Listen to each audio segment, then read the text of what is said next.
and nothing can stop me.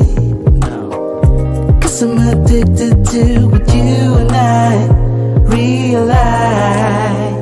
Lead the way, I follow. No need to say where we are heading now, babe. I follow to the edge of it all. So tell your good night, 'cause I'll find no matter what. Yeah, susceptible now before the moment flies, before it flies. So tell your good night, 'cause I'll find no matter what. Susceptible now before the moment flies.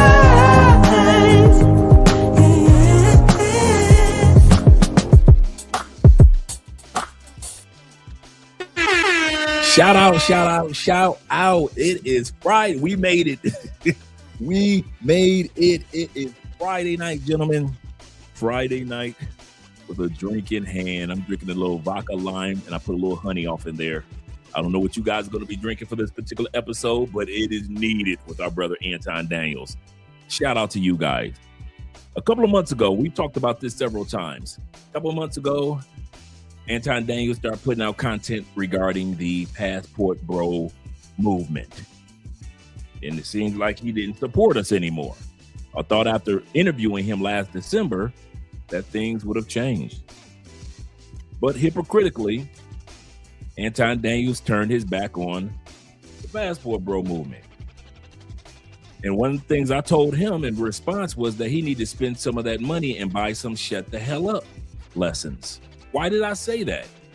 Because Anton and many men have a tendency of talking just a little too much about things that they don't know anything about. Now, I talk a lot, but if you notice, I try not to talk about things I know nothing about. The latest state of hip hop, who's going to be the best team next year in the NFL.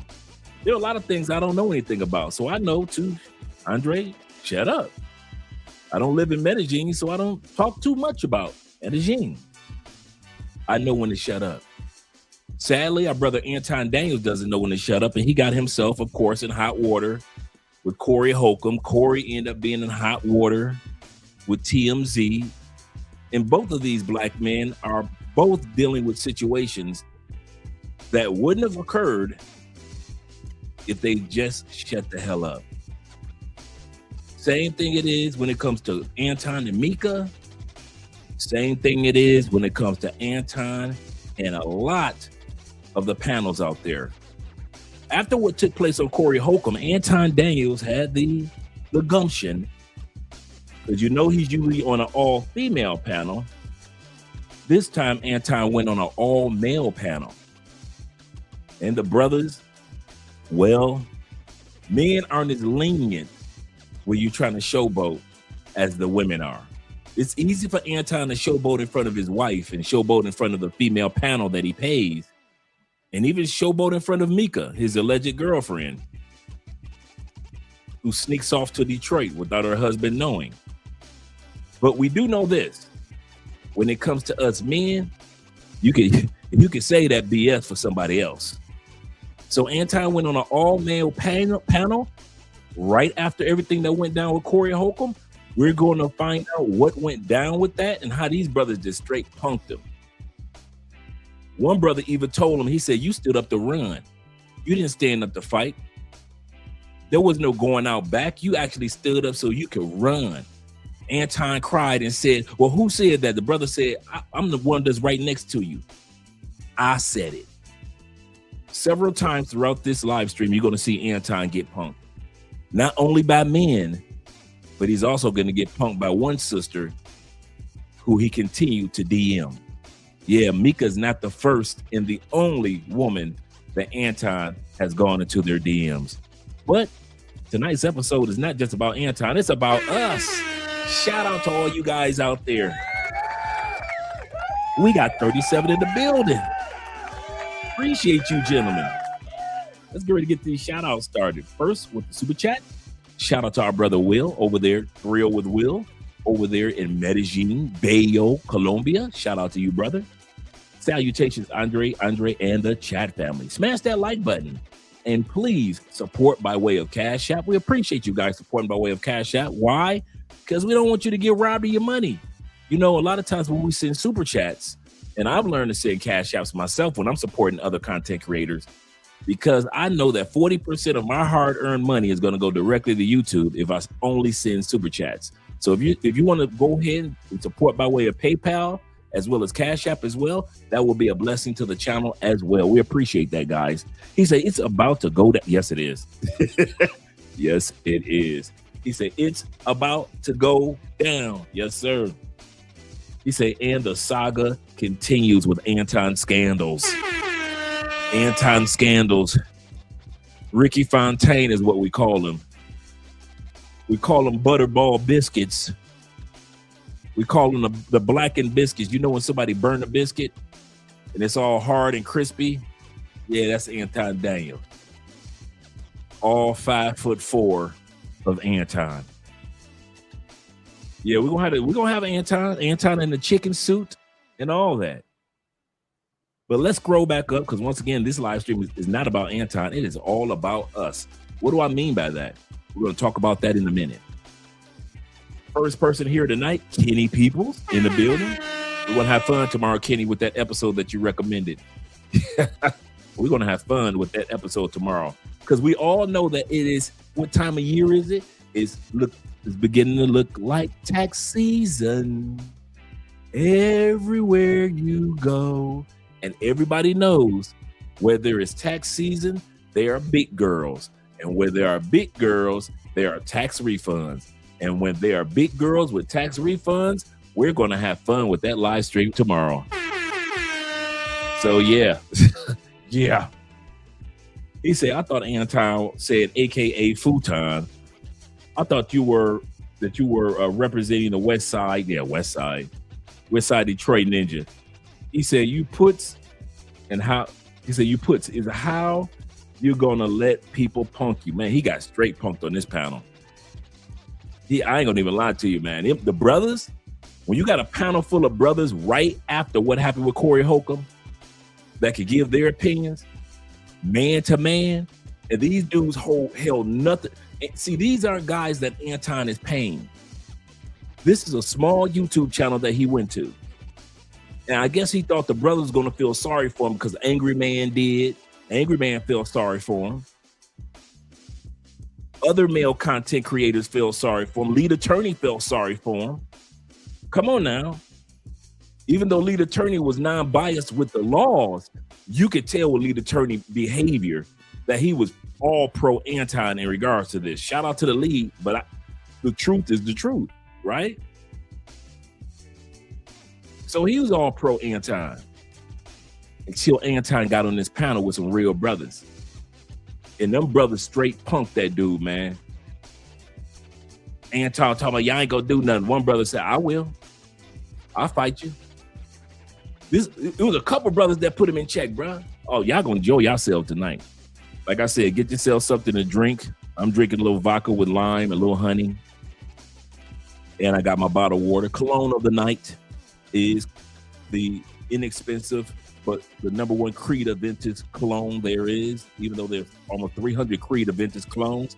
But the #1 that stood the test of time over the last 4 or 5 years is Club de Nuit Intense.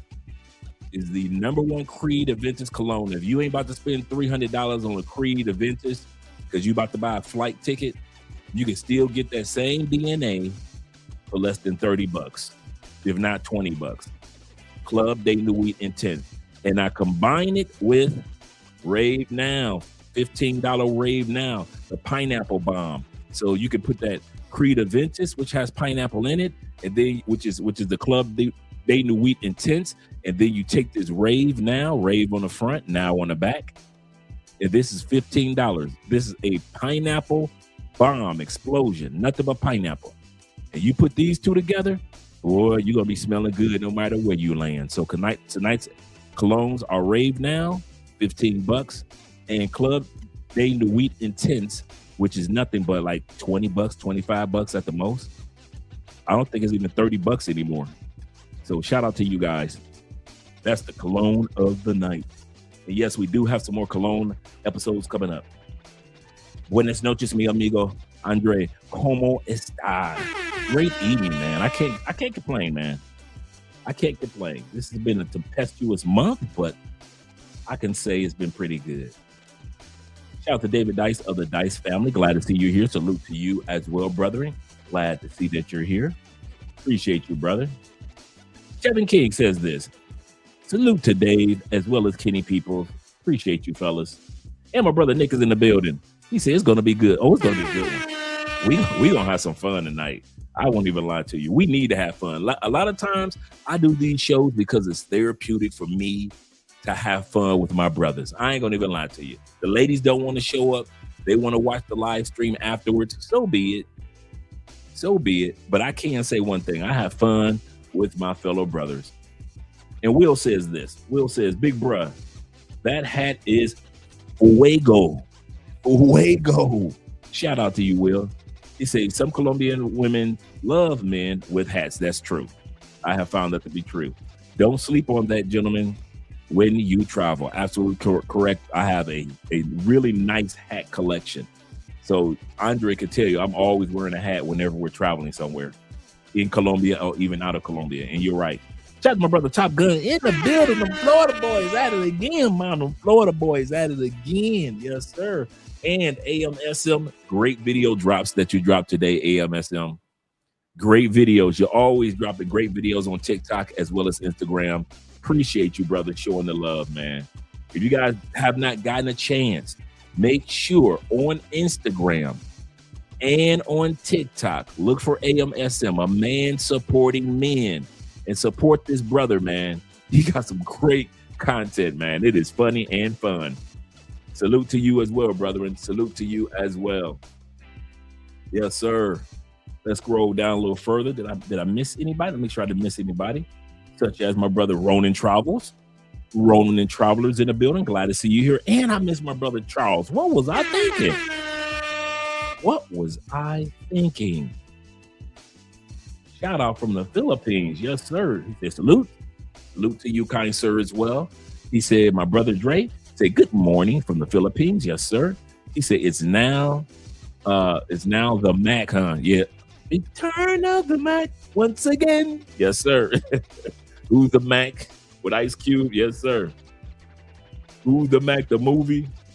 Or the Return of the Mac? Yes, sir. Or the Mac?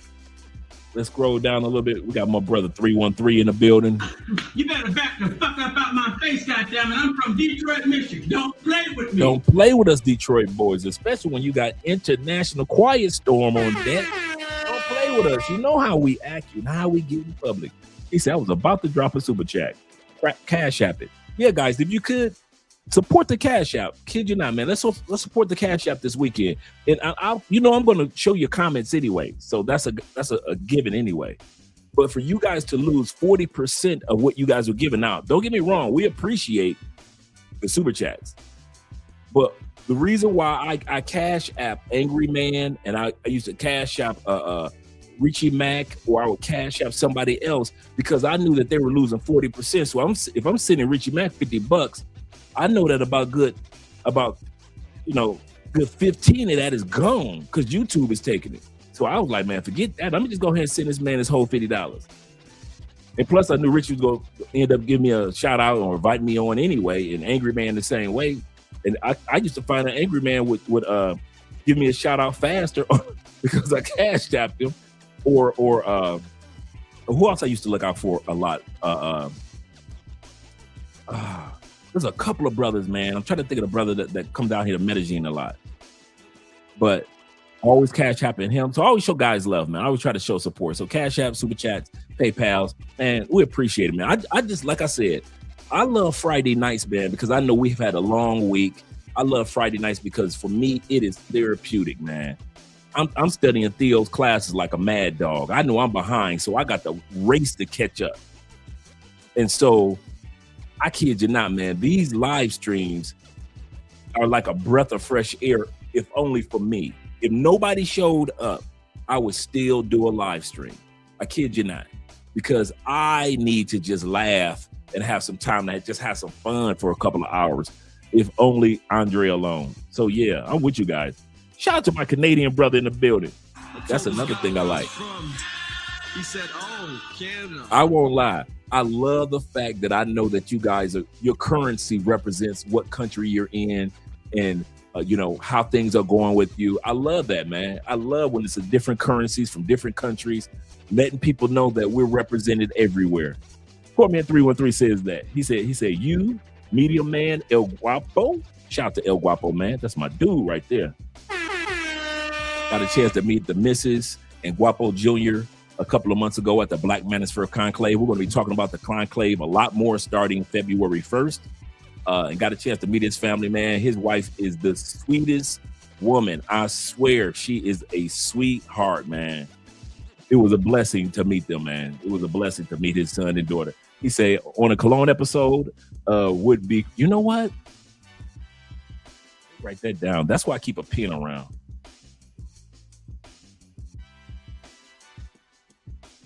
You know what?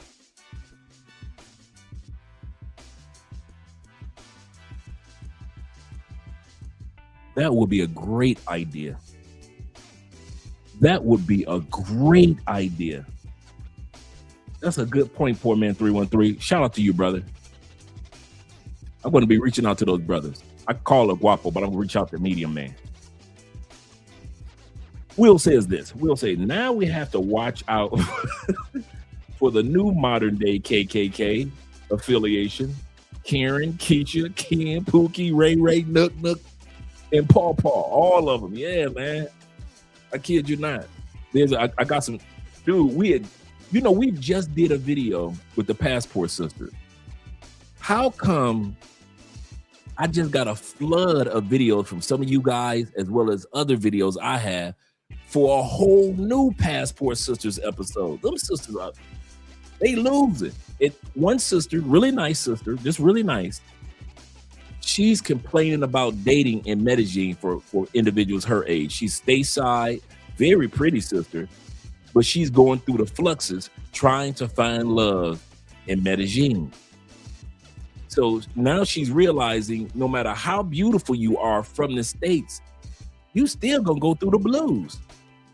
She's a very attractive sister, but she's still going through the blues. So she's gonna be in the videos. I tried to invite her on the show, but I guess she don't like it. You know, she don't like you, Passport, bro. So shout out to you guys. Shout out to Chris Jeezy in the building as well. Shout out to Chris being here. And Raffy Lake representing the Indiana boys. You know how we do. Shout out to them there. Hoosiers are in the building. He said, what up, Dre, Andrea in the chat? Happy Friday. It is a happy Friday. Shout out to all you guys. Speedway, Indiana. Yes, sir. I know exactly where that is in the building. Peace, love, and blessings to y'all. Salute to everyone. Yes, sir. Salute to us all. Appreciate you guys being here.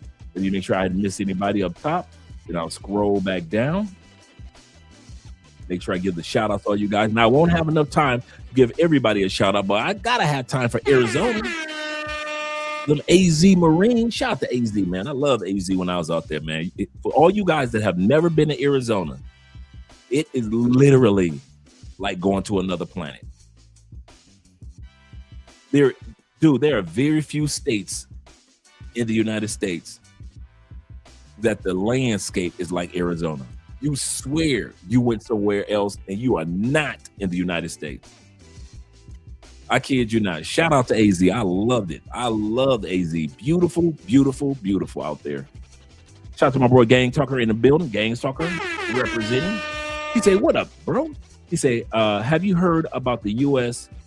Got us citizens on the kill? No, I didn't know that. Did you hear about the U.S. got a U.S. citizen on the kill? What's that list? I never heard that list. So a lot of times when it comes to the U.S., you guys give me info that I didn't even know about. So let me give me a little bit more information in regards to that. Seriously, man. I might even do an episode on that. Shout out to you guys. And once again, that's a great suggestion, brother. That is a great suggestion. Out there. Make sure you guys subscribe. I kid you not.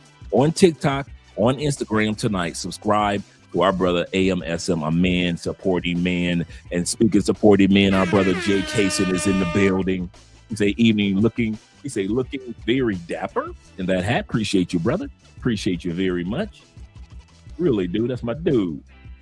Let me scroll down a little further. Let me see if I got my man John C in the building. That is, yes, sir. He say salute to you, John. Salute to Dre and the chat. He say I'm in the States for 10 days.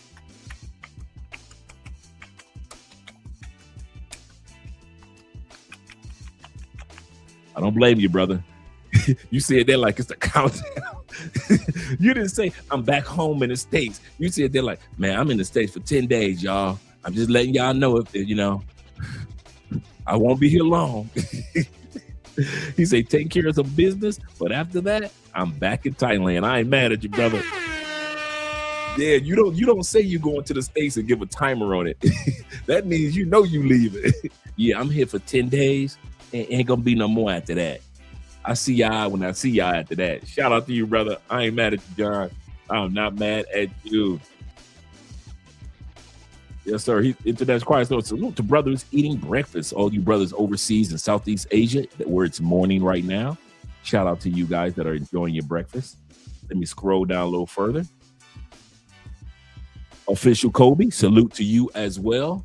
Remember the video that we looked at yesterday with the sister that was in Medellin pretending like she was Afro-Latina? She was pretending like she was from Colombia, and she had that brother take her to Sweet Georgia Sweet Georgia Grill, and she eating chicken, greens, and macaroni. I told y'all the passport sisters and all the sisters in the States was going to be talking about how dumb the brother looked, right? How come my boy Sean D. Upshaw sent me the video of stateside sisters mocking passport bros for being stupid enough to not know the difference between an Afro-Colombian and a sister from the States? I told y'all that video was gonna go viral. I told y'all the sisters was gonna make a video laughing. They gonna ride that one out for at least a good 3-4 months. I ain't mad at them. I am not mad at them. I knew that was coming. Shout out to AMSL with the $5 love with the super sticker for the love of the game. Yes, sir. What is Theo doing here so early? What in tarnations? Shout out to Theo. He said you can count the hours while in the U.S. Never seen a man so miserable. Yes, sir, man. When I go back to the U.S., it's like holding my breath. 1, 2, 3, and I'm underwater, taking care of what needs to be taken care of. And then when I get back to whatever country I'm going to, I feel so much better, man. So much better. I kid you not. Shout out to Theo. Theo's on the countdown. Theo was also on the countdown with his days in the States. Yes, sir. Yes, they had a fish fry. He said fish fry Friday. Yes, sir, Kenny. Fish fry Friday. Andre made me some fish today. Seriously. America's on the spiritual. Absolutely correct. Amen to that. That we pray about. That's one of the reasons why we keep you guys in prayer here. And I don't say that flippantly, man. You know, me and Andre, y'all see me on camera and I'm animated and profane, if you will. But in real life, man, I take my Christian walk extremely serious. So when I say we on hands and knees praying for all of us, especially us men, we on hands and knees praying for us men, especially men of color, what we go through, especially the way that things are looking in the States. You know, the old school song says, somebody prayed for me. They had me on their mind, took the time to pray for me. I'm so glad they prayed. Man, we keep y'all in prayer, man. As well as we keep ourselves in prayer, without a doubt. He said they laugh, but we still spending our money on. You better back the fuck up out my face, goddammit. I'm from Detroit, Michigan. Don't play with me. You ain't never lied. You ain't never lied, Chris. That's the funny part. We ain't coming back. You can make all the videos you want, sisters. We are not coming back. We go back to make money, visit friends, fellowship with family members, and leave again. That's it. We go back to the States for family, finance, maybe a little bit of fun, and our friends. And then we leave again. I don't know why they think that they're going to ridicule us into coming back. That ain't going to happen. That is not going to happen. Shout to David Dice of the Dice family. David says this. He say, Dre, respectfully, he say, I'm not a passport bro.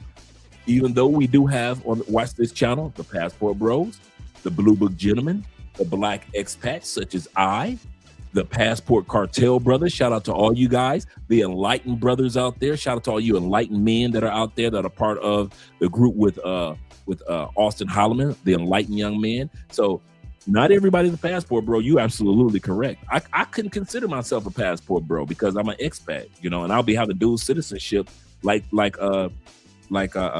this year, just like a T-Mac. So yeah. He said, I'm a Blue Book Gentleman. Shout out to the Blue Book Gentleman. Yes, sir.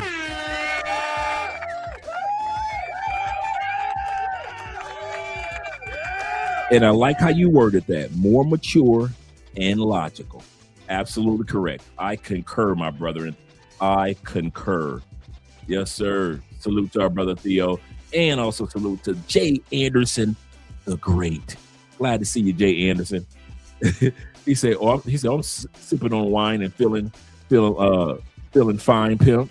Oh, I'm sitting up here enjoying. Shout out to all you guys. I'm enjoying a little bit of vodka with the lime and a little honey in it. Shout out to all you second shifters that are out there working second shift that are watching us. We appreciate you guys that are working second shift, that are enjoying the live stream. Shout out to all you guys that are working third shift, but you're going in early. We got your back. You're going to laugh tonight. You will laugh tonight. Shout out to all you military men and women out there that support the country, no matter what territory you're in. Glad to see that you're watching. Shout out to all you guys that are doing government contract work. I don't care if you're teaching overseas. I don't care if you're doing AI overseas, or I don't care if you're doing some type of contract work with a company overseas in Qatar. Shout out to all you guys that are out there.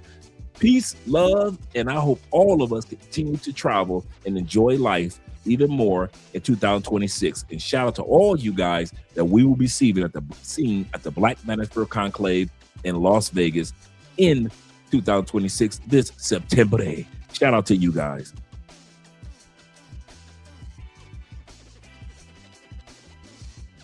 Yes, sir. Shout out, man.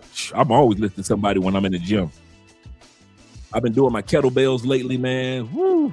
It's been helping me out a lot. Jay Anderson says, this live is dope. We're about to have some fun tonight, guys. We're about to have some fun. Let me get ready to get started. Kenny said this. He said, I forgot about the tax season. He said, I have nothing to give. He said, I'm trying to improve my house. Yes, sir. Yes, sir. Andrew is in the building. Glad to see you here, brother Andrew. Always looking good. He said this. He said, I'm in the middle between Passport Bro and the Blue Book Gentleman, honestly. He said Anton backlash is now. Yes, sir. Yes, sir. Yes, sir. Let's get ready to get started. I want to change the music up.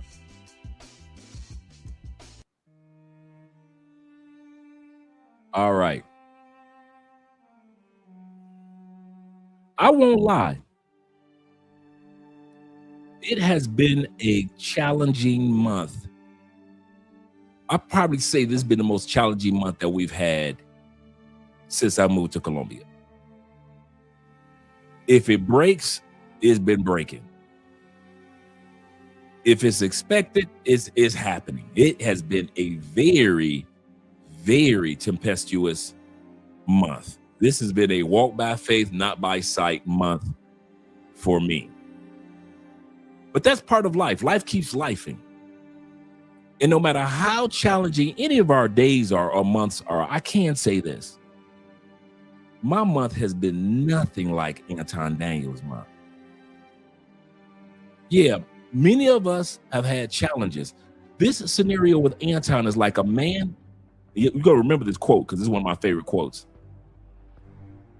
A man complained about having no shoes until he met a man that had no feet. Sometimes you think that your month has been crazy until you look at a man that has no feet, such as Anton Scandals. No matter what this guy says, no matter what he does, it's all backfiring on him. And as I mentioned before, it starts with his mouth. Let's say Mika was his side chick. All he had to do was shut up about it. Let's say his wife did want an open relationship. All he had to do was shut up about it. Let's say he didn't agree with Corey Holcomb on Corey's channel. All he had to do was shut up about it. Maybe he didn't agree with Corey saying that he kisses white men's behind. All he had to do was shut up about it. Sometimes silence is our greatest weapon. Sometimes being emotionally stable, being stoic, in other words, causes people to back down. Had a brother come to me yesterday, here in Cali. He's in trouble, financial trouble, for some things that he did to another brother that lives here in Cali. He saw me and Andre eating, and he ran over and said, "Let me explain it to you." Before he get his words out of his mouth, I said, "I don't want to hear it. I have nothing. I've heard one side. I don't need to hear both sides, and I have nothing to do with it. And I'm sitting here with my wife." Sometimes silence is the best tool for us men to use. And so when the brother walked away, I didn't care, because it has nothing to do with me. What's my point in saying all this? Sometimes Anton should have just shut the hell up. And now that everything is coming out, that he tried to hit up other women in their DMs, including Island Girl Q, and including other women that are going to come out tonight on this live stream. And then the brothers are going to just tell him, "You're a punk." If y'all thought I wrote that thumbnail just to be playing, or that title just to be playing, watch this episode tonight to the end, and you're going to see Anton Daniels. You think he was from somewhere else. Maybe you think Anton was from Utah or Wyoming, because the way he acted on this panel, he dang sure is not from Detroit. Too soft. These dudes had no cut. And the way he talked to Corey, he didn't talk like that to these brothers. Shout out to you, brother. Shout out to you. He said, "Don't forget to read your Cash App, Dre." I will, brothers. I will.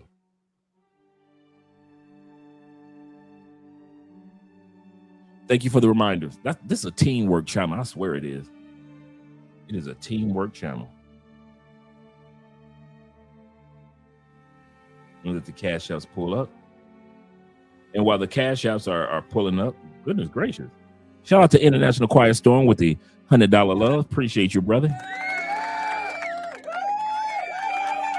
Appreciate that.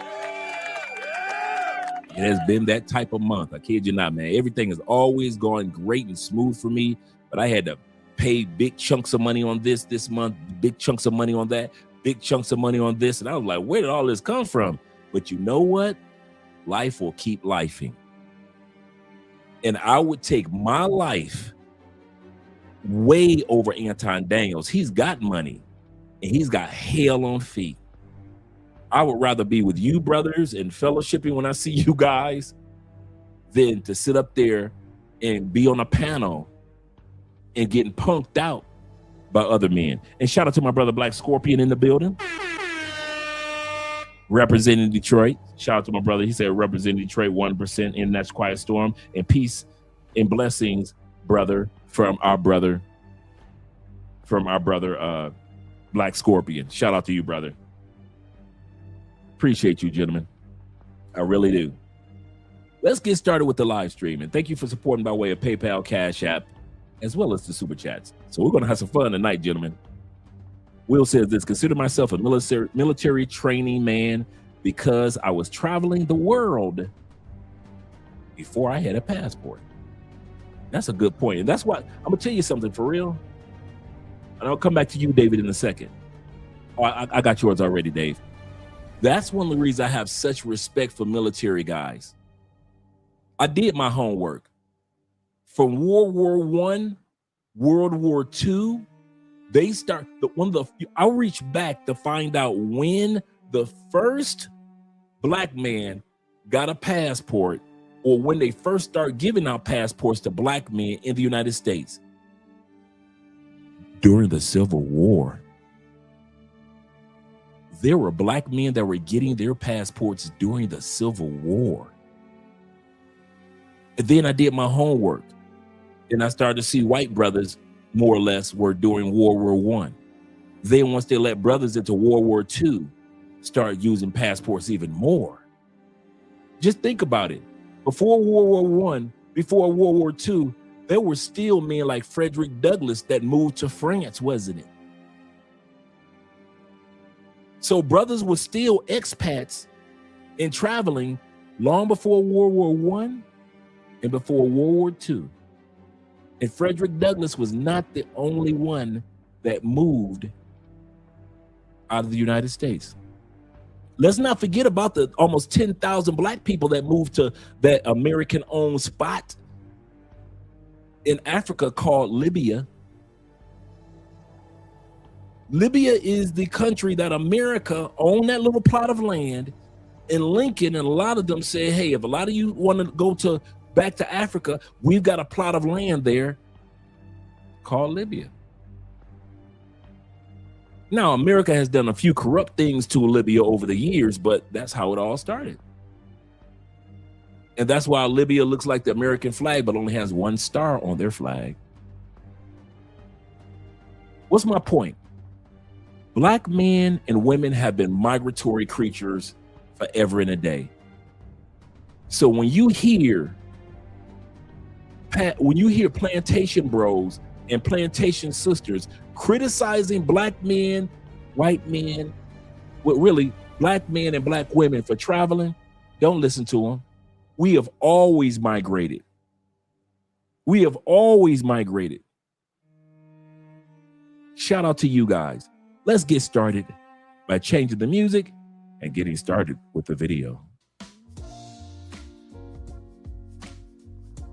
Move me out of the way. You know what my biggest problem is? Turning down you funky hoes. Y'all reach out on a regular. No, let's get to no. I got a fleet of hoes right now that will come and finesse you out of your socks, nigga. This dude said he got a fleet of hoes as a married man, as a Christian, as a conservative. He said he got a fleet of hoes. He got a fleet of hoes.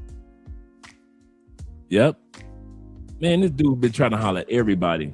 Poor man. Check it out. We all know, before we get started with the video, get too deep in, we all know that some dudes ain't never been getting no coochie like that. Can we be real, gentlemen? I'm for real.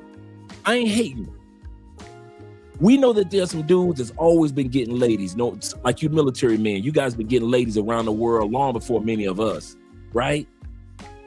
Only a hater would not acknowledge military men been getting it in globally. You can watch the movie Good Morning Vietnam. That's just huge parts of it is dedicated to you guys always been in Southeast Asia. Like it's nothing. We act like it's something new. You military men, this ain't nothing new for y'all. So it is with some dudes when it comes to having money. Some dudes like Anton, they never had no coochie like that. They never got no Afro-Latinas like that. Afro-Latinas ain't in full effect in Detroit. We got Arabs in Detroit, Middle Easterners in Detroit. Shout out to the Middle Easterners. So for this brother to pretend like, oh yeah, y'all been getting it, you ain't always been getting it like that, bro. Let's be real. You spent almost 10 years trying to blow up on YouTube. Within the last 3 years, because you focused on conservative Republican content, kissing a white man's butt content, then you blew up. You didn't even blow up and make money when everybody's making COVID money on YouTube. You ain't making none of that money, Anton. Now you're making money. I ain't mad at you. Make your money, black man. Here's the kicker. There are a lot of brothers that come to Colombia and they ain't never had no Latin coochie and they lose all their money being stupid. There are dudes back in the States that ain't never had no coochie for real. And they losing it all, acting a fool. If Anton can't handle women in the States, could you imagine that Negro out here with us?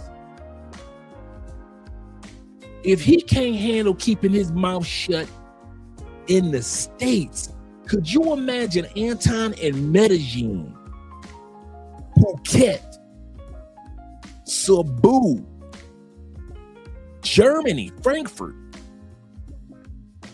Madrid, or Barcelona, Spain? Can you see that fool in Panama City? Can you see how much he would run off at his mouth if he was in Cancun, Rio, Sao Paulo? Can you imagine? You think Anton is bad in the States? He can't shut his mouth. Could you imagine that mother out here with us? Man, he'd be talking more than women. Anton scandals will be talking more than women do. The best thing for the passport bro movement, blue book gentleman, passport cartel, black expat movement is men that are plantation bros that keep their ass on the plantation. Don't come out here with us. Yes, do all your stupidity on the plantation. Because we don't need a dude out here like that. You know who else we don't need out here like that? Y'all ready? Corey. We need Corey Holcomb to stay right there in the States. We love you, Corey. You one of the funniest dudes, man, we have ever seen, man. But that behavior, that hood behavior, doesn't translate globally. Corey, you would be a Pookie, Ray Ray, Nook Nook, or a Paw Paw, an older hood type dude. That don't translate well in other countries, bruh. Corey, you talking about moving to Thailand, right? Now with that attitude, you can't. Ready to just go to battle, go to war. Dude, that worked in the 80s and 90s. I'm a tough guy. It don't work like that no more, especially with a passport. Us guys who got passports, Corey Holcomb, we're telling you now, bruh, you can't come out here with that. You gonna get locked up, or you gonna end up buried in the back of Medellin up in one of them hills with that behavior, Corey. Corey, it's easy to talk greasy to a 5'4" dude like Anton. A big butterball dude like Anton. Cool, bruh. And I'm talking to you, Corey Holcomb. It's cool. You in the States, you on the plantation. You got home field advantage. It's easy to do rah-rah to him. Come on out here with these Colombians and talk crazy to one of them out here. Man, they will chop your body up, man. You be found in 4 different states. You be in Cartagena at the same time. You in the coffee region at the same time. You in Cali at the same time. You in Choco. So the best thing for you, Corey Holcomb, is to keep your ass in the States with Anton Daniels. You plantation boys are perfect for each other. 2 peas in a pod. And I'm talking about all you dudes that act like Corey and all you dudes that act like Anton. Anton is the dude that act like he ain't never had no pussy before. Corey is the dude that act like he ain't got no damn sense in his head. Y'all deserve to keep y'all ass on the plantation. Y'all deserve all them high ass taxes y'all paying. Y'all deserve all them gas prices. Y'all deserve all that unhealthy food in the States. Y'all deserve all that unnecessary medication they give you for pills for this and pills for that. Y'all earn that plantation. Don't come out here with us. Anton, don't divorce your woman. Keep her. Mika, don't divorce your husband. Keep them. Y'all keep your asses right on that plantation. Do not bring your asses out here with us. Do not come out here with us. You ain't gonna make it. you ain't gonna make it. Them little crumbs that you've made on YouTube over the last 4 years, Anton, these women in these other countries will have you buying up everything. You too weak-minded, bruh. You ain't used to this out here. You let that one little Afro-Colombian Mika tear up everything. One little raggedy-ass Afro-Colombian who's married to somebody, not Afro-Colombian, but Afro-Latina, because I think she's Dominican or Cuban. You let that one Afro-Latina Mika tear up everything because she didn't know how to shut the hell up and you didn't know how to shut the hell up. Yeah, you keep your ass right on that plantation. Don't be out here with us, brother. And I mean that one. If y'all ever see Anton out here, y'all better walk the other way because he gonna be telling all y'all business. Same thing with Corey Holcomb. Corey will get y'all all locked up in DR with that behavior. You get all y'all locked up in DR. Y'all think I'm hanging out with Corey Holcomb. Next thing you know, you in jail because of Corey Holcomb got into a fight with a Dominican. Because he think he in the States. Some of y'all are only stateside tough. Stateside tough guys. You perfect to go to battle in the States. Out here in these other countries, you notice that them brothers that got in a fight a couple months ago in Cartagena was fighting each other. You caught that? You notice them Negroes in Cartagena, in Club Delirium, them sisters and brothers was fighting sisters and brothers from the States. Because they know, bring your ass to Cartagena if you want to, messing with some of these Afro-Colombian dudes down here. They will chop your ass up and have your body on the other side of Cartagena with the cows and the goats eating your body parts. All you American tough guys, you are perfect. I'm going to end this with this. You are perfect for being a tough guy in America. You go ahead and go to Thailand or go to the Philippines being tough. Man, you will have 9 Philippine dudes beating your ass. That's why I'll be seeing y'all getting all tough. Y'all will fight each other. I'll fight another brother in the Philippines, but I bet you won't fight them Philippine dudes. I bet you won't jump on one of them Thai dudes. I bet that. Go ahead. All you Mr. Tough guys, I'm a knockout artist. I've been knocking out dudes in New York my whole time. Go ahead, Mr. Knockout Artist. Take your ass to Thailand you want to. See how many people you knock out. Man, your ass will be found somewhere in the middle of the ocean in a boat with no row. Y'all always want to holler y'all tough about something. That's why I love when I say this, and I mean it. Keep your ass in the States. Y'all so tough. Anton, you so Mr. Money. Corey Holcomb, you so mouthy. 2 grown-ass men over 40 with big-ass mouths. Don't know how to keep your business to yourself because neither one of y'all act like y'all ain't had no pussy before. Cool. It's perfect for the plantation, but y'all cannot bring that shit out here. Y'all cannot bring that demeanor and that attitude and that money behavior and think you gonna just buy a bitch. Shit. Man, I know 5 Colombianas myself that empty Anton's pockets. Come on now. We know at least 10 females in Medellin that will dope Anton, have him clean his own bank accounts out, clean out his own crypto, clean out his own savings account and his motherfucking Roth IRA before tomorrow morning. That nigga wake up tomorrow morning, all his shit gone. And he did it with just 1 glass of scopolamine. You go and bring your ass down here to Colombia thinking you just going, I'm the man. Yeah, they were the man. They had your ass at the ATM like a zombie. Know all the passwords to all your shit. You better hand over all 3 of your YouTube channels to somebody in Colombia. You don't know how they got your channels.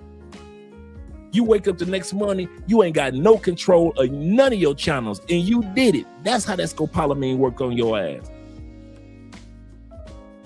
I said Liberia. Thank you very much, gentlemen. Liberia. Thank you very much. I said Libya, but I meant to say Liberia. Absolutely correct, gentlemen. Absolutely correct. That's serious, man. Shout out to AMSM. He said, I can't wait. He said, why can't you plantation bros and passport bros get along? Man, fuck them plantation bros, man. Ain't never been nowhere but want to tell us about some shit. See, there's a difference between the plantation bros and the passport bros or the black expats or the passport kings or the passport cartel, all of us who travel, right? This is the problem. We know their world. Say it again. We know their world. We were born and raised in the United States, Canada, the Caribbean. We know their world. They swear up and down they know ours. How you ain't never been nowhere gonna try to tell us about where we go and what we doing? You got 400 TikTok videos on people trying to tell dudes about the Philippines, ain't never stepped foot on in the Philippines. If you showed them just a map of the East, you ain't got to show them the whole globe. If you showed some of these dudes that are talking on the plantation, show them the map of the East, point out the Philippines. You got a whole bunch of islands to choose. Point out the Philippines. They can't even point out the Philippines on a map. You can give them the choice of 5 flags to choose from. Any flags in the world. And the real one, and one of them is the Philippines. They couldn't even pick out the Philippine flag. They think Japan is the Philippines. They pick out the Malaysian flag. That's why passport bros don't listen to plantation bros, because we lived and were born and raised in their countries.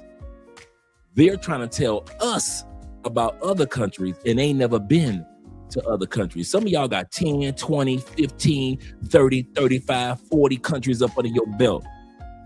There's dudes in the States that's doing videos on passport bros ain't even been to 50 motherfucking cities in their own country. Ain't been to 15, ain't been to 10. But then they want to tell us about travel?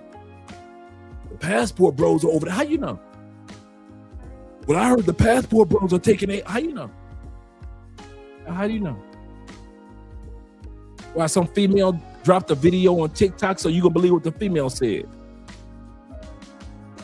See, we can easily talk about the past, what's going on the plantation, but them plantation motherfuckers cannot easily tell us about our lives. That's why we don't like they ass. If you ever wonder why we don't like them, because they think they know and ain't never been ain't been nowhere. He said the worst that they pick is China, and that's the Philippines. Absolute facts. Jermaine said the plantation bros use the same tired shaming taxes or shaming points. Yep, the Yaya sisterhood members use. Absolutely correct. He said, y'all, Zeta says this. Shout out to Zeta.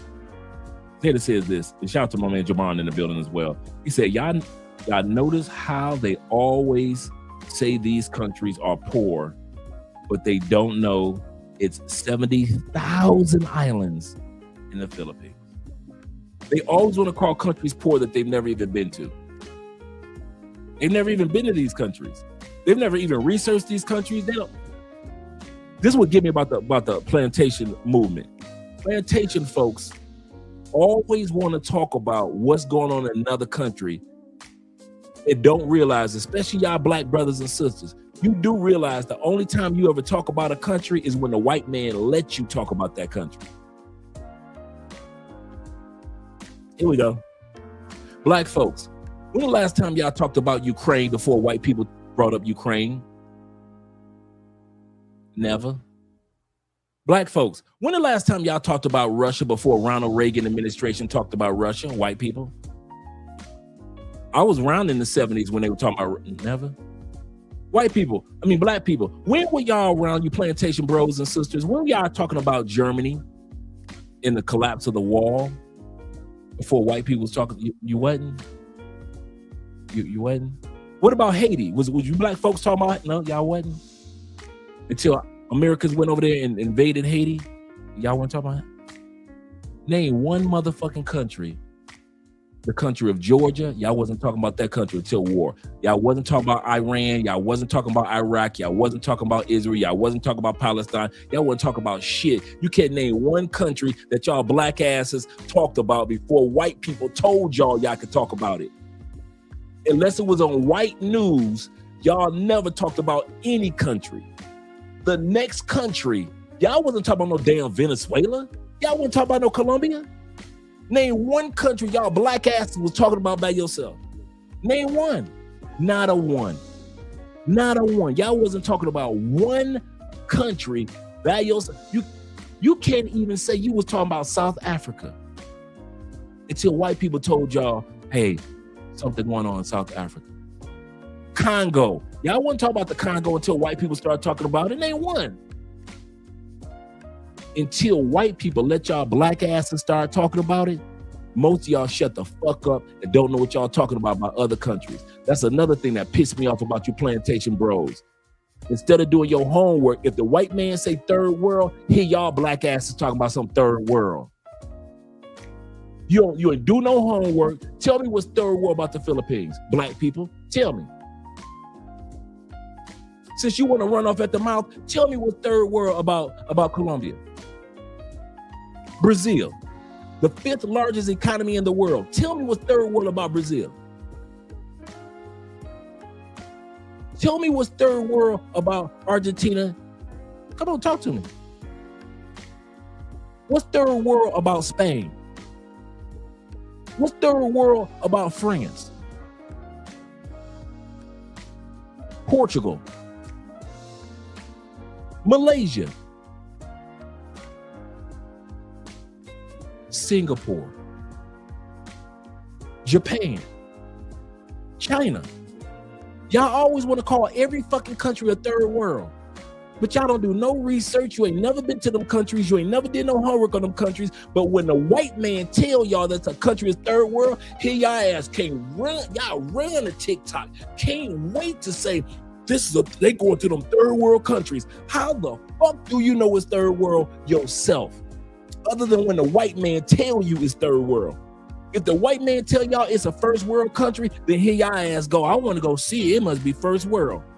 That's why we don't like you plantation bro motherfuckers. Because y'all listen to anything that white people tell y'all, and you will do it.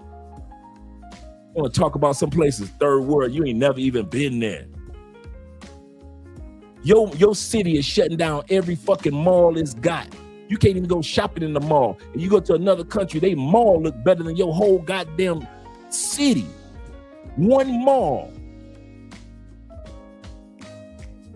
You got the Singapore airport looks better than almost 30% of the whole goddamn Singapore airport look better than the whole city of Kansas. Looks better than the whole city of Chicago. Looks better than the whole city of Detroit. Come on. All you motherfuckers, just the airport, just the fucking airport looks better than most cities in the United States. And you want to call another country third world? Go ahead, put your buildings up. I don't care how beautiful your motherfucking city is, Carolina. Put your cities up just next to Singapore's airport. You can't even fuck with one airport. And how the hell you gonna call somebody else country third world? And your whole fucking city, your whole state, you Mississippi, your ass don't even need to be in a conversation. So I ain't gonna holler at you. You already go through enough, okay? Mississippi, we ain't gonna even mess. We ain't gonna yell at you. We understand what you're going through, Mississippi. We understand. That wouldn't even be a fair fight.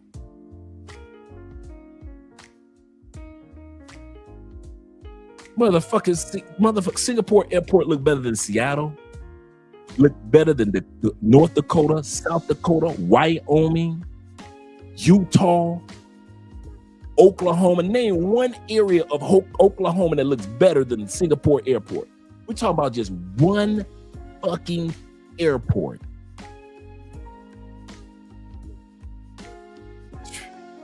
You plantation bros and sisters, y'all funny as hell.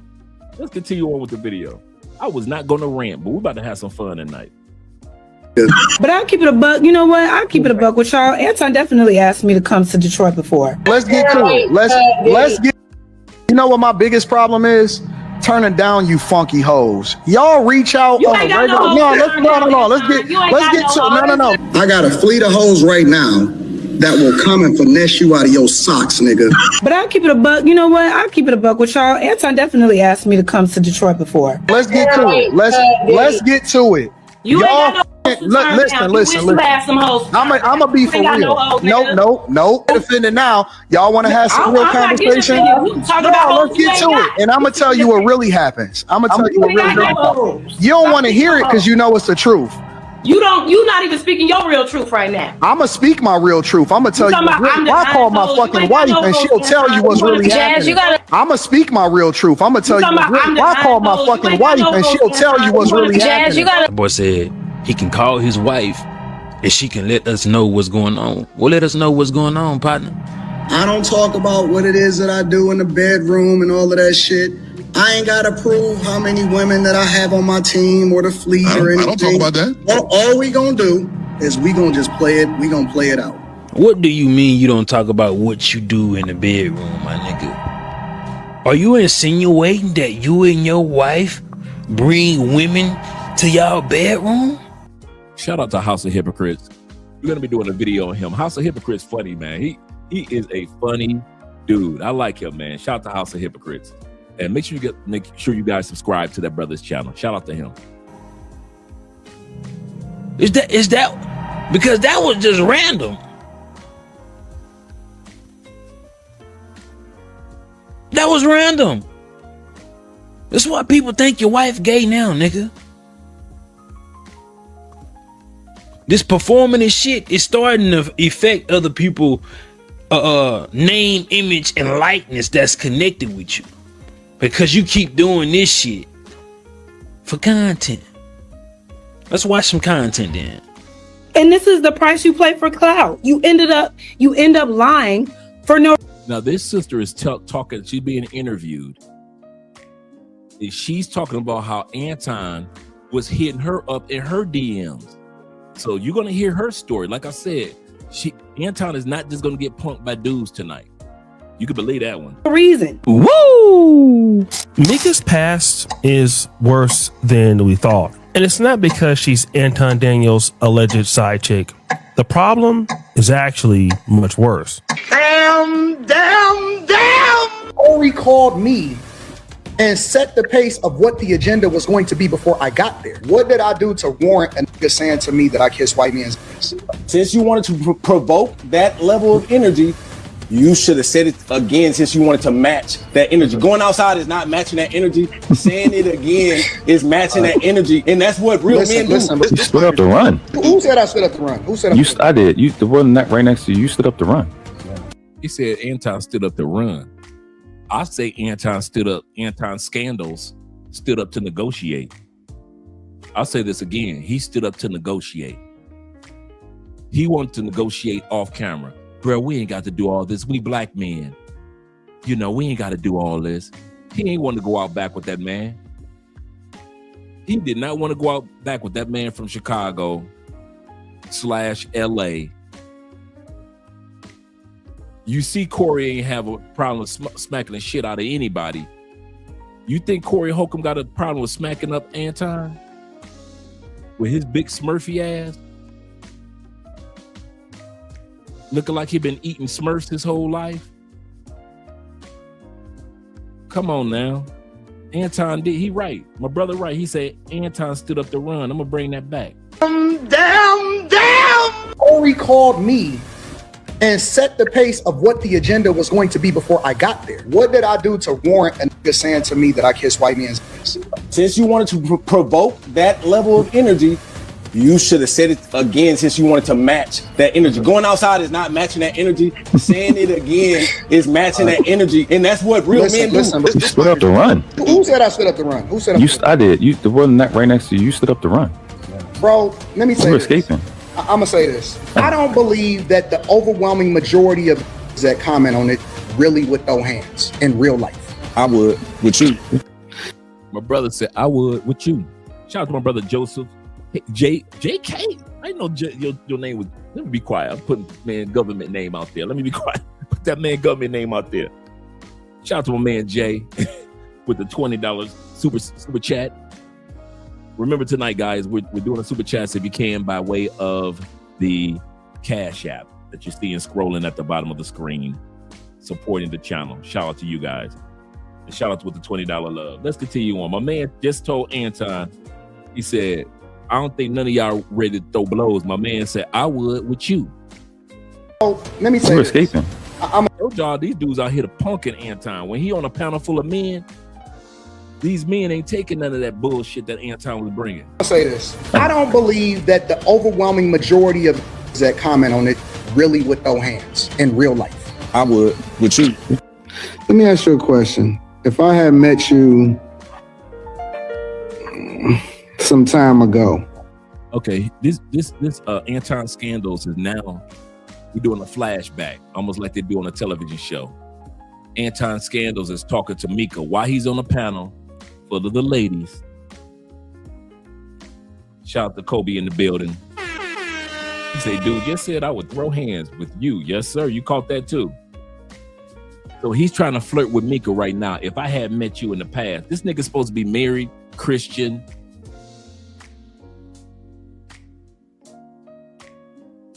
How much respect would y'all guys have for me? And you guys have seen us bring women on the panel for years.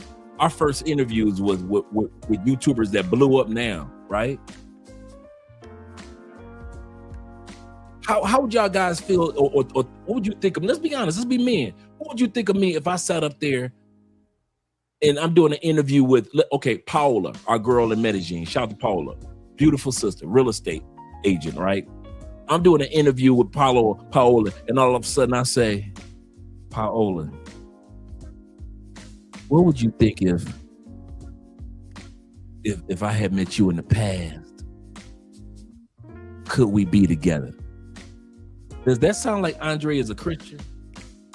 Or even if I was Islamic or Buddhist, does that sound like a spiritual man? Does that sound like a married man? Even in an open relationship, there's a time and a place for everything. I'm gonna say this again. For all you dudes that got open relationships, there's nothing wrong with that. But I notice about a lot of you open relationship dudes, and that I can respect. I'm gonna say this for real. All you guys that got more than one girlfriend, or you got more than one wives because of your religious beliefs. One thing I respect about all you guys that have an open relationship or a poly relationship or whatever it may be, right? You got more than one girlfriend. The one thing I respect about you dudes, and I mean this, you know that there's a time and a season for everything. There's a time to talk about it and share the information about how you are poly and your girl is, or whatever it may be, or your marriage is. And there's a time to sit back and then this ain't the place to talk about it. But when you got simp motherfuckers like Anton that's finally in an open relationship, they don't know how to act. They don't know when to shut the hell up. So we're gonna listen to him hitting on Mika, a married woman. That's the part, it's already been confirmed. Where is her, man, her husband is a punk. Ain't no way in hell. Ain't no way in hell I'll be married to that woman. I'm about to put up with all that. My brother AMSM says this, shout out to you, brother. He said, put some respect on our name. We stay sad, bros. Not playing. No. No. No. So there's the difference between the stay sad bros and the plantation bros. We must examine this. I never heard about it now. It's the stay sad bros and the plant. I guess the stay sad bros don't claim the plantation bros. Y'all like, listen, we put some respect on our name. We are stay-siders. That does not mean that we are with them damn plantation bros. Okay, I gotta put some respect on y'all name. I will do that from now on. There is a difference between the stay sad bros. There's a difference between the stay sad bros and the plantation bros. Thank you for the clarity, brother. I'm gonna bring this back just a little bit so y'all can see Anton get punked out, as well as him hitting up on Mika. The one right next to you, you stood up to run. Bro, let me say You're this. escaping. I'm gonna say this. I don't believe that the overwhelming majority of that comment on it really would throw hands in real life. I would with you. Let me ask you a question. If I had met you some time ago, you think we would be in a relationship? Why not? Toxic. Why not? Because I'm toxic? Because I'm toxic.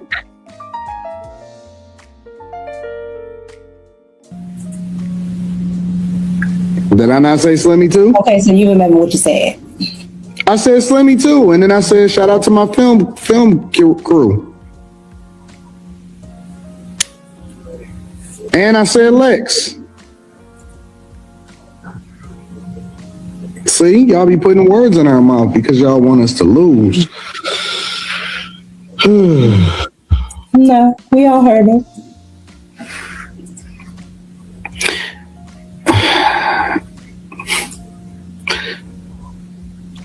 How about those super chats? If I had met you,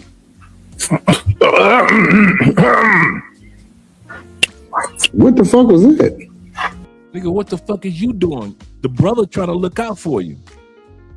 The brother's trying to tell you this ain't the time for that, nigga. The brother's clearing his throat to like, dude, change the topic. What you doing? Do you realize you on camera? Do you realize? See, man, I swear, man, I did not know when I interviewed this dumb motherfucker last year. I did not realize Anton Scandals was a dumbass, a thirsty dude. See, dude that ain't never had no pussy before, they move like this. Dude that ain't never had no coochie before, move just like this. They finally got some money in their pocket. They ain't got to, now they feel like they ain't got to lose no weight. I ain't got to go to the gym. I can keep on dyeing my beard. Anton, everybody know your beard is grayer than mine, nigga. Everybody know your beard grayer than mine. Why you keep using that damn just for men, man? Everybody know that shit. You can't blame Teach Handling for that.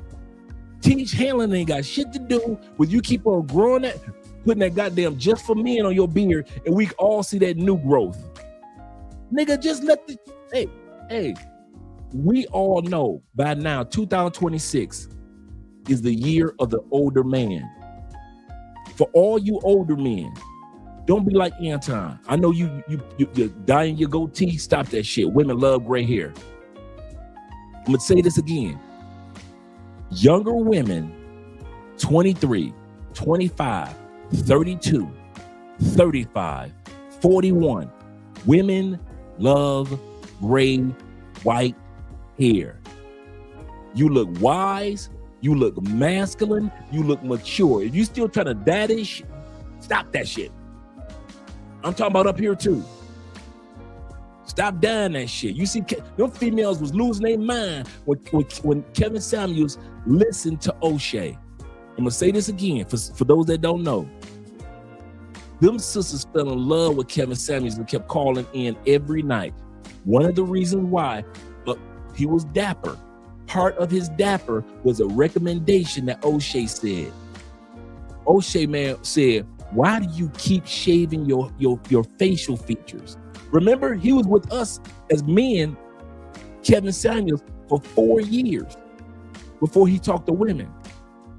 He kept all this shaved. All this was shaved.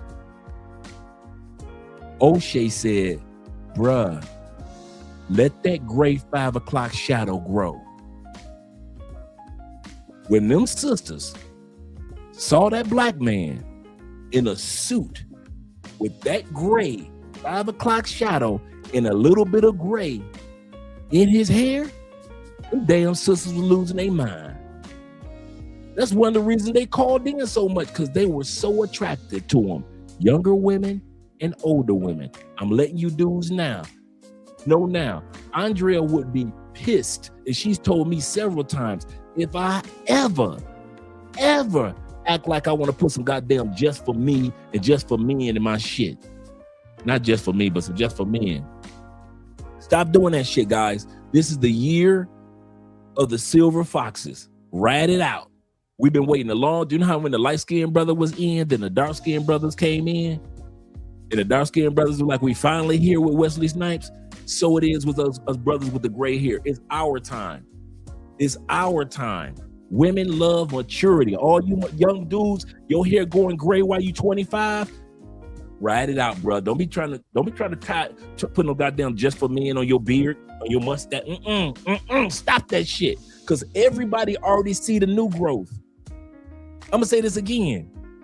Everybody can see your mustache growing back and that little gray up under it in 3 days. And so you died again. In another 3 days, we all see that new growth, that gray hair sticking out. We all see that shit sticking out from your goatee. Same shit with Anton scandal. He thinks that now I got some money. I got my just for men. I ain't got to go to the gym. I could still be fat as fuck. I'm only 5'4". And now I can talk to women any type of way on camera. Even though the brother is trying to look out for him and tell him, Anton, you ain't got to talk like that, bruh. This ain't the time. If you want to holler at Mika, nigga, holler at her another time. Sometimes, see, this is one of the reasons why Andre is funny style in Colombia. This is why I'm funny style. Because we are too old for me to have to, nigga, this ain't the time. I'm too old to have to put your ass in check for some stupid shit that you doing for a female in Colombia. I shouldn't have to do that. Like this young brother on this screen should not have to clear his throat and tell Anton, hey dog, you hitting on Mika, dude, you on a live stream, nigga, what you doing? You got a panel full of women that's looking at you crazy, what you doing? Nigga, you married, what you doing? Nigga, what you been drinking or something? What you having some weed or something? And Anton gonna say, well, what was that? Nigga, what is you doing?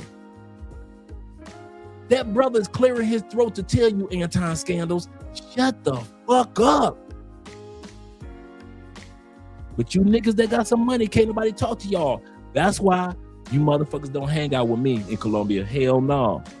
If I got to clear my throat because you doing some stupid shit and you ain't catching on, you go ahead with that bullshit. Go. If I'm telling you, don't want to deal with her, dog. She gonna put some in your drink, bro.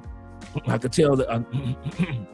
If I got to clear my throat and tell you that this female is putting something in your drink and you trying to check me for clearing my throat because I'm telling you to leave that bitch alone, yeah, you gonna fuck with her. Go on, put that little droplets in the drink. Go ahead, bloop, bloop, put the little droplets on his drink. In the drink. Let his ass wake up 9 hours later, passport missing, dignity gone, bank account cleared out. That's why I said dudes like Anton and dudes that move like Anton scandals need to stay y'all asses in the United States. You ain't built for out here. Cause you don't know when to sit your ass back and when to move forward. In this situation, Anton should not have been on camera talking about, yeah, if we had met at another nigga, this ain't the time for that shit. Stupid motherfuckers. Let's bring that beat back, man. See, y'all be putting words in our mouth because y'all want us to lose. No, we all heard it.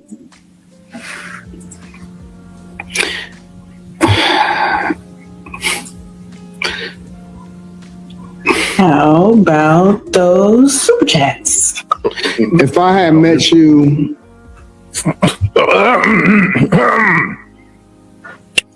what the fuck was that?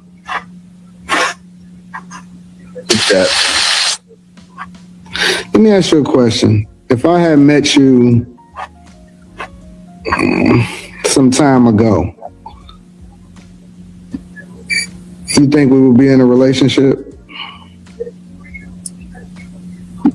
Why not? Toxic. Why not? Because I'm toxic? Because I'm toxic. Your love is your love. I don't think I'm like people like with your personality type. I don't think I'm like fun enough. No, that's not. No, that's because that's what you keep saying to me.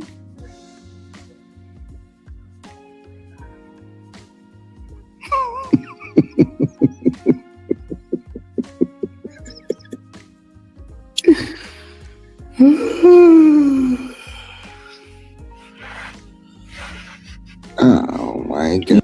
I think he's more around like 5'6". I think more like 5'6" because he's shorter than his wife. Anton is shorter than his wife. And she's not a super tall woman. So I think Anton's like 5'6", 5'7". Shout out to the Short Kings. I ain't no hater. Shout out to the Short Kings. Shout out to my brother Chris with the $20 love on the Cash App. Appreciate you, gentlemen, this evening. Once again, thank you for the support on the Cash App compared to the Super Chats. We appreciate the Super Chats. We really do. But we don't want you to lose your 40%. And I'm going to read your comment anyway. So if you guys support by the Cash App, we appreciate that. Scrolling at the bottom of your screen. But shout out to J3 in the building. And my brother IMF. He said Anton acting like a moron,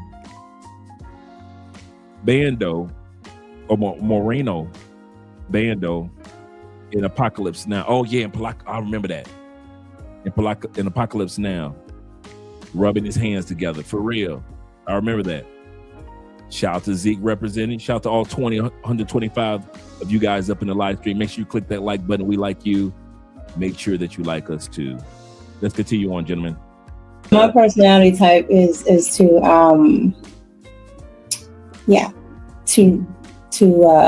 boring. That's not what but see, you changing. Now you see how he is on a panel of women. Now wait until we get to the panel of men in a little while. Wait till we get that full panel of men. Them brothers gonna snap off. What? I answered the question. But what about the conversations that we had previously, though? All right, Dave.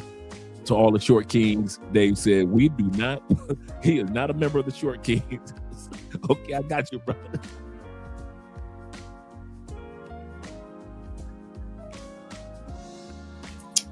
Which one?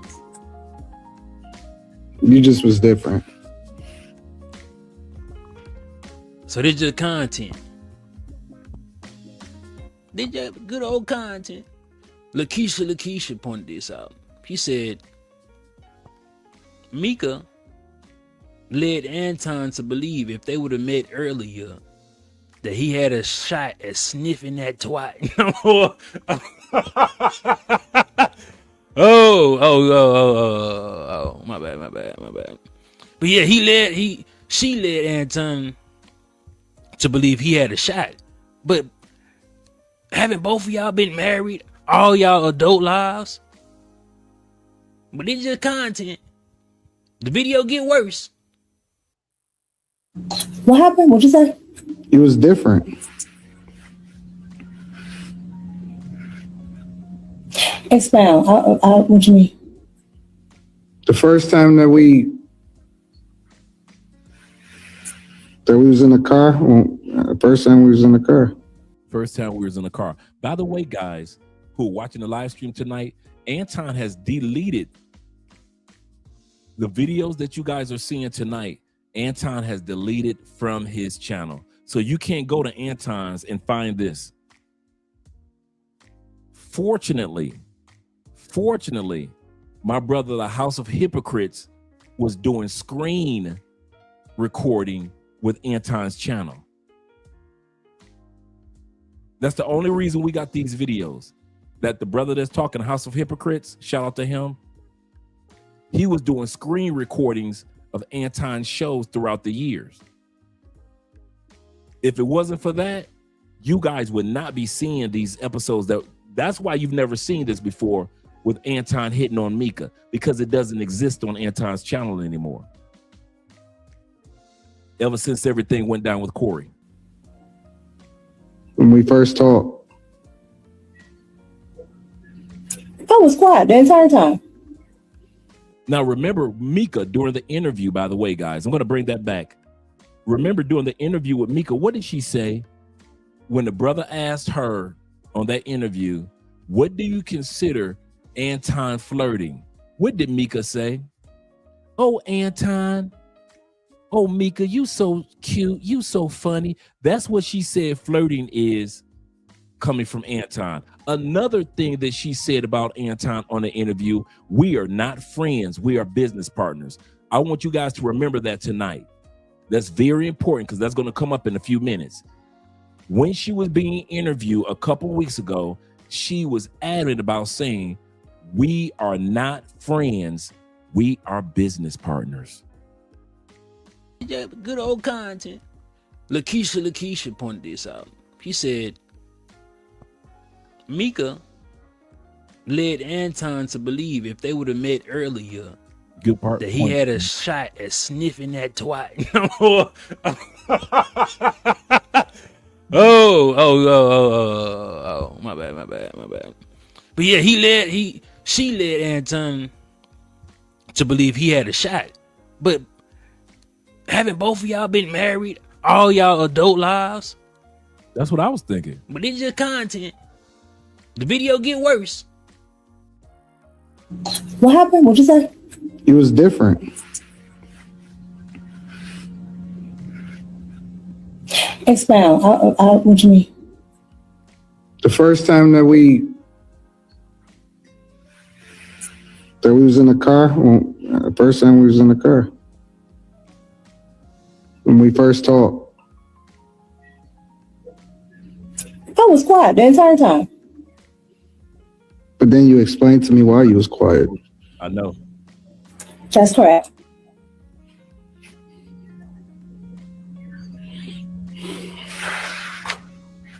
Be quiet for a different reason now.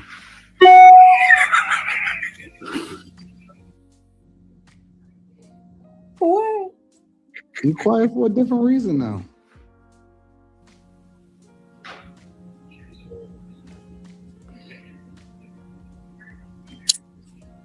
We supposed to be better than this. We supposed to be better than what we are. You don't agree? No, because I'm a great friend. No. I am a great friend. I am a great friend. What she just said, I am a great friend. I am a great friend. But when she was on the interview, did she not say Anton and I are not friends, just business partners? She said, ever since we started the show, we are not friends, just business partners. Bring that beat back. I'm bringing receipts tonight. She said, I'm a great friend. What? Be quiet for a different reason now.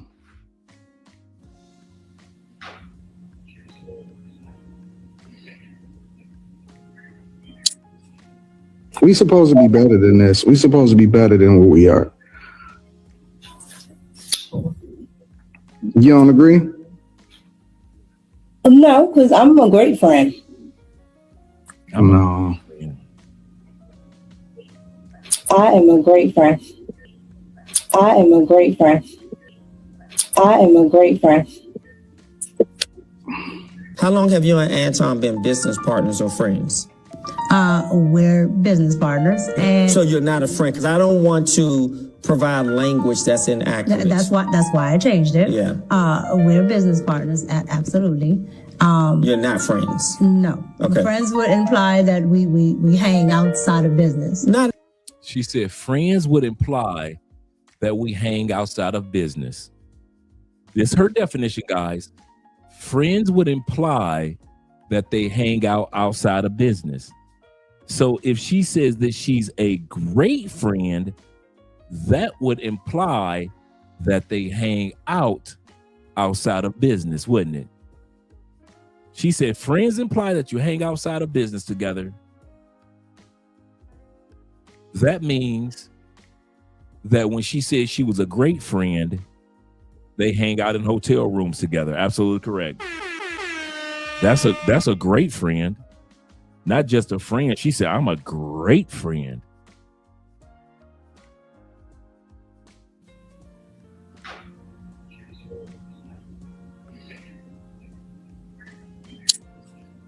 We supposed to be better than this. We supposed to be better than what we are.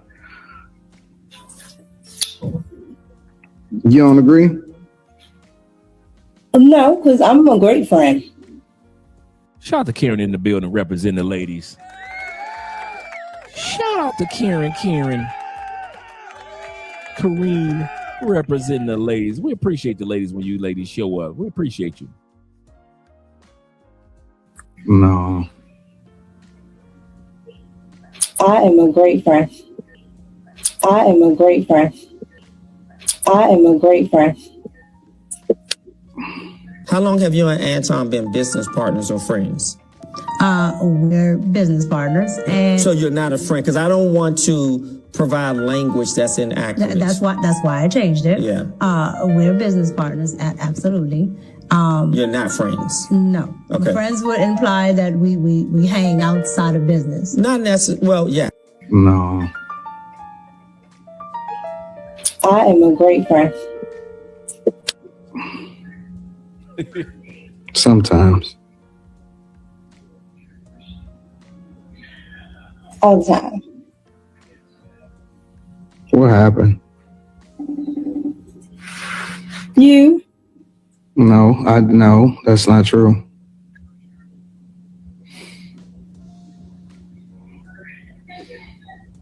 We'll talk about it. Man, ain't no way my wife will be talking like this to another man. Or letting another man talk. Man, dude, ain't no way. I've been with my wife. We got married young because she got married to her husband young. Anton got married to his wife young. Ain't no way. Even if we both in open relationships, it is not our place to put this on the internet on a live stream in public. That's what I'm saying about Anton's scandals. He does not realize there's a scripture in the Bible, one of my favorite scriptures. In the book of Proverbs, it says, even a fool looks wise when he keeps his mouth shut. One of my favorite scriptures in the Bible. Even a fool looks wise when he keeps his mouth shut. You can't tell the difference between a wise man and a fool as long as he keeps his mouth. Ecclesiastes chapter 3 says there's a time for everything under the sun. A time to speak and a time to shut the hell up. It's like our girl Karen said, it's creepy. It's giving creepy.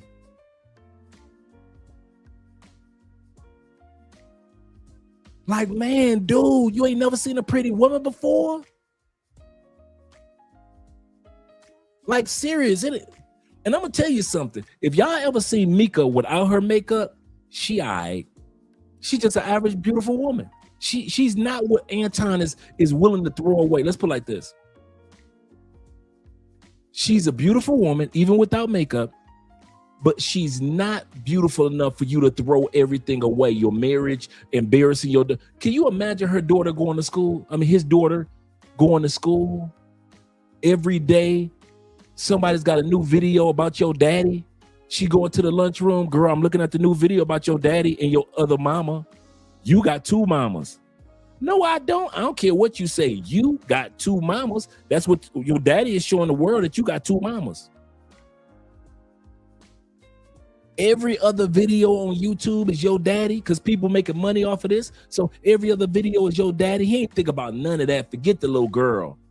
Forget her. All that crying he did a couple weeks ago. Yes, I want my daughter. She's going through mental issues. We might have to pull her out of school and therapy. This Negro ain't think about none of that when he was hollering at Mika, and we wouldn't have known none of this video if the brother House of Hypocrites had not had done screen recordings, because I can do that with my Fillmore Wondershare. Shout out to Fillmore. With my app, I can record what's on a screen for hours. I mean, for days if I wanted to. And so I can see how he got this on his screen. And we were able to get this before Anton had his editors delete this video. So you can't go to Anton's channels and find this. It's not there anymore. Oh, Kareem, not Karen. Kareem. Thank you, Kareem. Hope I pronounced that correctly. If I did, don't blame it on my head. I mean, don't blame it on my heart. Blame it on my head. Hope I got it correct, Kareem. Kareem says, yes. Wonder what her husband thinks about it all. That's what I've been wondering. Of all people, I don't want to hear from Corey no more, Anton, Mika, all the rest of these people, cool. I'm trying to hear from her husband. This man might be slowly putting together his Exodus game plan, as far as we know. Because I know me. I know guys like me. I'm going to say this for real. There are men that are like me. We don't say when we going to leave. I always, you just going to have extra hangers in the closet. And I mean that. Men like me, we don't talk. When we leave, we don't talk. You just walk in the house one day and it's all these extra hangers in the closet because all my stuff I've been gone. I'm one of them dudes, and I mean this from the bottom of my heart. I'm one of them dudes. I will sit up there and let you act a fool while I'm going over to leasing a new apartment. I've already split the bank account. I've taken you out of the will. You are off my insurance policy. See, I might not go on live streams and shows and interviews. I'm the type of dude, you are off my will, off my insurance policy. I've already taken you off the 401k. The only way you gonna know that I was upset is when you come home one day, look in my closet, and it's like 5 empty hangers just swinging in that closet.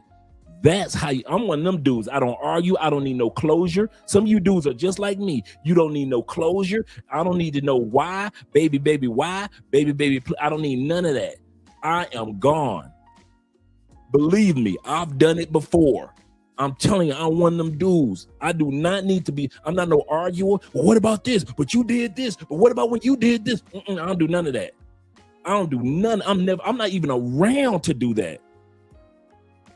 There are men that are just like me, and her husband might be just like me.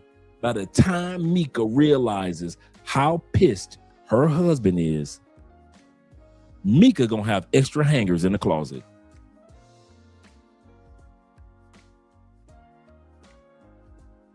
Cole said, he said, not me, I'm checking your butt. Not me, I ain't checking nothing. What's that gonna do?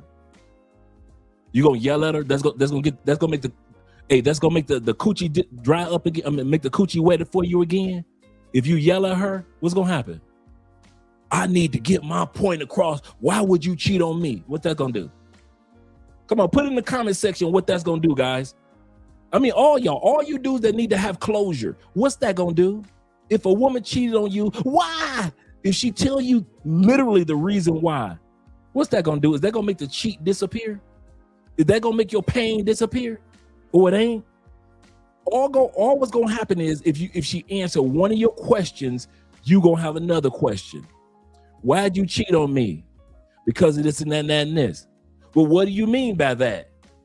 You did this, that, and this. But that was last year. Why are you still holding on to that?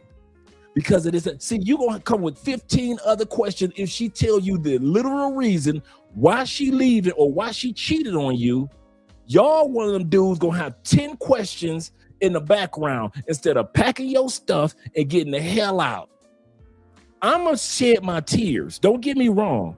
I will be hurt just like any other man, but I would rather be hurt in my own apartment with all my own brand new furniture, with all my own brand new neighbors, with my car in my brand new driveway, and my peace of mind. I am not going to be like y'all dudes, hurt and you still living in the same house with the person that hurt you. I'm like the husband. I'm moving in silence. Yeah. He said, I disagree. The chat, he said, the chat at work with the chat. Go ahead, bruh. Everybody's not the same. I'm not saying you guys are like me. I said that there are some men like me, not all men. Not all men. Some guys, you guys gotta have closure. You gotta have like 4 or 5 months of arguing with your ex. Y'all built for that. I ain't built for all them arguments. The cheating, I could argue with a woman for 5 months. Did that make the cheating disappear? Oh, it didn't? Oh, she still cheated? I could sit up there and cuss her out and call her all type of names. You bitch, you hoe. Because I called her names, did the cheating disappear? No, I'm asking. Oh, it didn't? So all the crying and whining and boo-hooing and calling her out of a name and cussing at her, ain't none of that ish make the cheating disappear. She cheated. You ask her one question and here you come with 50 questions. After 51 questions, did that make the cheating disappear? Oh, it didn't? So she still gave that coochie away. She still gave that man some fire. So she still was intimate and enjoying herself. Didn't care how many times she flew back and forth to Detroit. So that didn't change nothing, did it?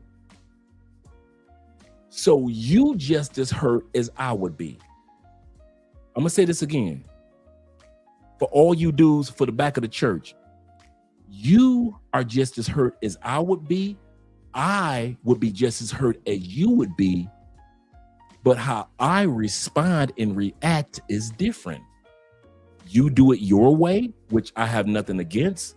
And I hope you have nothing against the fact that I'm leaving. There's going to be some extra hangers in that closet.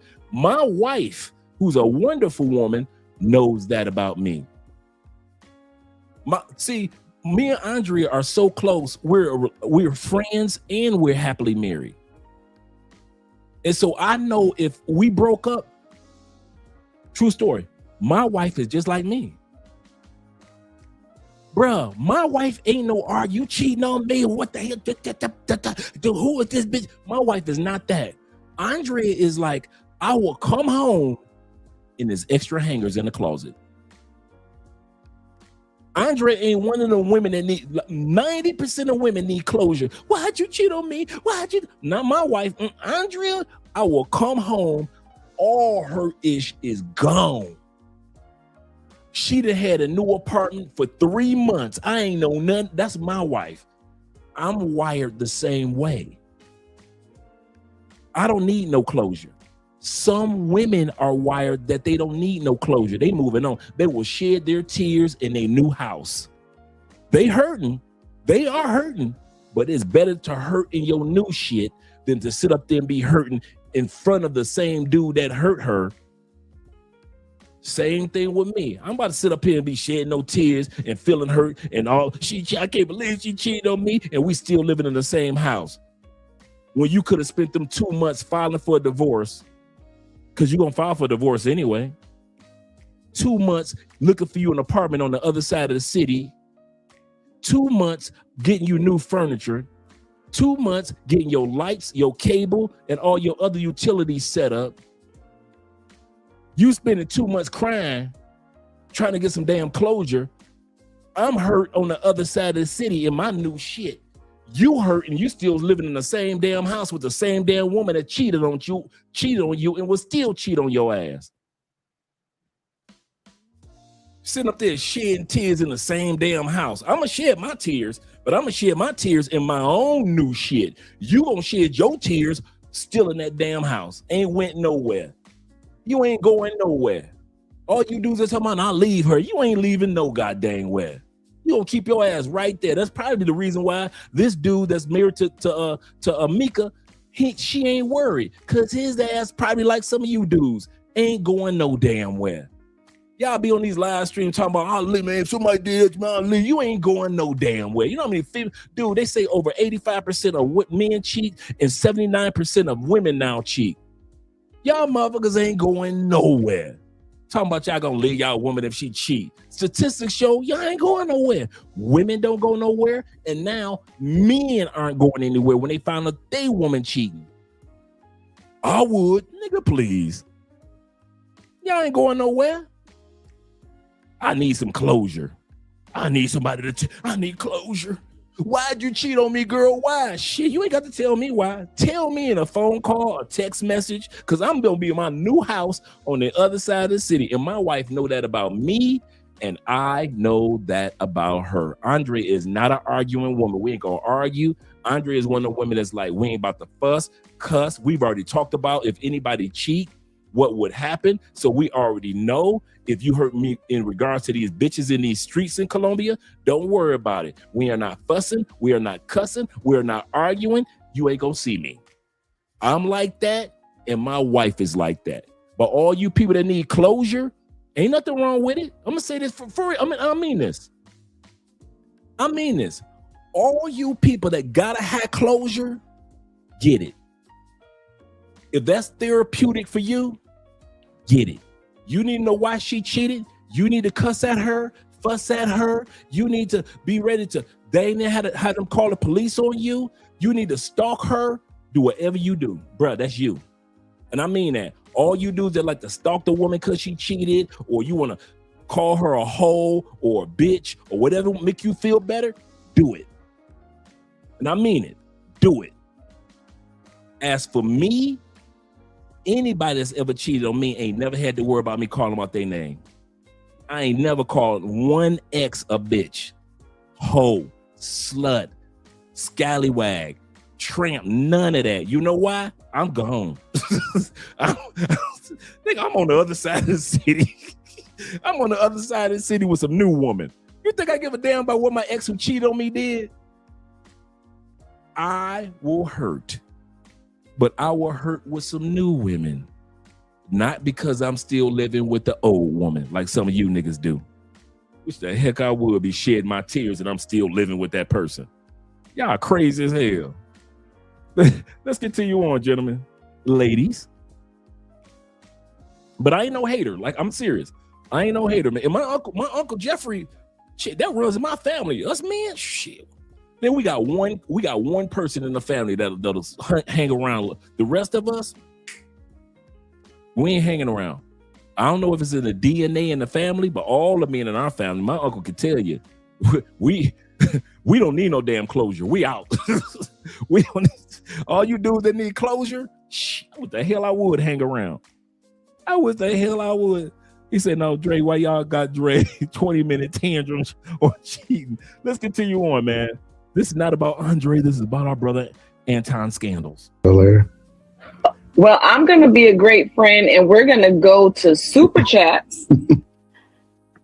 Either they all know something or they all want to know something, because Carrie came in a few minutes too late. The silence in that goddamn room. But again, niggas calling this a play, niggas calling this content, but why do you delete this particular content if it's content?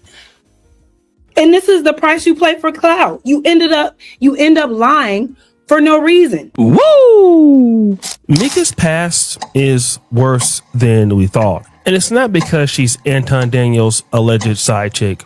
The problem is actually much worse. Damn! The first thing we want to talk about is Mika's political affiliation. And we found out what it was from the Talk Perspective podcast interview. Right. I am a conservative. I am a Trump supporter, voter, whatever you want to call it. That's what I am. However, my conservative views are not based on Donald Trump. My entire family has always been conservative. We've always had just those types of values. We find out from Mika that her family has always been conservative.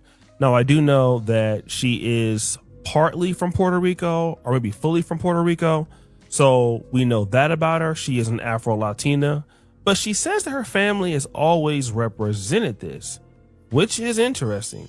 But then when she talks about how she met Anton Daniels, she had this to say. From what he told me, somebody sent him my work. And so he wanted to work with me, so he emailed me. Okay, so someone... Remember that part. That's very important. She says that somebody sent him her work. She said somebody sent him her work. That's very important to remember. Yeah, and I caught that too, Dave, about her arms. Sent him your information, and then he decided to reach out to you. Mm-hmm. Somebody sent him my content, Yep. and he decided to look me up. He got my email, sent me email. So Anton, that was a good joke, African Wolf. That went over a lot of dudes' heads. That liberal joke, I caught that. Don't let that go over your heads. That's a good joke. Daniels reached out to her when she had about 1,200 subscribers. And she's saying that, but we want to see if that's actually true. So she only had 1,200 subscribers at that time period. Because if it does pan out, that means that Mika has some level of credibility. But if it does not pan out, then Mika is probably lying about everything else. Woo! Now, Mika has several different platforms. One is her Instagram, which is Pop Culture Mika. That's her personal IG. Then there is the Red Cup Now. And there's also Red Cup Talks with Mika. So the Red Cup Talks with Mika and the Red Cup Now are really the same brand. And for her followers, she calls them the Red Cup Gang. Now, that's your girl with no makeup on. Now, I love natural beauty like any other man does. So I'm not hating on the sister. But you trying to tell me this beauty is worth losing everything, Anton? Anton, you're trying to tell me that this beauty, and us men do love natural beauty. Do not get me wrong. You tell me that this beauty is worth losing everything. Not everything, Anton. Anton, everything? This is worth losing everything. You see, she got the liquor bottles in the back. Mika looks like she like to get her drink on at the house. Look like she like to get her little drink on at the house. Look like Mika's a red cup queen. Man, listen, I needed some of that collection back there. I need to catch up with Mika. Shit. Me and her husband need the dog. Get some drink on. If I was her husband, I'd be leaving, but I'd be leaving with all that liquor. I'd be leaving with all that liquor. Yeah, right. She's not an unattractive woman. Let's not even pretend like she's not attractive. Let's not even pretend that part.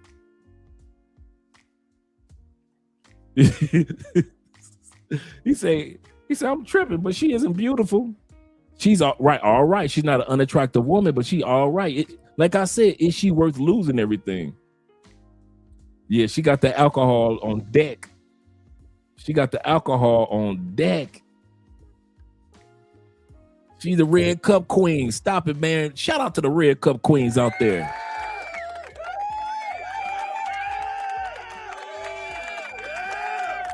Shout out to our Red Cup Queens out there. Now, from what I can see, this particular YouTube channel was created on January 22nd, 2024. All right, that's very important to remember. January 2nd, 2024 is when she created her YouTube channel. If you go to her page and you go to video and then you go to oldest, you will see the oldest video is called Anton Daniels Trailer, the Red Cup Podcast Special Edition. That video was uploaded April 9th, 2024. Now, if we go back to when the channel was actually started, it was January 22nd, 2024. So in other words, if she had some videos on that page, those videos are not up now. And so the first video that we saw of her is actually on April 9th, 2024. And the Instagram in which she posted on the Red Cup Now as a reel was on this particular date. Now, this particular Instagram reel was uploaded on April 11, 2024, a few days after. And, well, I'm so confident, or in other people's words, arrogant. Why? Because my fate is not decided by them. I am 100%, 1000% faith-based. Now, this is important, guys, because remember Mika said that Anton Daniels had saw her work. From what he told me, somebody sent him my work. And so he wanted to work with me. So The question is, and this is what O'Shea, shout out to O'Shea, talked to him the other day. The question is, that O'Shea is alluding to, getting his, Scooby-Doo mystery on. If the oldest video on this channel, let's say she didn't delete anything, if the oldest video on this channel is her interview with Anton, what Republican conservative content did Anton see that made him say her mindset is like my mindset when it comes to politics? There was none. Her conservative, let's make this money off of people. Because let's be real. Can we be real? Anton made his money off of when Trump and all the Republicans start coming into office, and he talks about Republican things and conservative and Christian values. Nothing wrong with that. Get your money, player. I'm serious. Get your money, player. I've been in YouTube for 7 years, so I know how it works, right? Get your money. Anton realizes that if he could find a female version of an attractive female version of himself, that's even more money coming in, which is a wise move. They do that in hip hop all the time. Every hip hop label of men always have that 1 or 2 women that are part of the label, right? We've always done that when it comes to everything, entertainment, television shows. You always have to have your ladies representing you. So it is when it comes to politics. So Anton's like, I'm making this money as a man doing this, but I need a woman that could talk like I talk and move how I move. Enter Mika. No channel. So for her to sit up there and lie on that interview and say, Anton, somebody sent my content to Anton, and that's how he found out about me. Mika, if you didn't have any content prior to the interview with Anton, what content are you talking about other than the stuff that you got on Instagram that has nothing to do with politics? You were not on YouTube prior to politics with Anton. Mika is just, once again, the pretty girl privilege to lie.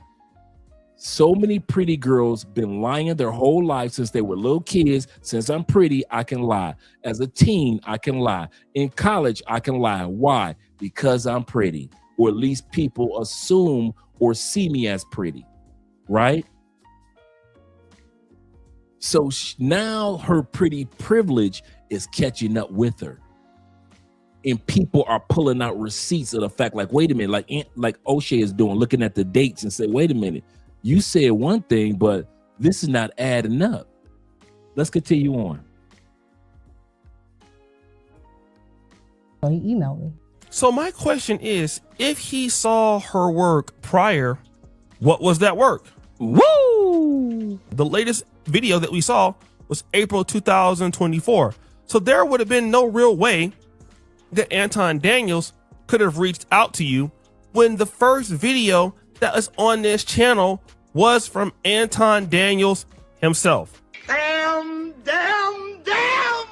You know what I'm saying? Mm-hmm. Anton, most definitely, it might be the only woman page that he actually grew. Shout out to our sister, Danica Marie. She's always supported the Passport Bros and black men and black women traveling. Shout out to our sister. One of the first YouTubers that let me up on their channel, on their panel, and talk about international relationships was Danica Marie. A lot of you guys don't know that.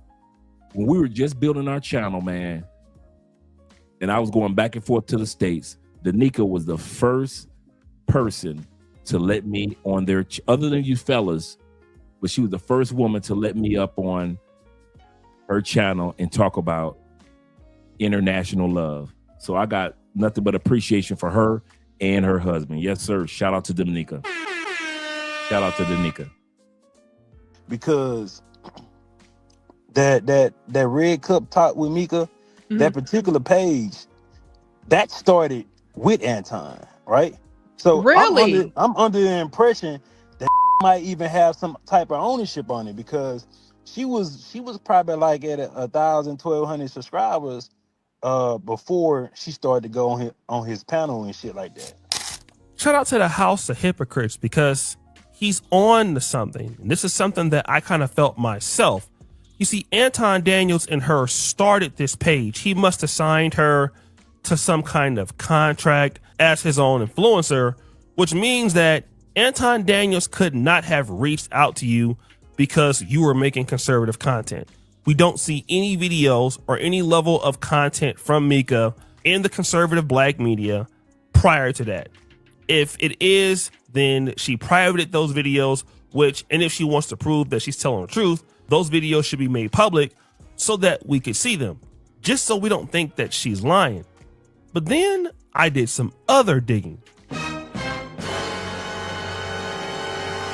So Mika has a pretty interesting Facebook called Pop Culture Mika. And so Pop Culture Mika is her own personal brand. It's not associated with the Red Cup Talks, but it does let us see a whole lot about Mika, which is the transformation of her life from 2019 to at least 2025, and how she became what she is today. Now, it appears that in 2019, Mika was something like, like a club host. She was a woman trying to get into the industry. She was a lady that was, known, a woman trying to be a rapper, singer, entertainer. And this represents that. If you look here, June 5th, 2019, this is a party that she was doing on Florida Avenue. That's her there. Also, July 4th, 2019, this is her performing with the Experience Band. And that is her singing or rapping or whatever it is. Now, this is important to know because at this time, Donald Trump was in office, right? So that was your girl Mika in front of the I believe Lincoln Memorial in front of in Washington D.C. singing. Remember, she's from D.C., so she's got a lot of connections. There was no evidence in 2019 that Mika was in MAGA. She's just singing a song or she's performing. So there's no evidence that she's being political at this particular point in her life, right? And there's nothing wrong with that because she could have been a Republican or a conservative at the time, but this is a gig. And so she's more focused on her singing career or her entertainment career. And so by the time she gets to 2024 and she's hanging out with Anton Daniels, then all of a sudden it seemed like the plan shifted. Then in 2025, we come out and we start to see Mika doing things like this. Now we see Pop Culture Mika attending the Black Conservative Ball. And what happened that shift from 2024 to 2025? What was the change? She got with Anton. That was the shift. I've been through her Facebook. I've been through her Instagram for the last 3-4 weeks, not stalking, but just for the content, right? O'Shea is correct. There is nothing on her. If we went to her Instagram right now, you guys will see there is, first of all the photos where her and Anton are gone. And 90% of her content, and she has 2 Instagram, one for entertainment and just one for her and the interviews that she does in DC, things like that. And on the television shows that she's been on in DC. So she's had a, who's who that she gets to know throughout DC. But there is nothing on there that talks politics. That's what O'Shea is saying. That there is nothing on there until 2025, after she got with Anton in 2024. And all of a sudden, she's at the Legacy of Freedom events. She's creating more content around politics. None of that was prior to. So once again, the question remains, Mika, why are you lying and say that Anton saw your content, and 9 times out of 10 content that agreed with his content, and that's when he reached out to you because somebody sent him your content? When Mika, truth is, you never had any content about politics or family or Republican values or Christian values or MAGA prior to Anton. As you can see, she looks way more conservative than she ever has in the other pictures. Now, we can say that is because it is a ball. This is a formal event, but there she is, January 20th, 2025. This is the inauguration, I believe, or close to it, of Donald Trump. And so now we're seeing the conservative Mika. Now, I don't see any evidence of Mika being a Republican before meeting Anton Daniels, making any videos about the Republican Party or conservative rights before Anton Daniels. And she's saying that Anton Daniels reached out to her because of the work that she was doing, which that work does not exist on the internet, which leads me to believe that Mika was definitely involved in the black space, the pro-black world. She was more left-leaning. She was more grassroots. I believe she emailed me in 2022 about another YouTuber, so she had been watching me. So yes, Mika's heart is definitely in the pro-black space. More organic grassroots, more or less on the style of Dr. Umar Johnson, somebody like Tariq Nasheed, someone like 19 Keys. That's the kind of crowd that she's used to. Now, this whole flip scheme that she did to go to the right was orchestrated by Anton Daniels as a money bag grift. And the money bag grift just didn't work out for her, which means that, in my honest opinion, if Mika would not tell the truth about this, then she would lie about some other things. You know what? Before we go into that, you guys are making some excellent points in the comments. Shout out to Money Mitch. He said all Anton wanted was the honey, and all we want is the money. Shout out to Goldie. Yes, sir. Shout out to Goldie of the Mac. Absolutely correct. One of you guys made another comment that was really, really good in regards to her career. I just pulled it up. One of you guys said that she was just another failed. There we go. Shout out to Nick. Nick said this. He said, shout out to Nick being in the building. He said, failed or struggling rapper turned conservative grifter. Absolutely correct. Absolutely correct. I give you a perfect example of the grift when it comes to the ladies.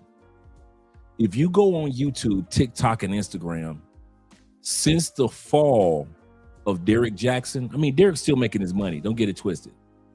But since he failed from having 2 million subscribers, dude, there's gotta be at least on TikTok and Instagram, 20 to 30 Derek Jacksons, if not 50. Them dudes are telling the women whatever women want to hear, and TikTok is giving them the views, and those guys are cleaning up. Now they selling this and books and courses and all type of stuff, which is nothing wrong with that. But those guys don't even believe what they see. Here's one of our books that I wrote, Stop Making Excuses, right? I believe this. I do not live my life with excuses. I've got the next book coming out, The Unshakable Man, especially including for all you guys that supported the Children's Cancer Foundation fundraiser we did a couple of months ago, right?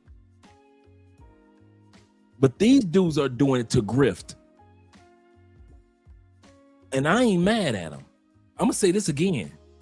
There are men out there that are making hundreds of thousands of dollars a year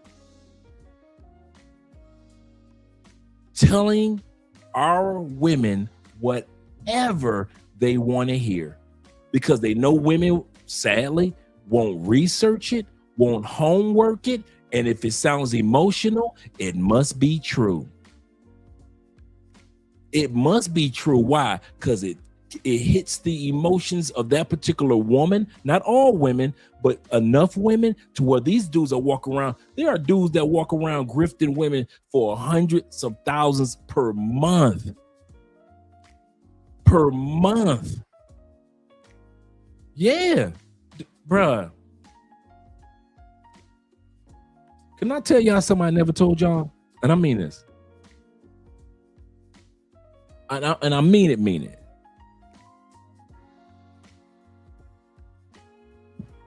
If I was not walking in my Christian standards, me, my wife's standards, my standards, and our love and glory for the Lord, and I mean this, I'm not saying this flippantly, I would easily have went for the money. I would have easily said, F it. Let me pretend like I'm really down for the sisters and created at least, because y'all know y'all see me with 5-6 channels, so you know I know how to make multiple channels. I would have easily got sisters for their money.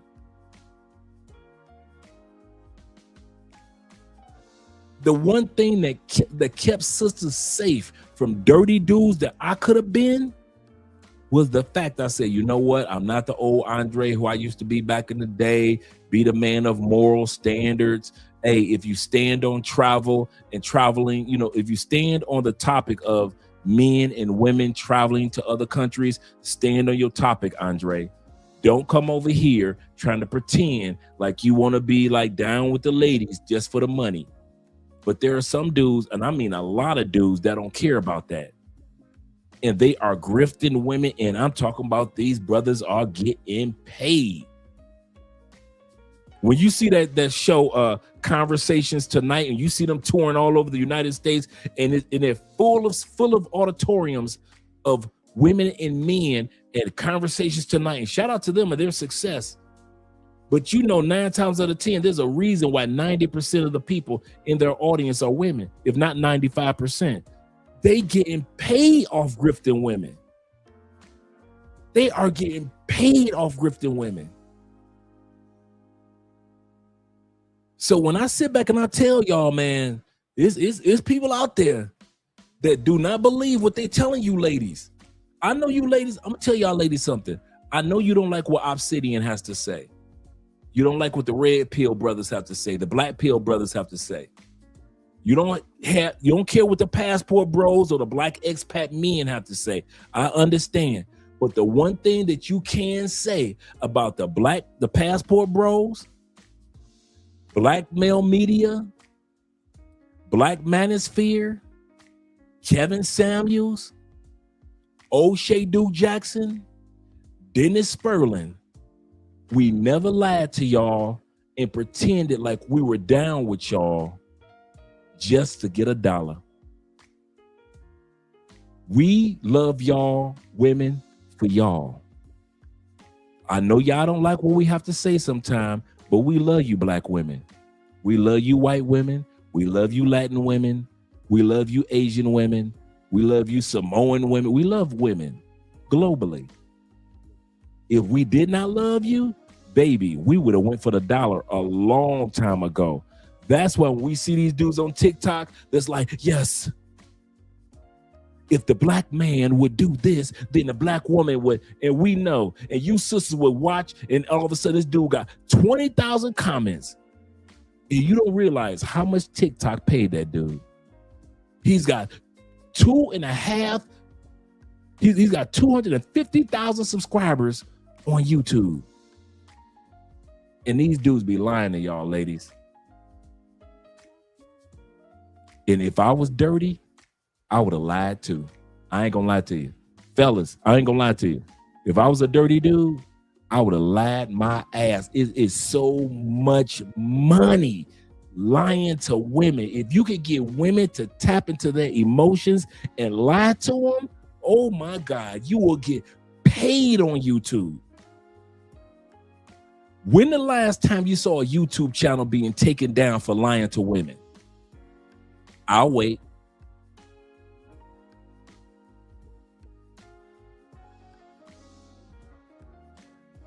Now, how often do you see YouTube channels get taken down for telling the truth to men? The Obsidians, the attack on Kevin Samuels. Legion of Men had to fight to get the white dude had to fight to get his YouTube channel back. You tell the truth to men, YouTube coming at you. Our channel, Love Crossing Borders, we had to fight for our channel back 3 times, and we still fighting back for other channels that we've had. But if you lie to women, YouTube will not take your channel down. Instagram, TikTok will not take your. If you lie to all, the number one, dude, all you did. If I told you, I'm gonna tell y'all something for real. I'm sorry, ladies. I'm gonna tell these men the truth. Hey, sexy boo. Andrea just walked in from church. I'm gonna tell you guys, if you ever want to get on social media and make you a quick, and I mean a quick $10,000, $5,000 a month, get on social media and lie your ass off to women. If you lie to women, you will make so much money, such as the Anton Daniels, such as other content creators. The Derek, if you think Derek Jackson's the only one, y'all got social media twisted. I've been in this business too long. In one of the number one areas to make your money, and you ain't never got to worry about YouTube taking your channel down. If you lie to women, that's all you got to do, and watch how fast your channel grow. That's the sad part. Ladies, that's the sad part. There are men that already know what I just said. There are men that already know and are hustling you. They know exactly what to say to tap into your emotions, and you support them. You support them. And we're not hating. Don't think I'm saying this out of hate. I'm just letting you know how content world works. If you lie to women, you will make money. Sadly. Sadly, ladies. Sadly. Let me get to these super chats, and then we'll go back to the video, gentlemen. Let me make sure I got everybody. And my brother AMSM, a man supporting men, says this. He say, no, Dre, you have to send her on her all-expensive paid girls trip. And while she's on that trip, the bamboo pole trip in Jamaica, while she's on that trip, you are moving out, and then she comes back home to an empty house. Man, I ain't even going through all that. I'm gone. See, I'm one of the dudes. I'm telling y'all, I'm one of the dudes. And shout out to you with the $10 love. I'm one of the dudes that if I find out somebody's cheating, the next 2 months, I'm getting my new place. That money I would have used to send her on the girls' trip, that's my first month rent, last month rent. That money that I would use to send her on the girls' trip, that's my living room furniture in my bedroom. See, some of y'all, I heard somebody in the comments say this. A lot of time guys don't leave women because they don't think they can afford it. I didn't say you leave tomorrow. I'm gonna say this again. I didn't say you leave tomorrow. Even if you got into the argument, I can't believe you cheated on me. I can't believe this, right? Y'all got into the argument, you need closure, blah, blah, blah. And you lay in bed or you sleep on the couch or whatever it may be, right? I said in 2 months to 3 months, you got a whole new home. And one day she comes home and she realizes that you didn't forgive her like she thought you did. And you got a whole new place on the other side of the city. So I didn't say that you just all of a sudden you got money like that and you just up and leave. Some of y'all can't afford to leave immediately. Some of you dudes, it's going to take you a few months to get that first month's, last month's rent in your new place. I got you. I'm with you. Some of you ladies, it's the same thing. Some of you ladies, he cheated on you. Hey, ladies, hear me out. He cheated on you. You might not leave him immediately. It may take you a hot minute to get everything in order for you and the kids and check out the new school district in that other neighborhood and get new furniture and see if you need to get a 3-bedroom for the kid. I got you. I'm with you. It's going to take you some time. While this dude's still cheating and you fussed it at him, you fussed and cussed at him about cheating on you, and he's still out there in them streets. Don't trip, girl. Don't trip. First month's last month rent. May take you a few months. 6 months later, he coming home to extra hangers. He coming home to extra hangers. You got a whole new spot on the other side of the city, if not in a new city.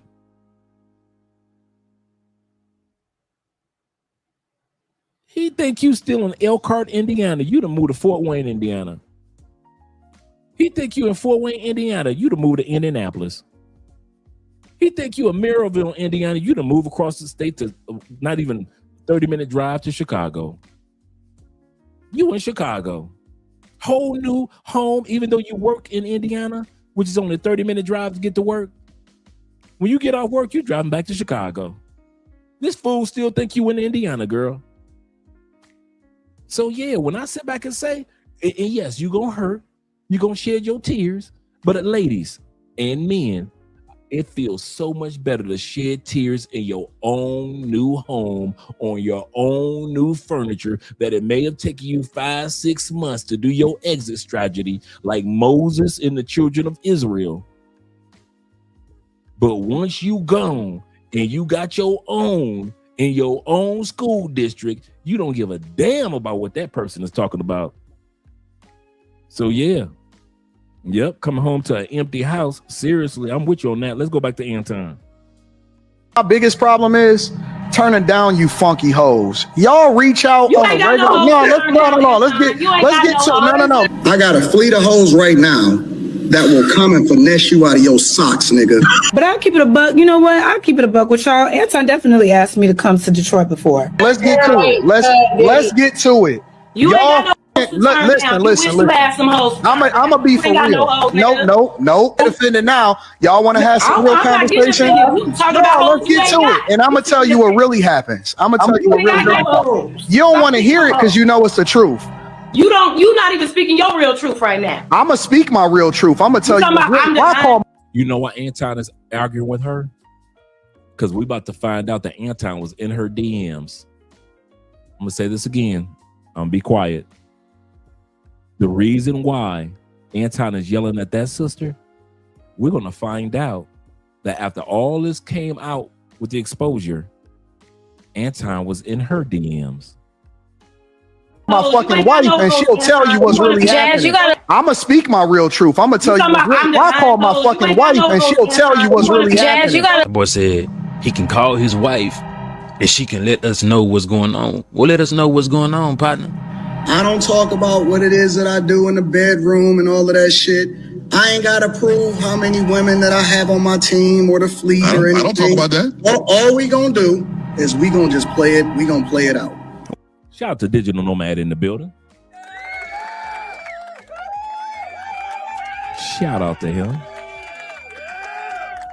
with the $10 love. Digital Nomad said, brother, he said we have vast differences in opinion.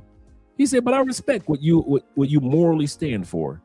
He said, I'm in Cartagena on the 11th, but in Cali for the Petronio, meaning the festival in August.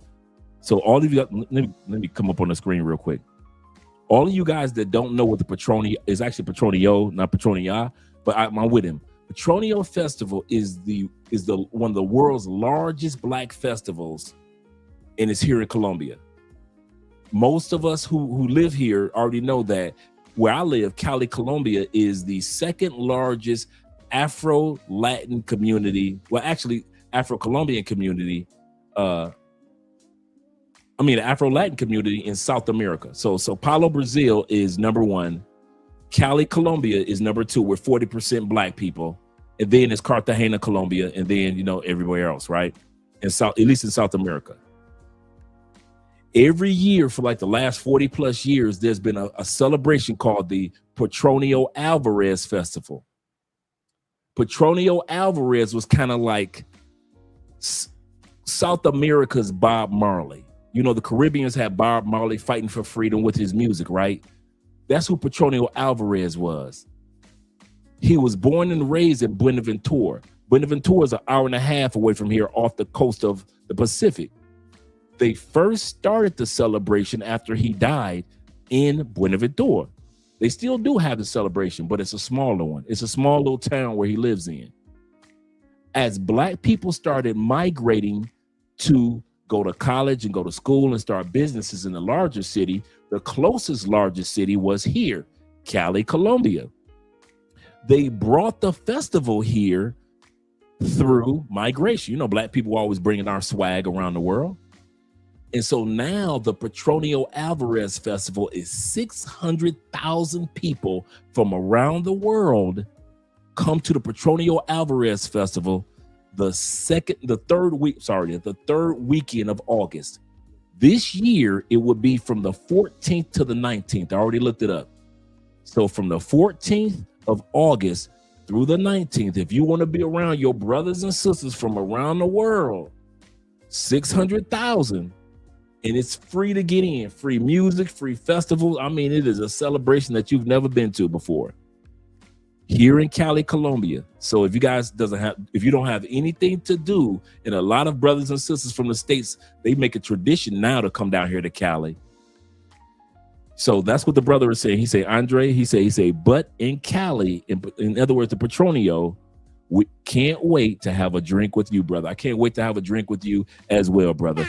And all you ladies and gentlemen that are coming down for the Petronio Alvarez Festival, once again, from the 14th through the 19th. Me personally, I would get here like on the 12th, because that airport starting the 14th, man, it is packed. It is packed. So shout out to all you guys. Let's go back to the video.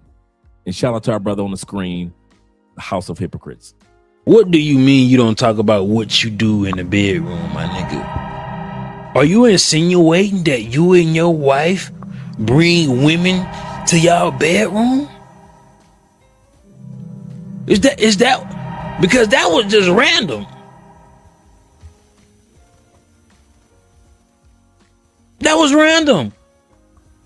That's why people think your wife gay now, nigga. This performing this shit is starting to affect other people name, image, and likeness that's connected with you. Because you keep doing this shit for content. Let's watch some content then. Cheat on your wife. So maybe you are mischaracterizing these particular women that's around you, because you see them as hoes. You feel me? And what you do to hoes, you use hoes. But this particular woman probably should have put her under a goddamn NDA like you did your other hoes. But she got a lot to say.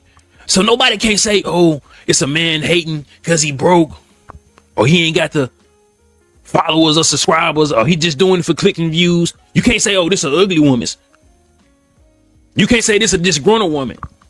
She turned down your advances. And then you start to slander her for the shit. Now, we're talking about the young lady that Anton was arguing with, that who I mentioned, and she's going to give her story because she was interviewed, who I mentioned that Anton was in her DMs.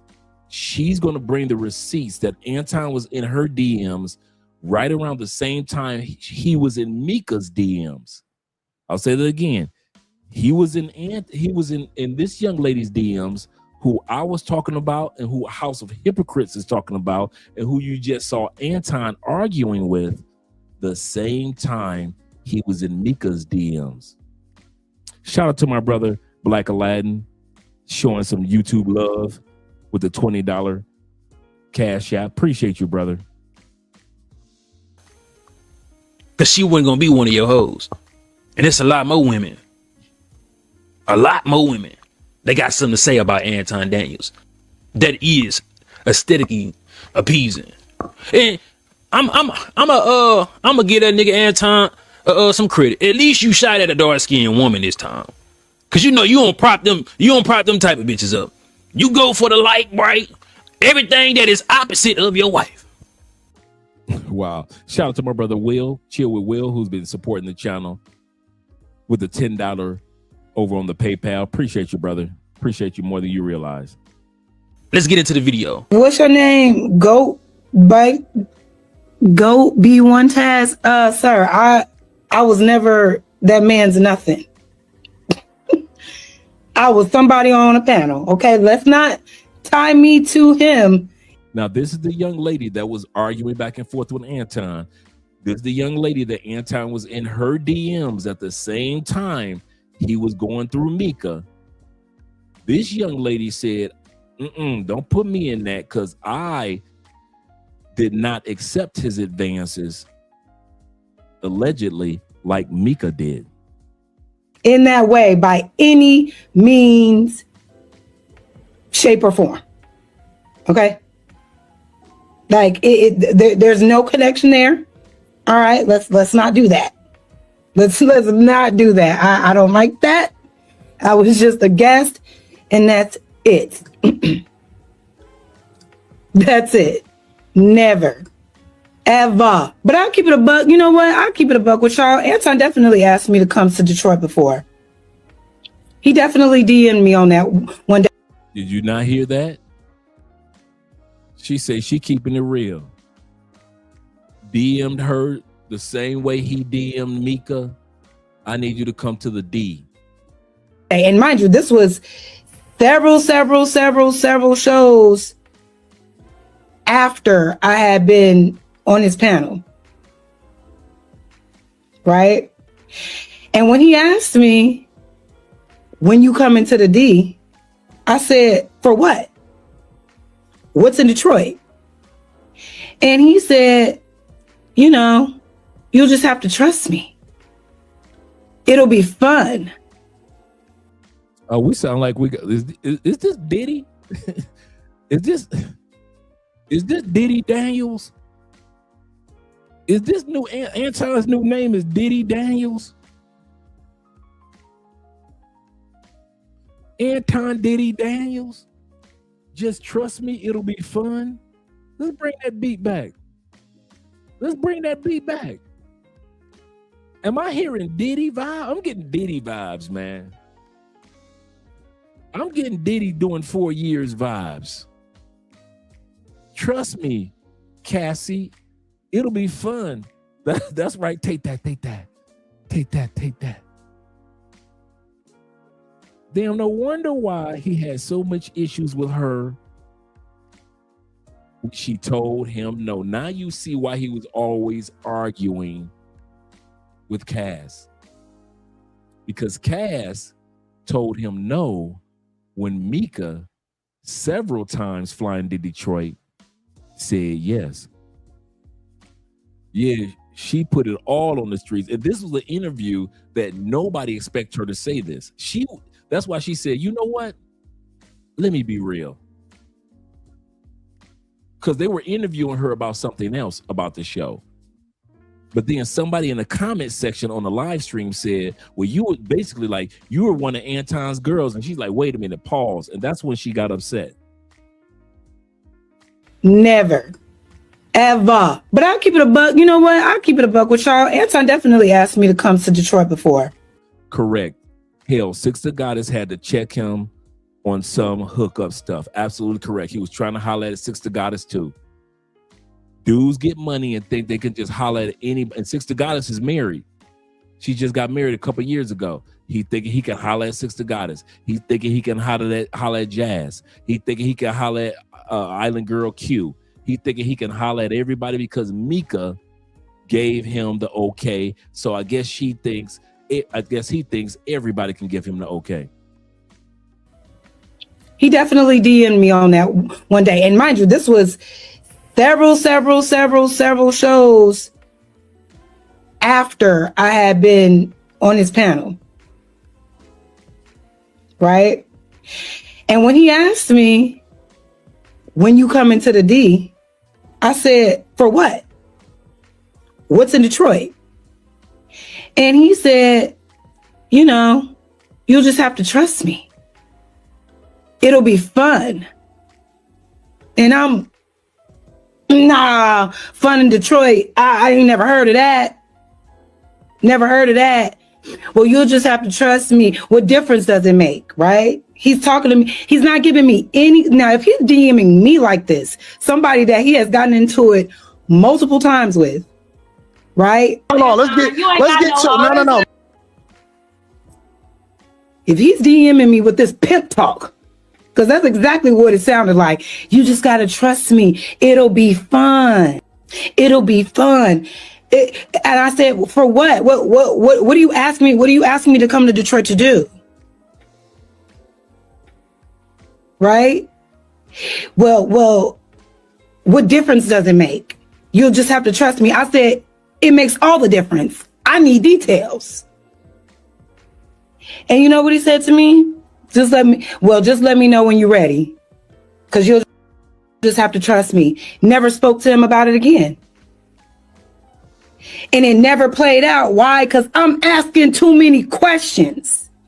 I'm not excited because you DMing me asking to bring me to Detroit. For what, nigga? And this was like fresh off of the conversation that he had about having women that he work with or are friends with, how they pussy got to be on the table for him. Notice he had just said this a while back. I remember that episode when Anton said anybody that works with him, her pussy got to be on the table too. I remember that. My pussy ain't never on the table. And you're not gonna parade me around like, you know what I'm saying? Like Mika, like Molly, like Q, or whatever the case may be. No. Mika goofy ass was so infatuated with trying to get the spotlight and some fame. Her goofy ass just jumped up with no morals, no regard to her motherfucking husband and said, "Yes, Anton." She like, man, you know one thing about dark skinned women, and this is the only thing I date is dark skinned women. They the most down to earth, straightforward type of women. Why when they talk about colorism, they not talking about how real dark skinned fucking black woman is? How they gonna mean what they say, and they gonna say what they mean, and you gonna have to come to them with a level of respect. You feel me? I ain't gonna do it. I was gonna say something. But now, why you don't talk about that? Why you don't talk about how dark-skinned women be so authentic? Now, it's some bullshit that black bitches out here, though. But we ain't talking about black bitches. We talking about dark-skinned women who carry themselves with a certain level of respect and decorum. Like this woman is. Don't sit on your platform telling me that, oh shit, all women that I invite out or fly out as a married man have to at least have that box on the table for me to sniff. At least. And she's saying, why would you DM me after you done made this bold statement on your platform? Like I'm one of your hoes. Like I'm Mika. He would have DM'd me, yo, Jazz, I got a cool idea. I think we could do something. I know we look like enemies, but maybe we could collab and do something, you know, that'll help you grow in your channel. If he would have came at me like that, I would have been like, can I bring my nigga? Can I bring my man? Because if it's strictly business. What Mika didn't do. Nika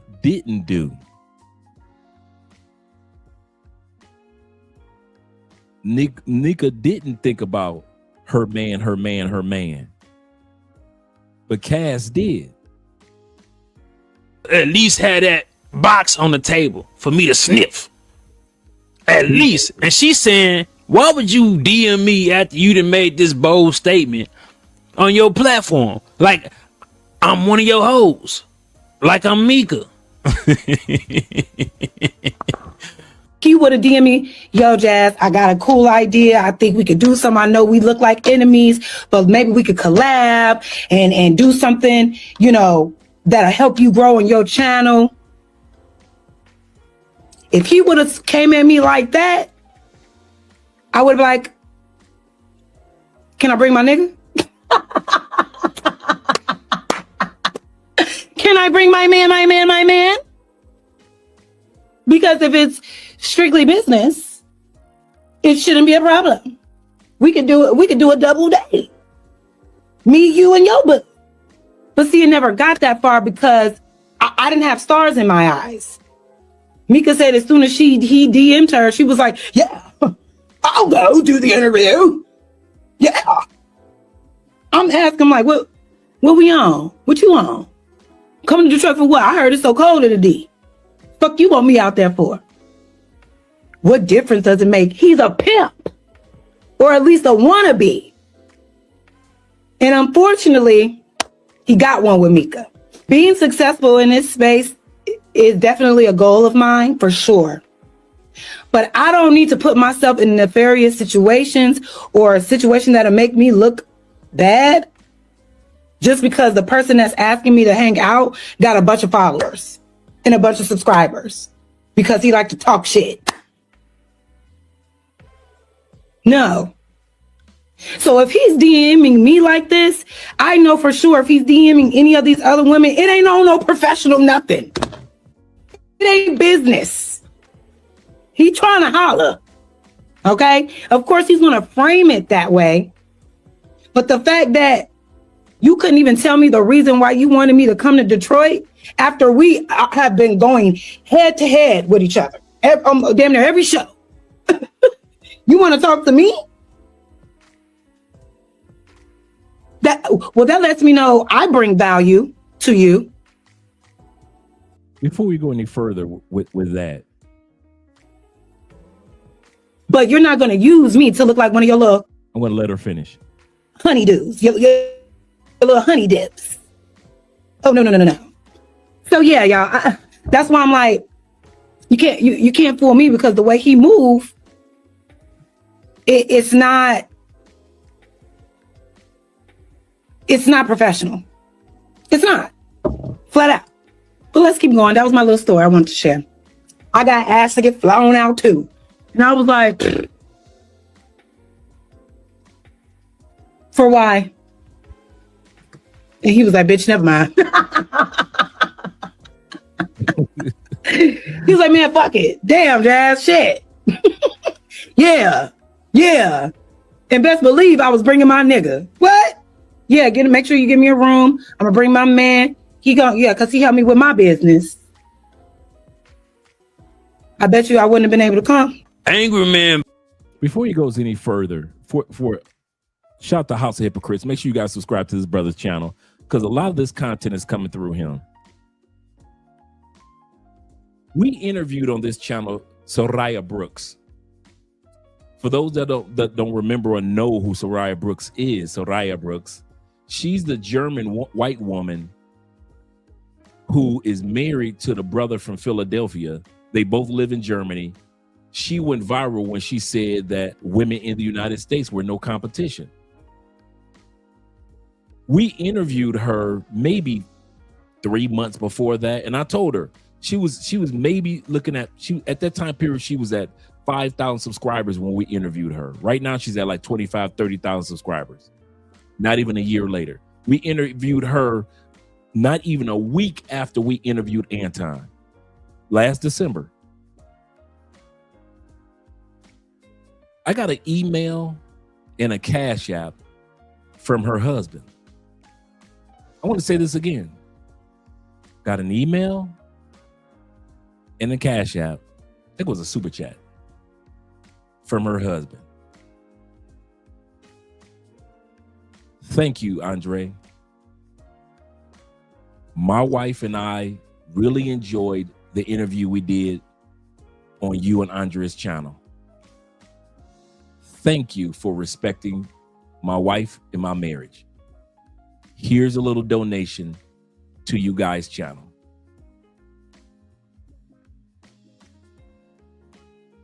There is no way you're supposed to be disrespecting somebody's wife. Remember what Kevin Samuels used to do? Whenever he found out a woman was married, he would kind of like cut the conversation short, because these conversations you should be having with your husband. He would ask women all the time, are you married? And when he find out, what would Kevin say? Well, in my opinion, you should. No, he wouldn't. He would cut the conversation short, because he would say you should talk about that with your husband. There are those of us who got enough sense to respect the husband. We don't care how attractive the wife is, how funny the wife is, how good the wife is. We respect the wife, the husband, and or if you're in a situation, girlfriend, boyfriend, or you're dating, we respect that. And Soraya Brooks's husband saw that in me when I interviewed his wife. Some dudes have enough sense to keep business as business. I got a partner who's looking to put together an event in Medellin, and he needed some speakers. So he reached out to me. He said, Andre, could you come to my event and speak? I said, cool, I got you, brother. He said, I would love to have a woman from Colombia to speak. I said, man, why not Paola? She's in the same city. She does real estate. She has the look about her, beautiful Colombiana. He said, man, I've been trying to reach out to her, but I can't. She just doesn't answer.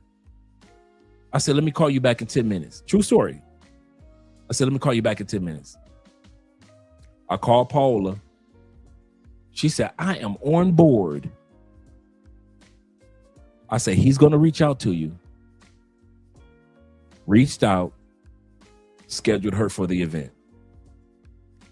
You know why Paola answered the phone for Andre, just a mere mortal? Nothing special about me, except the fact I have a track record of respecting other men's women, at the same time respecting my wife by respecting other men's women. And a lot of you dudes are just like me. You're not going to cross that line. You're not going to disrespect some other man's relationship, another man's marriage, another man's wife, whatever it is. If they are getting along or if they don't, that's none of your business, and you're not going to disrespect it. But then you've got the baby oil Diddy Daniels that doesn't care, that moves like Diddy, baby oils like Diddy, behaves like Diddy, DMs like Diddy. If it quacks like a duck, if it walks like a duck, then it's using baby oil like Diddy, like a duck. A lot of these dudes just don't have no respect for another man's woman. This woman just confessed Mika is not the only married woman this man is disrespected by going into their DMs. That's the sad part. Let me get to you guys' comments real quick. Jay in the building. Jay says this. He said, so crazy how Corey peeped the whole thing out, didn't he? He was going to keep it to himself if they didn't start arguing. That's a good point, Jay. And my man Andrew says this. He said, I remember that interview, the interview that I did with Soraya, because she kept reminding me that the R rose. Soraya is not Soraya, but it's Soraya Brooks in Germany. He said, replay that. He said, replay that live at least a few times for knowledge. Really nice lady, really nice couple. Her and her husband. She married a brother from the States, from Philadelphia.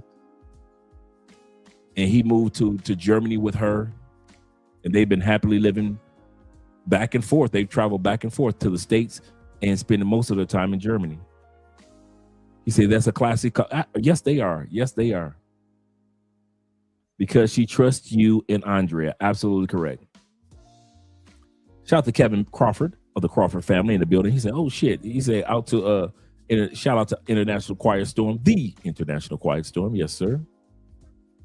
T-Mac says this. He says, still won't bring a big chick around.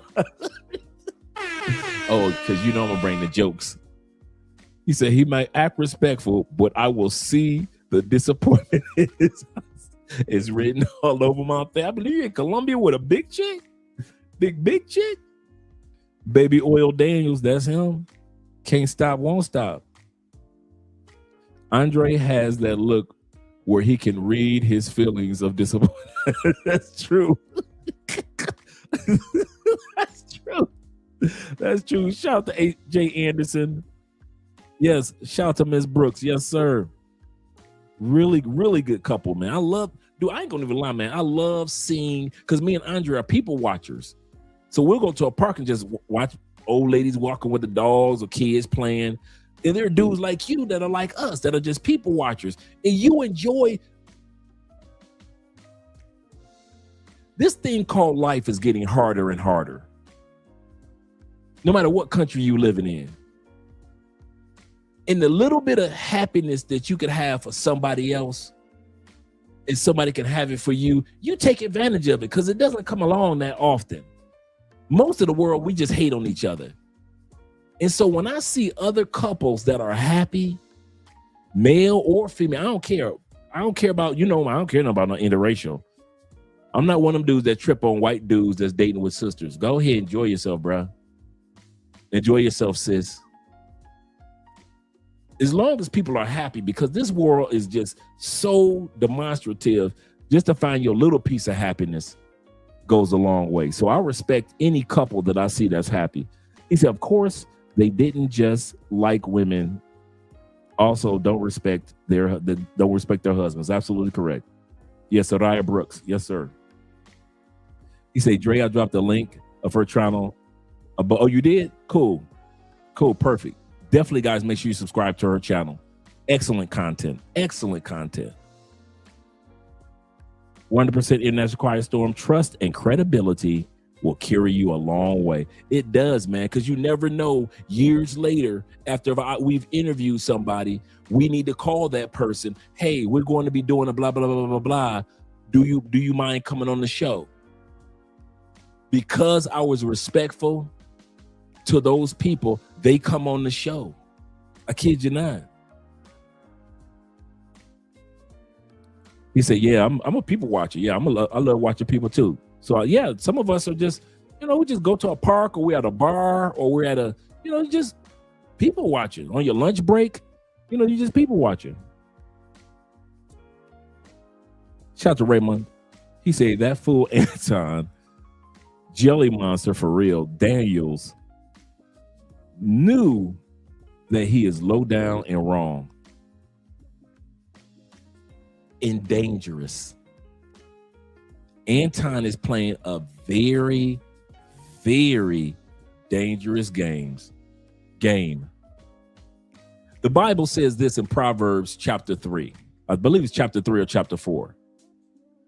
And I'm paraphrasing, messing with another man's woman. Messing with another man's woman is like taking a torch, a flaming torch, and putting it to your chest. It's like you're setting a torch on fire, letting it burn for a little while, and you just said, I'm gonna put it on my chest, and you hold it there. That's what the Bible says it's like to mess with another man's woman.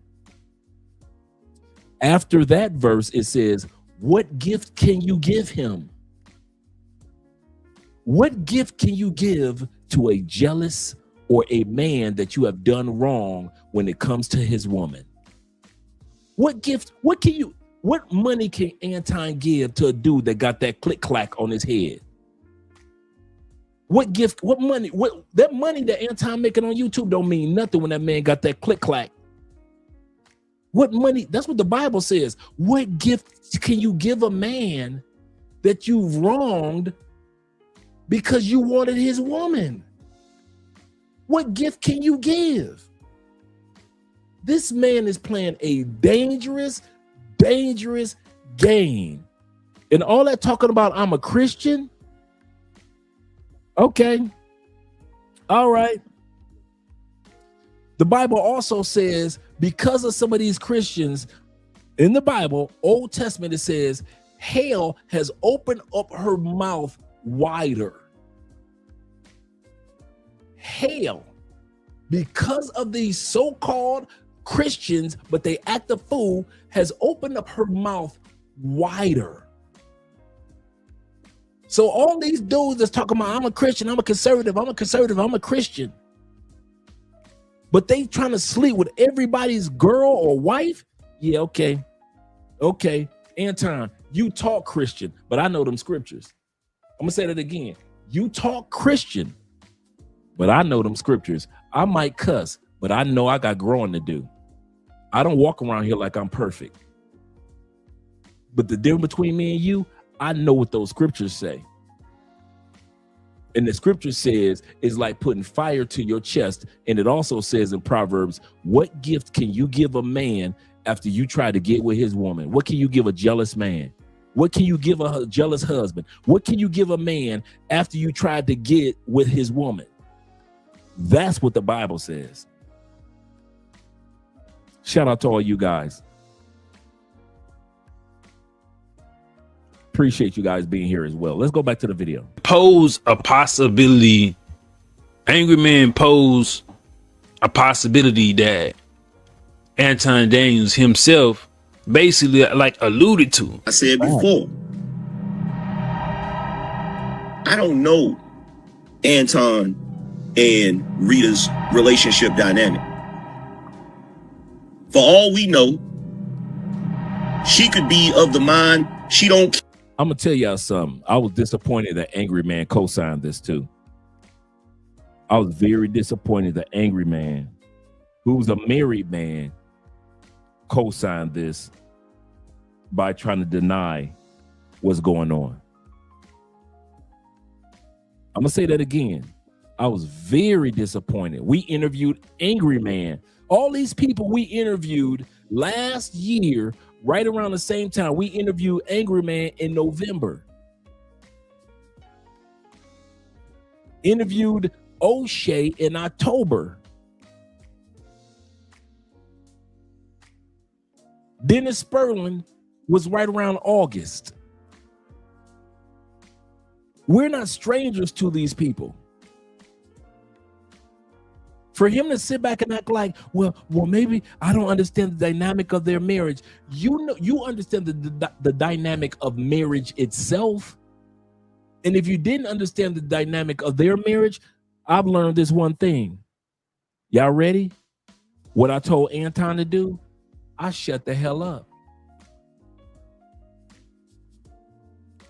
If I don't understand and know the dynamic of a person's marriage, or situation or circumstance, I've learned the find is there is nothing wrong with being quiet and being on learner mode. Sometimes I get quiet, even though you guys hear me talk a lot on the camera, but off camera, I'm on learner mode. I'm trying to learn. I'm trying to learn. That's what when the brother put the super chat earlier and he said, Andre, I don't agree with you. I go to learner mode. I don't go on mode of I know everything. If somebody says, Andre, I don't agree with you, I go to instantaneous learner mode. Let me learn something from that person that doesn't agree with me. I know how to shut the hell up. Angry man, what you doing? You just said you didn't know the dynamic, then shut the hell up. You don't know what their situation is, then shut the hell up about it. Sometimes we as men co-sign stuff for our boys that we should need to just be quiet about. I'm serious. I got partners. There's some things that I don't agree with. I keep my mouth quiet. I don't sit around like, yeah, dog, yeah, I see what you're doing, player. I see what, not me. I've learned that when it comes to us men, if I don't agree with it, and you don't allow me to be in a position to say, hey, bro, I don't agree with that, I've learned to just keep my mouth shut. That ain't none of my business. That is none of my business.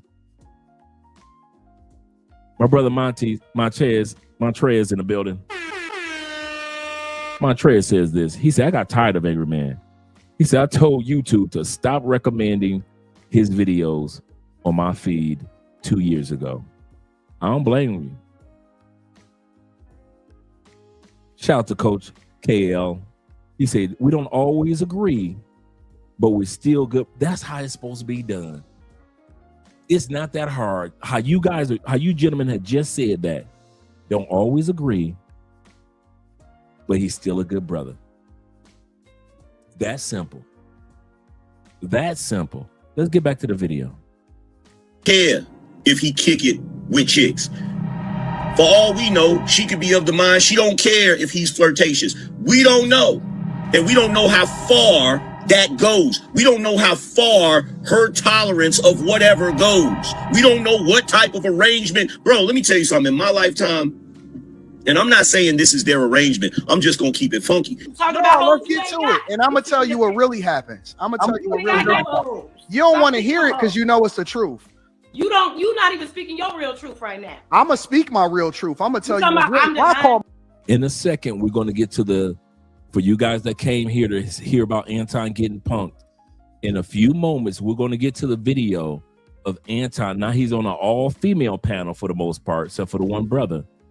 He's about to go on an all-male panel after everything that's been going on. And watch how the men talk and put this Negro in check. So don't think that is ended. Hang out with your boy for a few more minutes. My fucking wife, and she'll tell you what's really happening. Now let me show you this shit. Anton Daniels going back and forth with Mr. 1950 about how many hoes he got and who can get the most bitches. That's what men do. We do that. You know what I'm saying? It's childish. I know women, y'all got y'all thing, but we flexing. Nigga, I got more hoes than you. I can get more than you, especially you, Anton. But he's trying to prove to goddamn Mr. 1950 he'll fly him out and they can go hoe hunting. You feel me? As a married woman. But check this out. I'm the guy that you know that you could not touch in that lane. Oh, okay. Or you can have all the money in the world, but that shit don't matter when it comes to these bitches. You know it. You know it. Let me say this. Let me say this. You know it. Hold on, wait. Now we cooking. No. This is beautiful. I like. Oh, he knows what we talking about. He knows. Here's the thing. Don't worry about it, Miss Kim. I got a fleet of hoes right now. Man, you don't got no fleet of. Man, stop it. Calm down, cowboy. Let me get my thoughts off. I got no bitches, nigga. You think a nigga with hoes? Do you know a man that gets women knows motherfuckers that don't? Anton, it's cool. You on social media, bro. Listen, say that. Just say that, bro. I'm just telling you, dog. I'm not gonna let you get away with that, man. Come on, dog. You ain't getting no bitches, nigga. Nigga, let's go to. I'm coming to Detroit. Let's see. Hey, I'm coming to Detroit. When do you want me to come to Detroit? Me and you.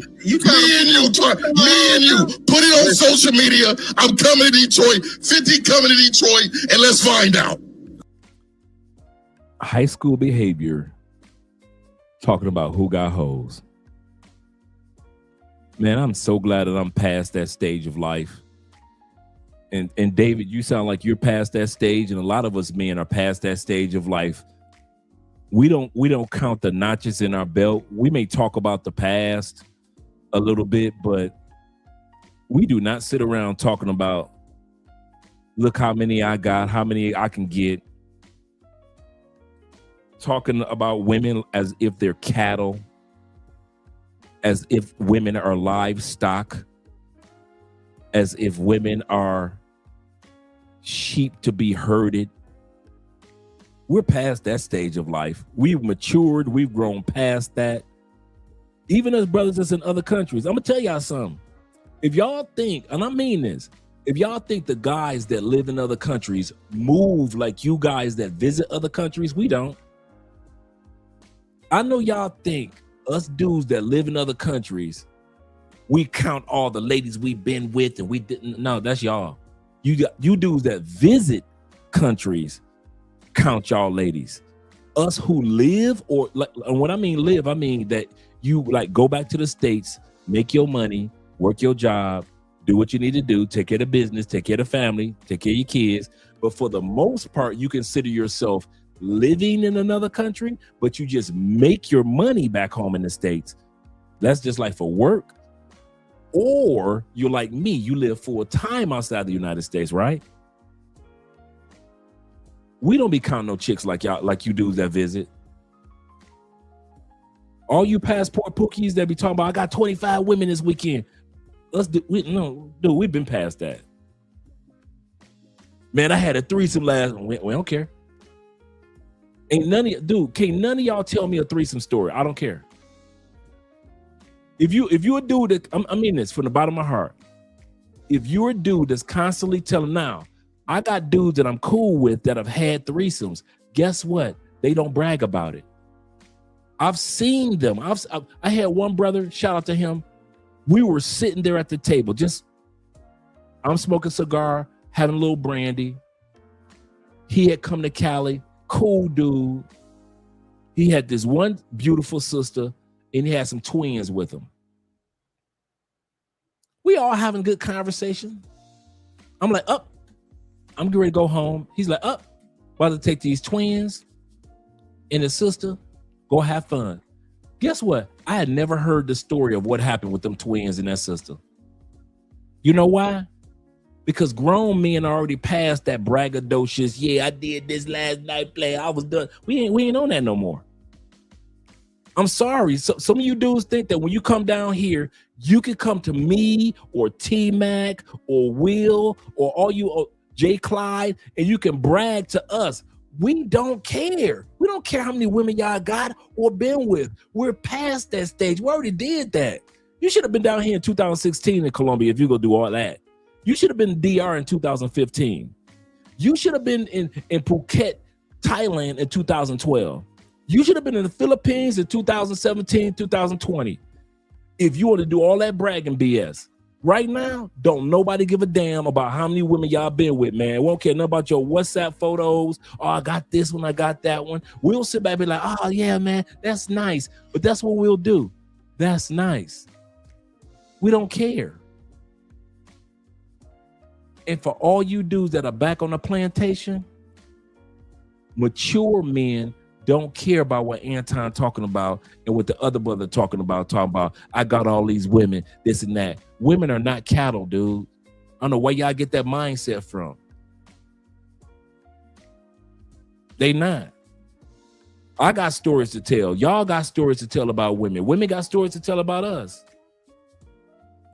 But if you think you come to Colombia and you're going to be around us mature dudes and you think you can just brag and tell about how many women you've been with, don't nobody give a damn about how many women you've been with in Colombia, DR, Brazil, Europe. We do not give a damn. We really don't. And so you few dudes that do hang out in that little group, y'all can brag to each other, hang out in that group. All you Pookies, Ray-Rays, Nooks, Paw-Paws, hang out in y'all group. Because the rest of us grown-ass men that got passports don't give a damn.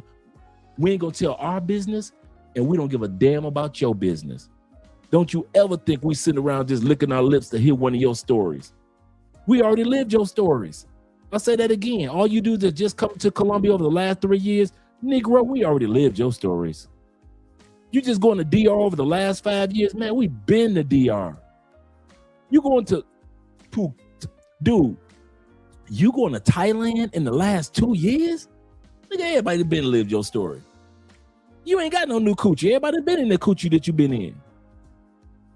So don't think that being braggadocious like these men are doing is what most men do. Because most of us men, we are already past that stage of life. That's what makes Anton look so bad.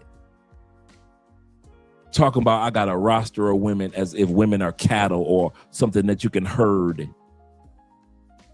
It's a damn shame, bro. I'm gonna come to the comments in a second, guys. Okay, so I tell you what. Okay, let's find out.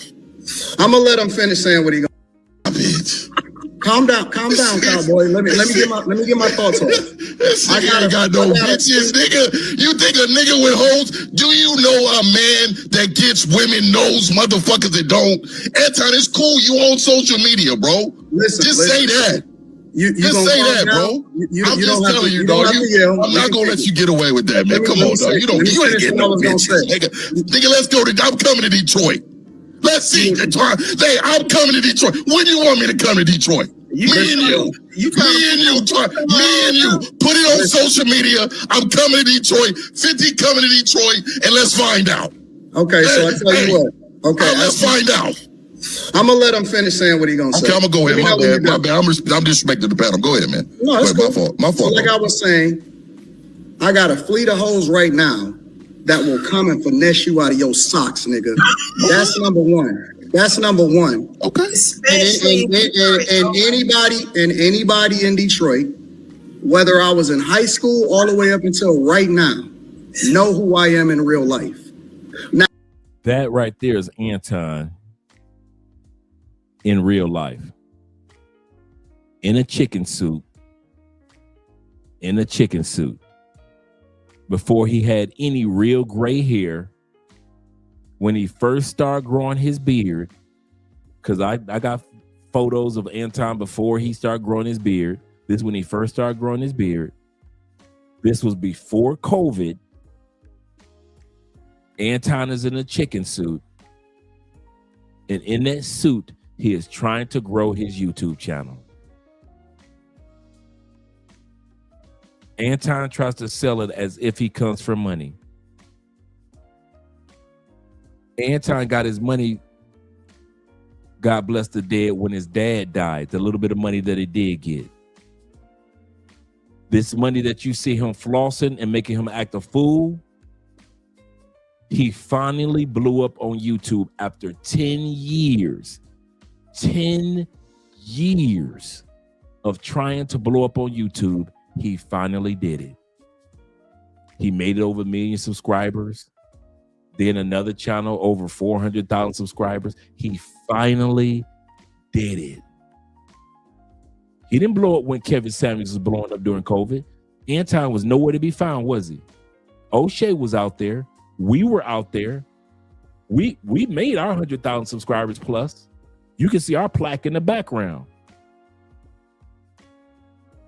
Our plaque is right in the back.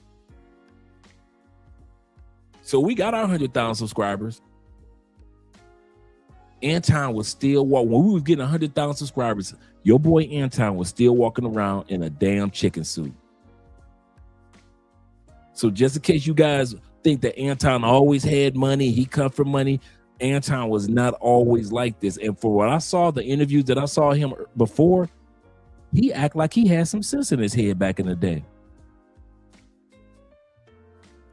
He said I was only offering $1 per hug. Right, the $1 per hug. If some of you guys haven't seen some of Anton's videos back in the day, he was offering people $1 to give him a hug. That didn't work. Nobody was hugging him. I'll say this again. Anton couldn't buy a hug. A hug. He couldn't buy a hug after the chicken suit. Zeta say Anton been around them stateside women like it's all a flex. Meanwhile, I'll be walking the streets overseas with model type, absolutely correct, with model type that work in fast food ads, regular jobs. Absolutely correct. When these dudes be bragging about stateside women, no offense to the stateside women, that's why I said a lot of dudes that's on the plantation need to stay on the plantation. Yeah, you ain't know that, Dave? Anton started out in a chicken suit, man. Talk about I'm real. With that, man. Come on, dog. You ain't getting no bitches. Nigga, let's go to. I'm coming to Detroit.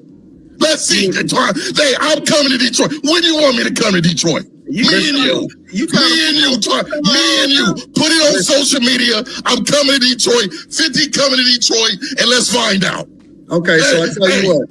Okay, let's find out. I'm gonna let him finish saying what he gonna say. Okay, I'm gonna go ahead. Let me know when My you're bad. I'm disrespecting the panel. Go ahead, man. No, it's Go ahead, cool. My fault. So like I was saying, I got a fleet of hoes right now that will come and finesse you out of your socks, nigga. That's number one. Okay. And anybody in Detroit, whether I was in high school all the way up until right now, know who I am in real life. Now, I don't have to yell to get my point across. Oh, I mean, I feel it in your breath. You're breathing hard. You're breathing hard. I thought you was gonna be quiet for 5 seconds. My bad, Bo. Yo, go ahead. I will send you a first-class ticket to Detroit, nigga. I'm ready. All you gotta do is DM me. I will have a cameraman follow us around, and I will embarrass every last one of you gamed up niggas. Oh, let's get busy. Hold on, let me finish. Because I know that y'all think that y'all got it. I seen you niggas on y'all little men's trips. You niggas is corny. Cornballs. You niggas is the corniest niggas that I ever seen in my life. Everybody that be sitting in y'all audience, them niggas look like them niggas. I've seen you men on your men's trips. Them niggas is corny. How you gonna see us and you ain't even out here with us? Can somebody answer that one? Anton, how you gonna see us if you ain't out here with us? Some video footage that you saw, some passport pookies, Ray Rays and Nook put on TikTok, that ain't us. See, you dudes on the plantation got a big problem with judging us based on video footage that either the passport sisters might put out or the passport pookies and Ray put out. So the passport sisters sometimes, not all the time, but sometimes put out negative content on the passport brothers or the blue book gentlemen or the black expat men. But then you got Pookie and Ray and Paw and them putting out trashy videos. Come to Medellin, it's the party, we drink, we popping bottles, baby. Come to Cartagena, we in the Philippines, baby. Acting like they never did nothing in their life before, right? Clowns. So Anton and others back on the plantation assume that's how we all act. Most of us don't. Most of us are not throwing money in the air. Most of us are not getting conned. Most of us are not getting drugged. Most of us are not getting robbed. Most of us are not getting hustled. Many of us are in very happy marriages and or relationships, men and women that travel to other countries. So when Anton, I done seen y'all. How you gonna see us? You ain't never been out here, bruh. I love when American people talk about, I'm in the streets. Y'all in the streets? Americans. Y'all in the streets? I'm out here in these, y'all in these streets? Half of y'all ain't even got a passport. We are out in these streets. Men and women that travel the way that we do, we out in them streets. I was just looking at brother Austin Holloman. Right now he's in the UAE. He went to another city other than Dubai on his way, him and his girl on their way to Southeast Asia. That's how you out in them streets. If you ain't got 10 countries plus under your belt, to us, you ain't in them streets. Y'all be bragging like, I'm out here, baby. Where? You was born in Chicago, you hang out in Chicago, you spend your money in Chicago, and your statistically says your black ass gonna die in Chicago. You were born in Philly, you hang out in Philly, you make your money in Philly, and statistics show that your black ass gonna die within a 50-mile radius of the hospital that you were born in Philly. But y'all out in them streets. Man, we be laughing at y'all asses out here.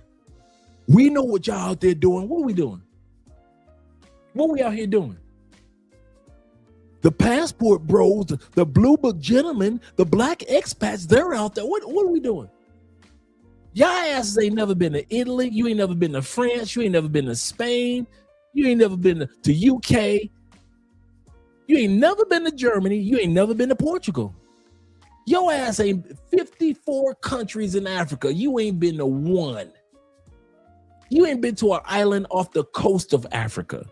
You didn't even know that Spain is the only European country that actually has a province in Africa to where you don't have to go to Europe to literally be in Europe, because Spain has a small province to this day in Africa. You damn sure ain't going to South America. Y'all ain't been down here. Y'all ain't been to Sur. Y'all ain't been to Guyana, French Guyana, Suriname. You damn sure ain't going to Uruguay, Paraguay, Argentina. That's at the bottom of the world. Peru, Bolivia. You telling me that y'all ass will be bragging about the streets in the States? Y'all have been to Ecuador right next door, Colombia, Brazil. Y'all ain't been none of them? You damn sure ain't been to Venezuela, so I ain't got to worry about that. Central America. So your ass ain't been to Honduras. You dang sure ain't been to El Salvador. Belize. You ain't been to Belize?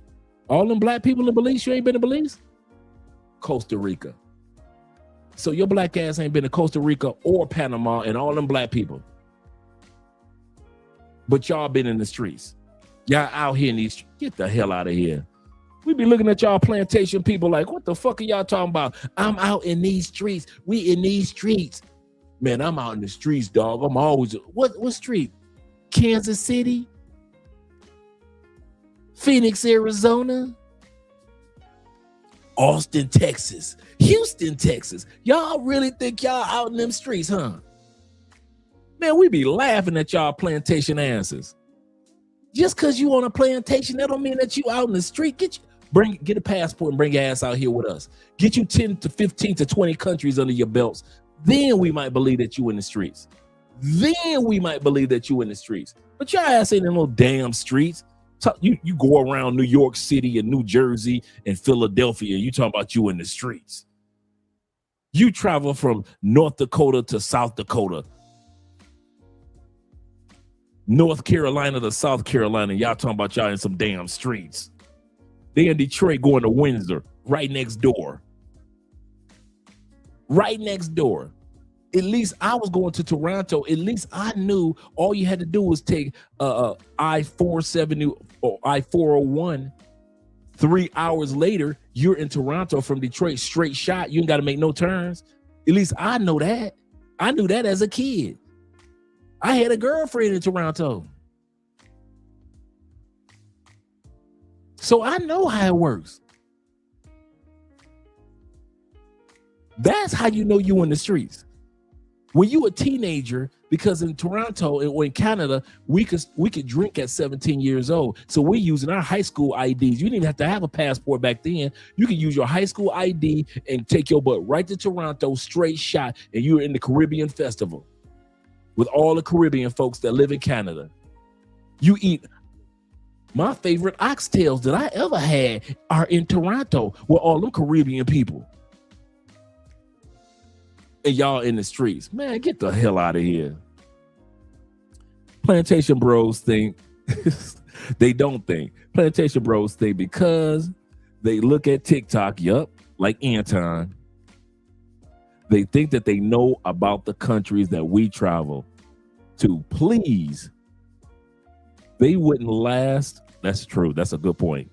They wouldn't last in some parts we've been to. Absolutely correct. Absolutely correct. Andrew says this. Shout to Andrew. He said, I haven't been to 10 countries. He said, but I've traveled more than these plantation bros. Absolutely correct. My man Beach Bum. Shout out to Beach Bum in the building. Glad to see you here.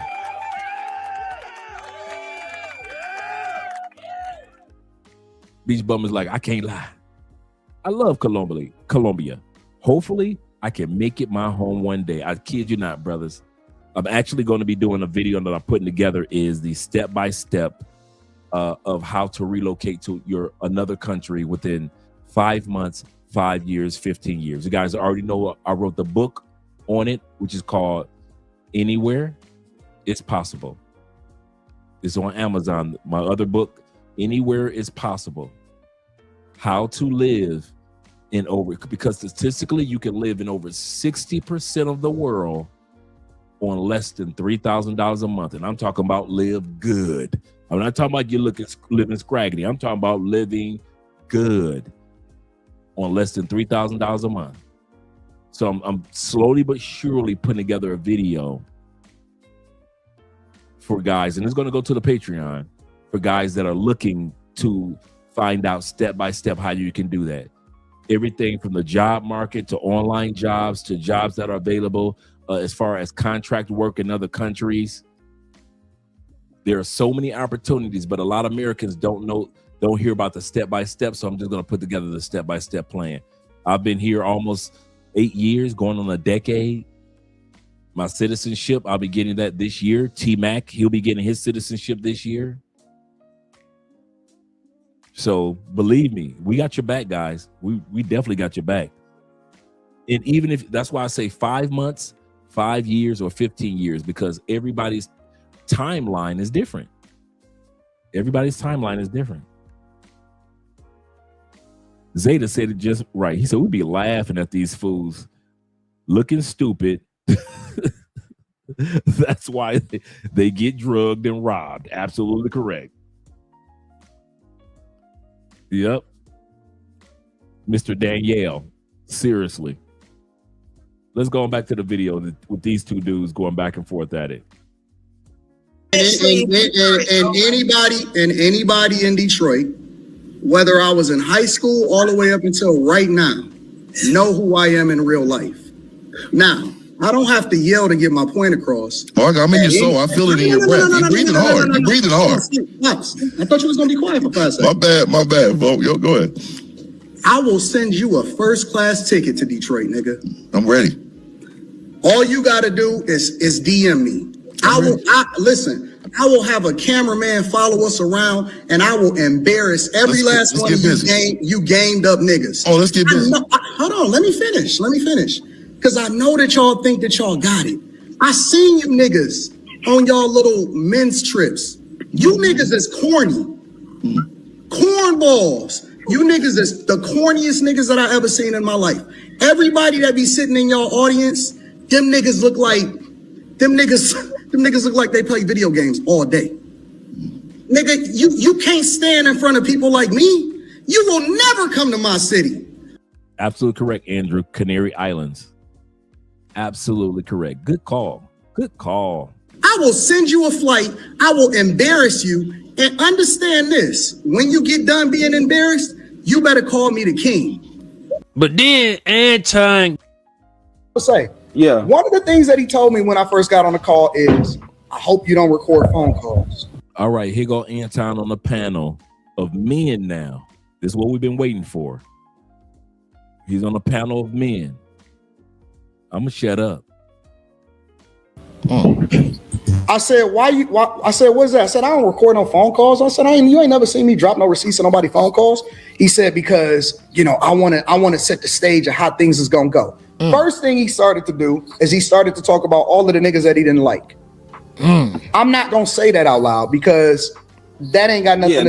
That ain't important. The second thing that he said was what he wanted the show to be like. He knew it was going to be volatile. He knew it was going to be problems. He didn't want me to agree with him. And he wanted it to actually be some real fireworks in there. I think that right there closes the door for a lot of people's arguments who had the question of, was it staged? Of course it wasn't staged, but the fact that Corey actually asked Anton to make it spicy, to add a little bit more flair and fire to it, what you expect Anton to do?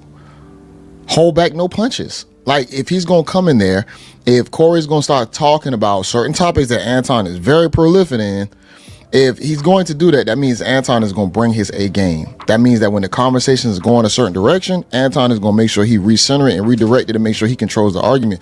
See, that's how, and I mentioned this on a panel I was on, to where it's a debate tactic when you can restructure how the conversation is going to flow, opposed to the interviewer asking you all these questions jumping around. Anton went straight to the meat and potatoes and went straight to some of the main talking points. Hold on, are you saying? Hold on.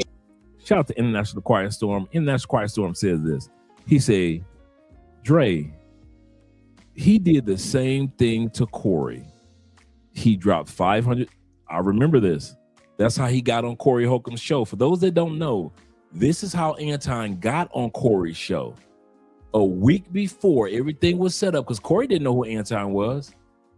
It wasn't like he knew lead attorney. This is what Anton did. Anton did drop $500 super chat.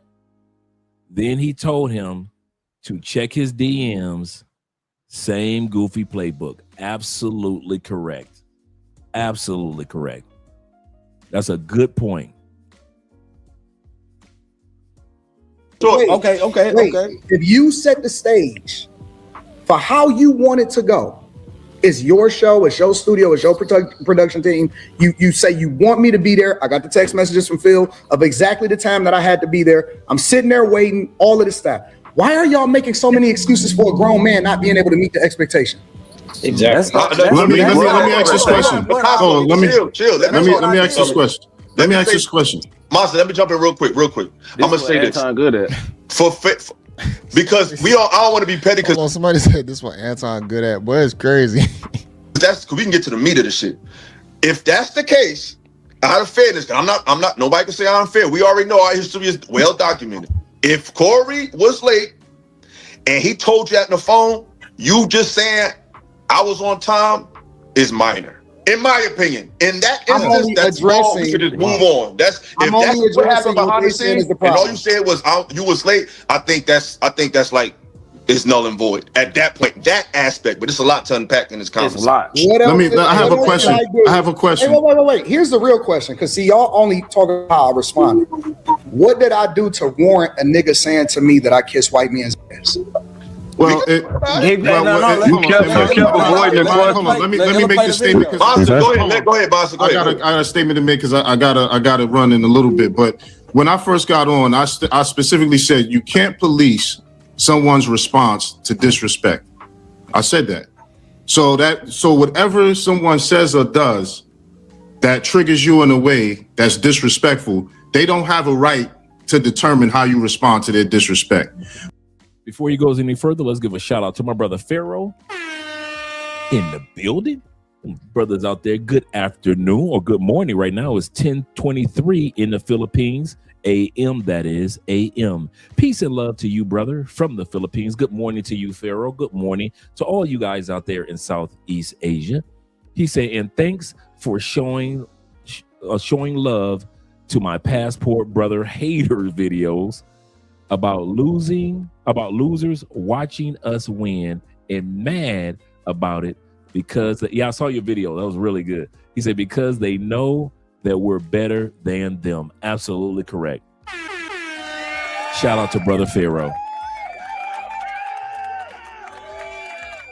Shout out to brother Pharaoh. I know exactly what video you're talking about. Absolutely correct, brother. Continue to live your life. Enjoy your life, man. And for those that are planning on, somebody hit me up the other day, Pharaoh. Check it out real quick.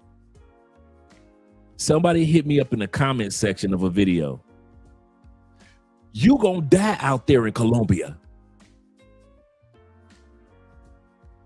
You know what my response was? That's the plan.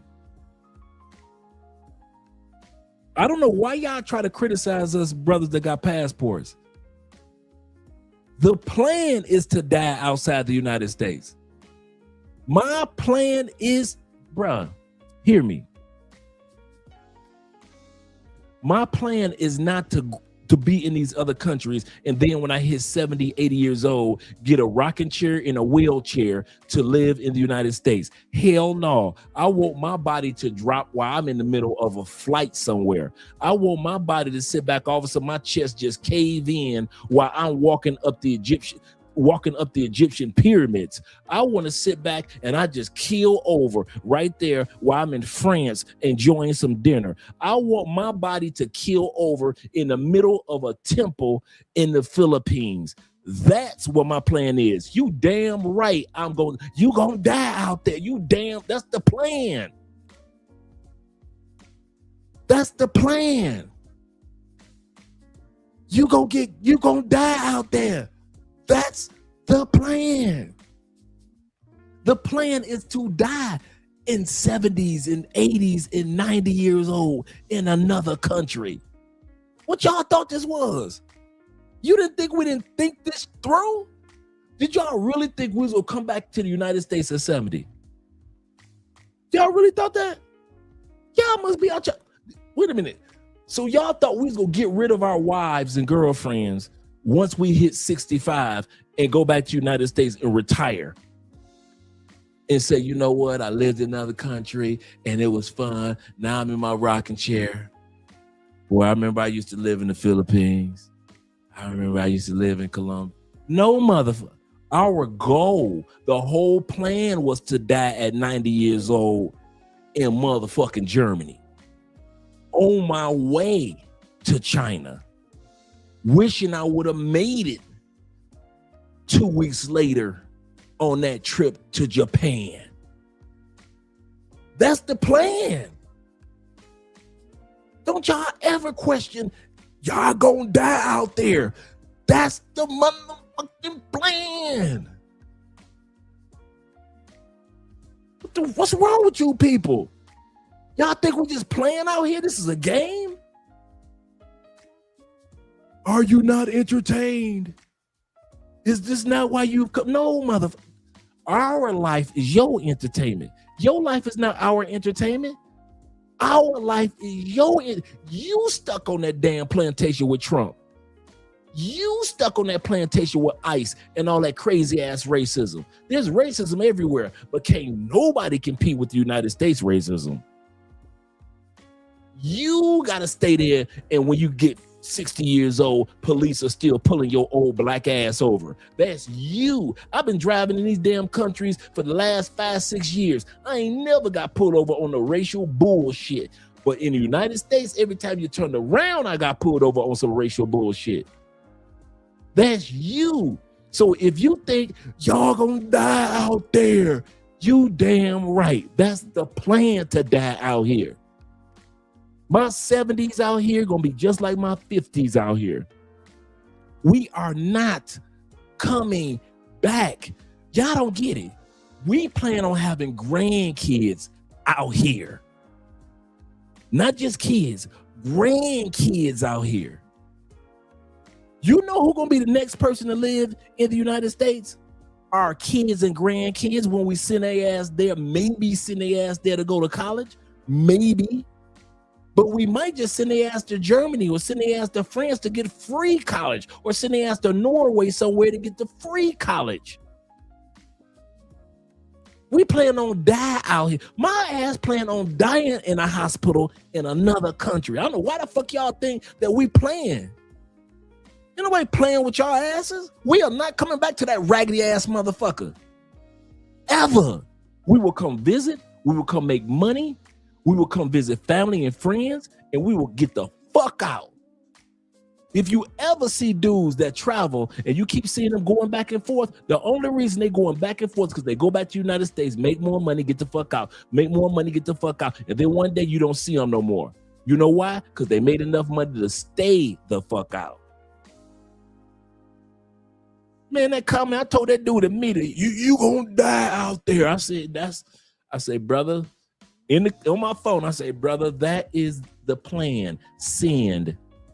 That's the motherfucking plan. I don't know why y'all think it's a different plan. Who told y'all it was a different plan? Man, my 80s gonna be out here. 81, 82, 87, 91, 93, 71. If y'all think at 71, I'm gonna bring my ass back to that unhealthy motherfucker that you live in, you crazy. With them badass doctors and that unhealthy ass food that y'all eat. Your watermelon is made of rubber now. I was just telling Andre the other day, I saw a TikTok video. Somebody took a regular loaf of bread, opened it, just grabbed a piece of bread out the loaf, turned on her faucet, let it run on top of the bread. She just let it sit there. She squeezed it while it was wet and let the water run some more. She just let it run. Just a regular piece of bread. Took it out, squoze that piece of bread, held it out on camera. That piece of bread, it flipped right back. It was like a regular ass piece of bread, like it just came out of the loaf. That's the shit that you eating. And you question it if I'm gonna die out in this motherfucker. Let's put it like this. The average black man statistically will live 5 to 7 years longer once he leaves the United States. I'll say this again. Just by the fact that we don't live with certain stresses, we eat healthier foods, the air is healthier, the water is healthier, just because of that, nothing else, not because of the ladies, or I'm not even talking about that part. I'm just talking about black men health. Black men health. Statistically, once you finally get your ass out the United States, statistics show that you will live 5 to 7 years longer. That means statistically, your black ass will be dead while I'm still out here traveling and getting on planes.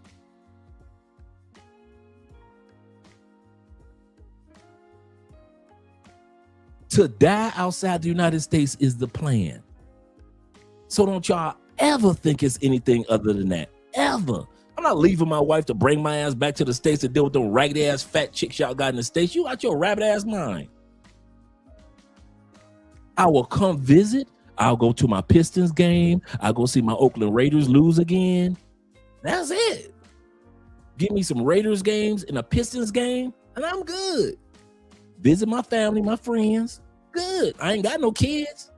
Some of y'all go back home, visit your adult kids, visit your grandbabies, and that's cool. Right? You know, you it's been 15 years. You finally found a country that you want to move to. And then you go back and forth and you visit your grandkids and visit your son and your daughters, because they adults now. They're 27, 28, 29, 31, and you 61, 51, and you living in Japan or you living in Thailand, and you go back to visit the family. But your plan is to die in Thailand. It's to die in Japan with a beautiful Japanese woman or a beautiful Thai woman. And some of you ladies feel the same way that I do. You like, I ain't going back. I've been living in Costa Rica for 20 years. You think I'm gonna go back to the United States and die as a woman in Costa Rica? I ain't mad at you sisters. I ain't mad at y'all. Shit, y'all think just like us. That's the plan, to die outside the United States. Some of you sisters moved to Mexico. That's the plan, to die in Mexico. Some of you sisters have moved. You're not sitting around like, when I get old, I'm gonna move back to the States. Some of you sisters like, fuck moving back to the United States. They got nursing homes in the United States. In Central and South America, they got people that care about old people. You know that when you in South America or Central America, the Latin community love older people so much that no matter how old your ass get, you ain't gonna be in a nursing home. And their nursing homes look like real houses. Walk your ass around Colombia and look for a nursing home. You can't even tell. You can't tell the difference between a nursing home and a regular ass house. You know why? Because they nursing homes are houses. Not that damn prison looking spot, and take it from a dude that was in prison. Not that prison looking spot that we got in the United States. They have all our old people in there look like they all doing time. There are women that they plan is to die outside that motherfucker. So all you people that thinking that we playing, when we saying we are not moving back to that motherfucker. We don't care about if Trump, Biden, y'all can have Obama, all them goddamn presidents. Don't fuck with our investment money. Don't fuck with the U.S. currency. Don't fuck with the passport. And don't fuck with us. That's all we ask. And y'all can have that whole motherfucking plantation. If America blows up and make all the money in the world, so be it. If America goes broke, so be it. Don't y'all ever think we just sitting around and we just gonna be here in our young years and then we're gonna go back to the United States or Canada when we get old. Shit, y'all crazy. When I get old, the last plus all the Social Security checks, there's only 2 countries in the world you can't get your Social Security check deposited. 2. North Korea, Cuba. That's why you got all them old people out here that's living on their Social Security checks. Because they like, shit, I cannot live on my Social Security check in the States, but I can damn sure do that in Thailand. I can damn sure do that in Portugal. I can damn sure be old and live off this little $1,500 paycheck in Mexico. And it's deposited into my account every month. So even old people already know, fuck that. So all you people that sit back, y'all thinking that this is a game and that we just out here playing with the passports and we all partying, you see what videos we let you see. I'm gonna say this again. When it comes to the passport bros and the passport sisters, you see what the fuck we let you see, because you ain't got the balls to bring your ass out here with us. So whatever you criticize is because we let your ass see it to criticize. All the other stuff, we don't let your ass see it. All the good doctors out here, all the good life insurance policies out here, all the good opportunities that are out here, all the good people that are out here, the shit that you ignore. So you keep on thinking we out here just partying and Mardi Gras and shit like that. Wait until you see that we got, y'all think that y'all seeing passport bros getting married. And then you're going to start seeing these passport kids that we have, all these biracial kids we have. Wait till you motherfuckers see our grandkids. Then maybe y'all start taking us serious when y'all seeing us with grandkids in other countries. The fuck wrong with y'all? Let me get to these super chats, man. That pissed me off when that dude said that you gonna die out there. I'm like, nigga, that's the plan. What the fuck wrong with you? That is the plan, to die out in this motherfucker. Y'all crazy as hell, man. y'all funny, man. Let me get to the cash out real quick, and I'm gonna get to the super chats. Man, y'all funny as hell, man. I swear. Y'all be saying some stupid shit in the comments, man. Shout out to my brother Montrez with the $5 love. Appreciate you, brother, over on the cash out. Appreciate all you guys tonight. Oh man, Pharaoh says that. He said exactly. He said exactly, fam. He said we left America permanently. Permanently. He said we plan on living the rest of our lives outside of the plantation, and we will die with peace. Absolutely correct. Absolutely correct. Pharaoh says this as well. Shout out to you, brother. He said, if these dudes were happy with their lives, they wouldn't be critiquing ours. If they would be showing love to their women the same way that we show love to ours. He said, show love to my lady. Absolutely correct. The energy that they use to hate on us is the energy that they should be using back in the States to love one another. Good point. Good point. Beach Bum said this. He said that's the motherfucking plan. For real, that's the motherfucking dude. You guys are gonna die out there. Yes. Yes. I'm using my Ice Cube Friday face. Yes, motherfucker. Yes. Remember when Ice Cube was high? Yes. Yes. That's the plan. Shit, y'all crazy as hell, man. Will, shout out to Will. Will says this. In fact, the Colombian police wave at you smiling. True. Like they know you as a foreigner. True. He said they don't pun you out for that bullshit. That's for real. In regards to that racial stuff. Dude, I've been down here, man. I had police in the States. I see a police siren behind me. I'm like, oh shit, here we go. Here in Colombia.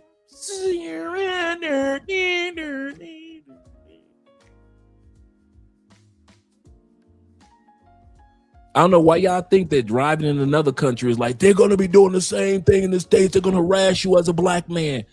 I love when you Negroes in the States don't travel because you ain't never drove in another country. So you don't know what the hell you talking about.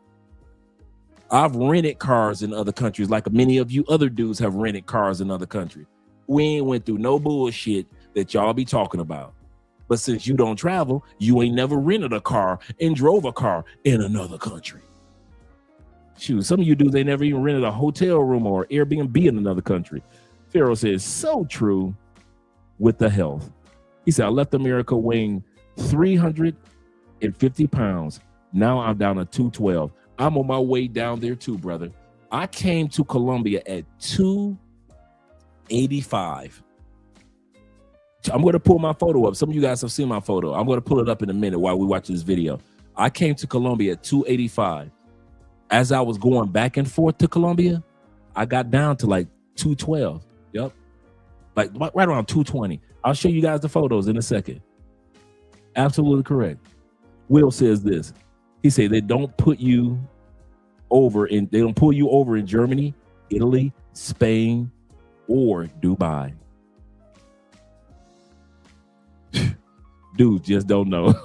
They just do not know. Absolutely correct. Let's get back to the video. But I agree. But what I wanted to say, though, my question for you, Anton, is this. You spoke about how certain aspects of Black culture is toxic, how it needs to die, and I understand the majority of what it is yes. For sure. And you don't really care about, what people think, so on and so forth. However, I must say, do you think the display that you both had is a good image and positive and beneficial to the image of Black men based on what's already said about the levels of ignorance or toxicity that people say we display? Wouldn't that be a part of the negative elements of Black culture that you are against? No, absolutely not. Could you explain? It's because I believe that people need to understand that intellect and the nerd, because I champion myself as being a nerd, that it's cooler to be the nerd than it is to be the guy that he is. So what about? I believe the message that people receive is that the bully get bullied when they don't have themselves ready and prepared intellectually, and it shows that the leaders and the people that we follow is trash. And so I don't give a about what other people think about me as far as like outsiders. What people will say is the image of Black people. The only thing I care about is how am I affecting other people as far as changing the narrative of what we should be and how we should be as far as what we champion is the best thing for the culture. Yeah, that's the only thing I care about. I don't care about what nobody else thinks. So do you think that was a good display of what Black culture should be? Two Black men, Mandingo fighting, using profanity against each other, cursing each other out.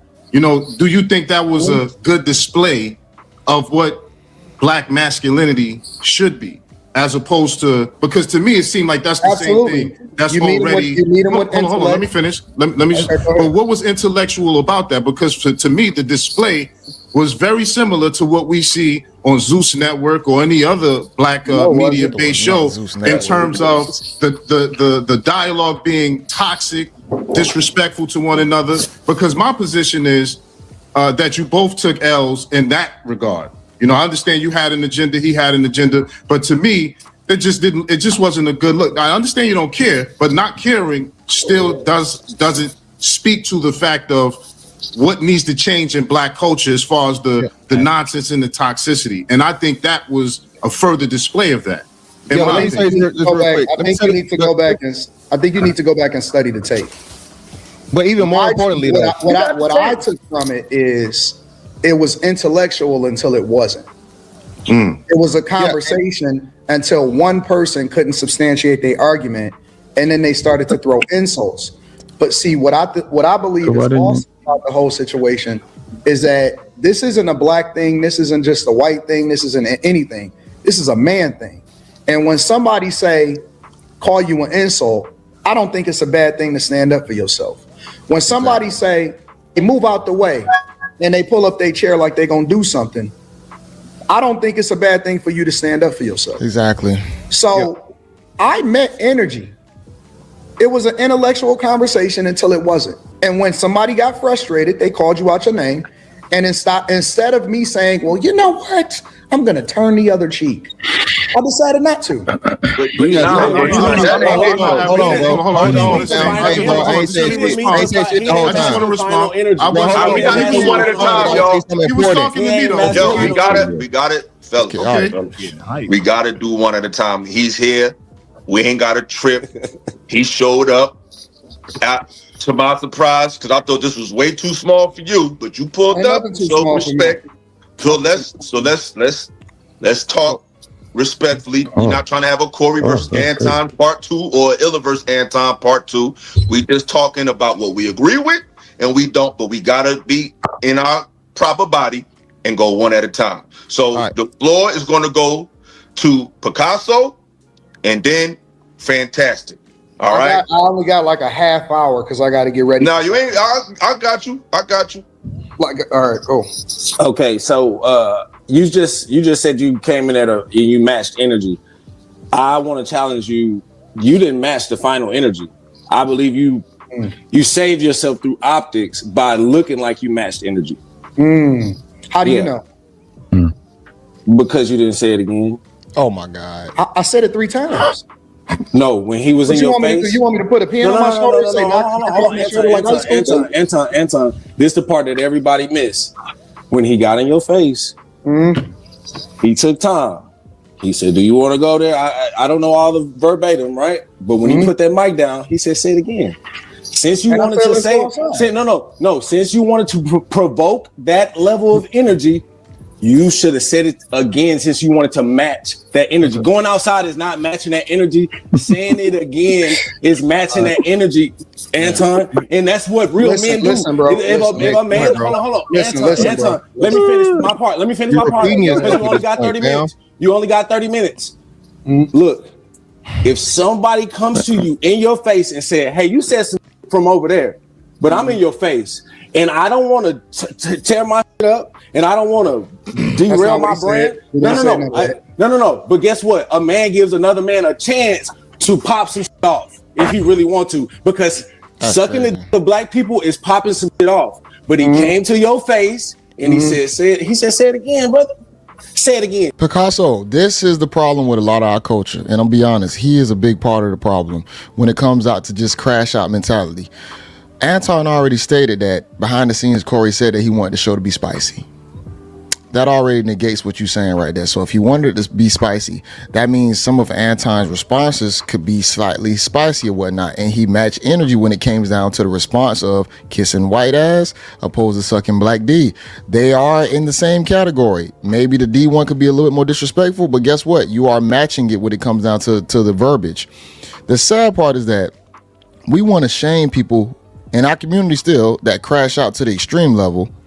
But when you don't want to crash out to an extreme level, you also a problem at the same time. This doesn't make any sense. Absolutely correct. And that's how that ends. Kenny says Proverbs 17:28. Let us know what that is, Kenny. Let me go back to the super chats real quick. Shout out to all you guys that have been here all the way to the end of the video. My boy Guy says this, Mr. Incognito himself. Mr. Incognito. He said, having Corey insult my wife was part of my plan.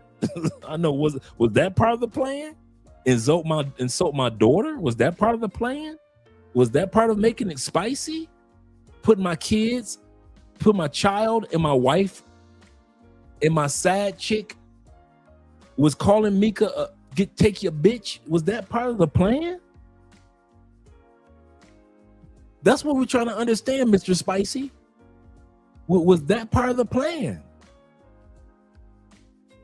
Let's look at the plan. He said that Corey said to make it spicy. So spicy is your daughter being talked about. That's spicy.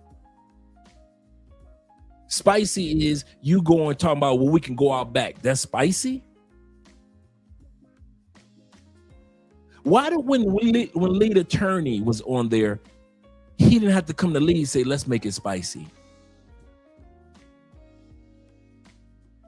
You know why he couldn't come to lead like that? Because he knew that you, Anton, even though you got new money, you just another street nigga. You just another nigga from the streets. And Corey knew he could talk to you like a nigga from the streets compared to talking to lead attorney with some respect. That's what problem with that. Farrell said this also. How funny they are now, foreign policy experts. I know, right, when it comes to our lives, but never left the States. Never left the States. I want to show you guys something real quick. Some of you guys have seen this before. Some of you guys haven't. Let me screen share real quick.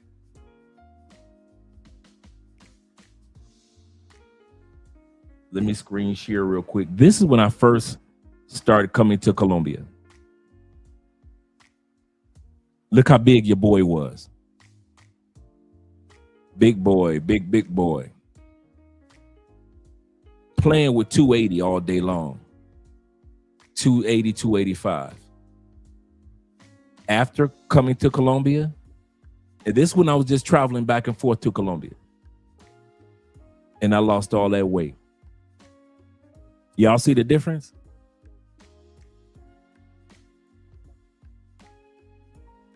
That's what I mean about when you are going to other countries, the food is so much healthier. The air, less stress for men and women, that the weight in certain instances start to melt itself off even during your first trip.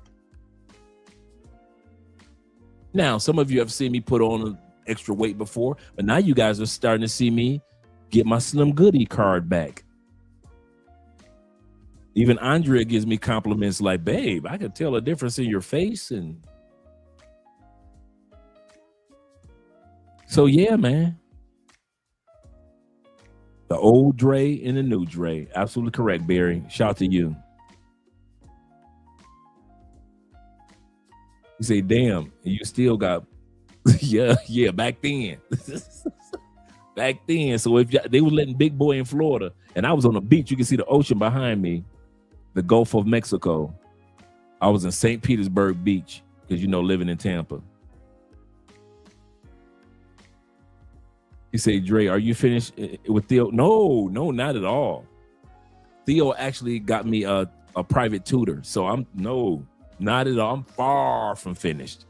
Far from finished with the classes, guys. I'm in the classes with you guys. Don't get me wrong. I'm just trying to catch up. So I'm not behind you guys, and I have not disappeared at all. If anything, I'm grinding even more. I took my first practitioning exam a week ago, so now I know what's on the practitioning test. I rescheduled my test for the 31st of March. So I'm in, guys. I'm in like Earl Flynn. Yeah. Kid you not, guys. My man, guy said, you was still getting booked? Yeah. Yeah, seriously. He said, I'm at my daddy daughter's dance. Shout out to you, brother. At the daddy's daughter's dance. He said a lot of black men with their daughters and Mexican men. And that's what people don't give black men and Latin men credit for. Shout out to my study coach and my group leader, International Quiet Storm. He said, this is true. He said, I watched him book his exam. Yes, sir. So I'm ready, man. I'm excited, man. I love it. I love it now. And actually with Udemy, Theo always has us, buy certain courses from Udemy. I just went on ahead and paid the $20 Udemy membership. It's $20 a month. And I have access to all 30,000 courses on Udemy. So instead of paying one at a time here, one at a time there, I say, you know what, Dre? Stop playing. Go and pay that $20 a month. So now I have access to the practice exams, the AI exam, the AI courses, this course, that course, how to become a better YouTuber, how to do this, how to create that. I've got access to all of Udemy's classes and courses for $20 a month. I said, F this. I ain't about to sit up here and just be waiting to back classes. I said, man, because I'm always in here anyway. Theo always has us using Udemy courses. So I'm like, man, why pay this amount for it when I can go ahead and get all access? Because I need Udemy for my classes. I need Udemy for this. I need Udemy for that anyway. I need it for, creating books and how to market your books. So Udemy has courses on marketing your books. I'm like, might as well go ahead and pay that $20 a month. Yeah, I was a big boy back then. Yeah, I was a big boy. He said, Brother Dre, you got real estate, right? Airbnb, residential? In the States, I do. In the States, I've got real estate. I've got land and property in the States. We're looking in 2000. This is our game plan. Right now, this year, citizenship. Next year, our first child, and then we're going to decide on pieces of property. If we're going to be in this country all year next year, or are we going to choose another country to spend like 6 or 7 months of the year in?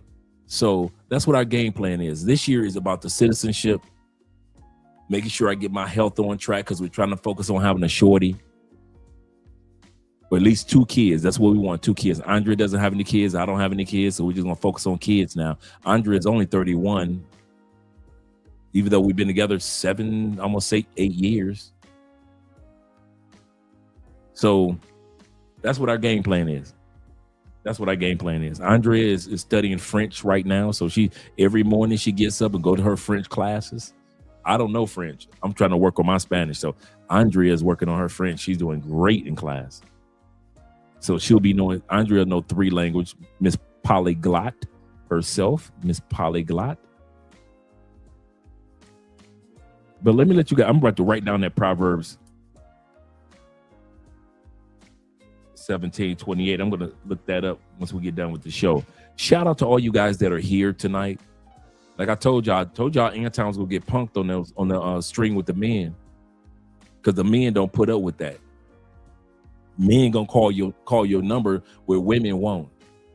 When he was on that panel full of women and he was hitting on Mika, the women said nothing when he was hitting on Mika. But once he got on the panel full of men wasn't even trying to hear that bullshit they was talking about. So we're going to keep you guys up to par in regards to that. Tomorrow's episode, like I said, tomorrow's episode is big girl tax season. Big girl. We already know it's tax season in the States. And you dudes, your cousins gonna be going after them big girls trying to get that tax money.